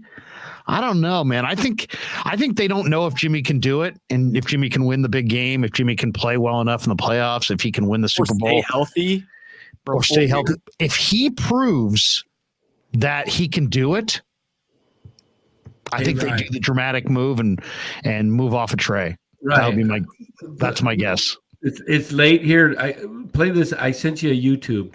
Check this out. Go to the 1 hour, 21 minute mark and just play it. It's the last minute of the Cal Stanford game. Did you see it, Larry? That you sent me today? Yeah. With Ron Barr? Yeah. Did you see it? No, I just saw Barry Tompkins and Ron Barr doing the game. Okay, check this out. 1 hour, 21 minutes. It's 57 seconds. You can play it with the sound, right? Yeah. Turn it up. 57 seconds left in the football game. For all intent, there are 2 plays left in the football game. You got it louder? Or? All kinds of tailgate parties, all kinds of goings on. We, in fact, have one of our very own in a mobile home that was donated to us by Homes West. They have a pretty good idea for ski enthusiasts. They're doing a commercial with 1 minute left in the game. If you'd like information about that, you need only call 664-9001. That's 664. Coach is getting tripped on his cord. 7 seconds left in the play to the football game now. To the near side comes Marjoram. Straight back to pass is Schoner. A lot of time. A late blitz. Schoner rolls away from it. He's got room to run. Gets to the 3-yard line before he is stopped at the 3-yard line. Fumble the football. And I believe the Cardinals have it. The Cardinals. Listen to this. Listen. And he has shown an awful lot. He has shown an awful lot. Number 27. At about the 2-yard line. Watch the replay. What number? Call the timeout. Rich Dixon comes off limping. Number 27, Cal. Let's take another look. Watch him right pick there. up the blitz. Just stepped up in front of the blitz. It was a delayed blitz that California came with that time. Pat Graham was looping to the inside, and they had everybody in there but Schonert. Coccimilgio with the saving tackles. Coccimilgio with the saving tackle. Oh, that's awesome. You watch the last play of the game. Comes down to just one play in 40 seconds. Fourth down play, 2 yards to go for the touchdown. She's nervous. Stanford will have to have this and a 2-point conversion. I still keep looking for that bootleg by Schonert. Marjoram to the near side in the I formation with Donnerer, the running back behind Greg Hooper. Schonert with the call. Fourth down. He rolls to his left. He will throw. Under pressure. Throws for the end zone. Broken up. And the California Golden Bears are going to win the 82nd version of the big game. There is delirium here at Stanford.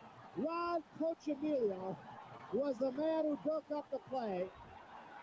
And good pressure was put on Turk Schonert that time as well. And the Bears are absolutely elated. Watch how he's waiting for this guy, and he still threw the football in there pretty well. He kind of baited him into throwing it. And watch the final play of the 82nd big game. Well, you live by the pass and you die by the pass. And big game Saturday. Rolling to his right or to his left, and then came back and threw over to Donner. Donner was free for just a moment, but Coccimilgio with an excellent job of knocking the pass away. Not fooled at all by it. No matter what side of this football field you happen to sit on, you have to say it's been a great one. Absolutely a great football game. And you have to say that if you're a Stanford partisan, if you're a California partisan, it has been an outstanding football game. Yeah, he was playing. He was playing on the outside, so he had responsibility for the back, and it was kind of like he had to watch, make sure Schonert didn't run out. Not Sonny Dykes. No, it was not Sonny Dykes. That was Roger Theater. Theater. Yep. Theater. Yeah. Theater. Not theater. Yeah. Theater. Roger Theater. Yeah. Theater. They had Gunther Cunningham was on that coaching staff, who later became great coach in the NFL for years and years. Yeah, Gunther Cunningham. There was a couple other coaches that went on to be pro coaches. Gosh, I'm trying to remember them all, but there was quite a few. Shante says your brother had a sick face mask. Yeah, back then they kind of had those the big old grill. Yeah, the big grills. Yeah. All right, guys, 4 hours and 4 minutes. Let's bolt for the door. Really did it this time. Seriously, somebody's gonna check this out and be like, 4 hours. 240 here in Arizona. I have a buddy who claims. Okay, now this is, I don't know if I even believe him. I have a buddy who lives in St. Louis who says that he's never listened to our show live, but that he's heard every minute of every live stream we've ever done. No way. Yes. He says he never listens live.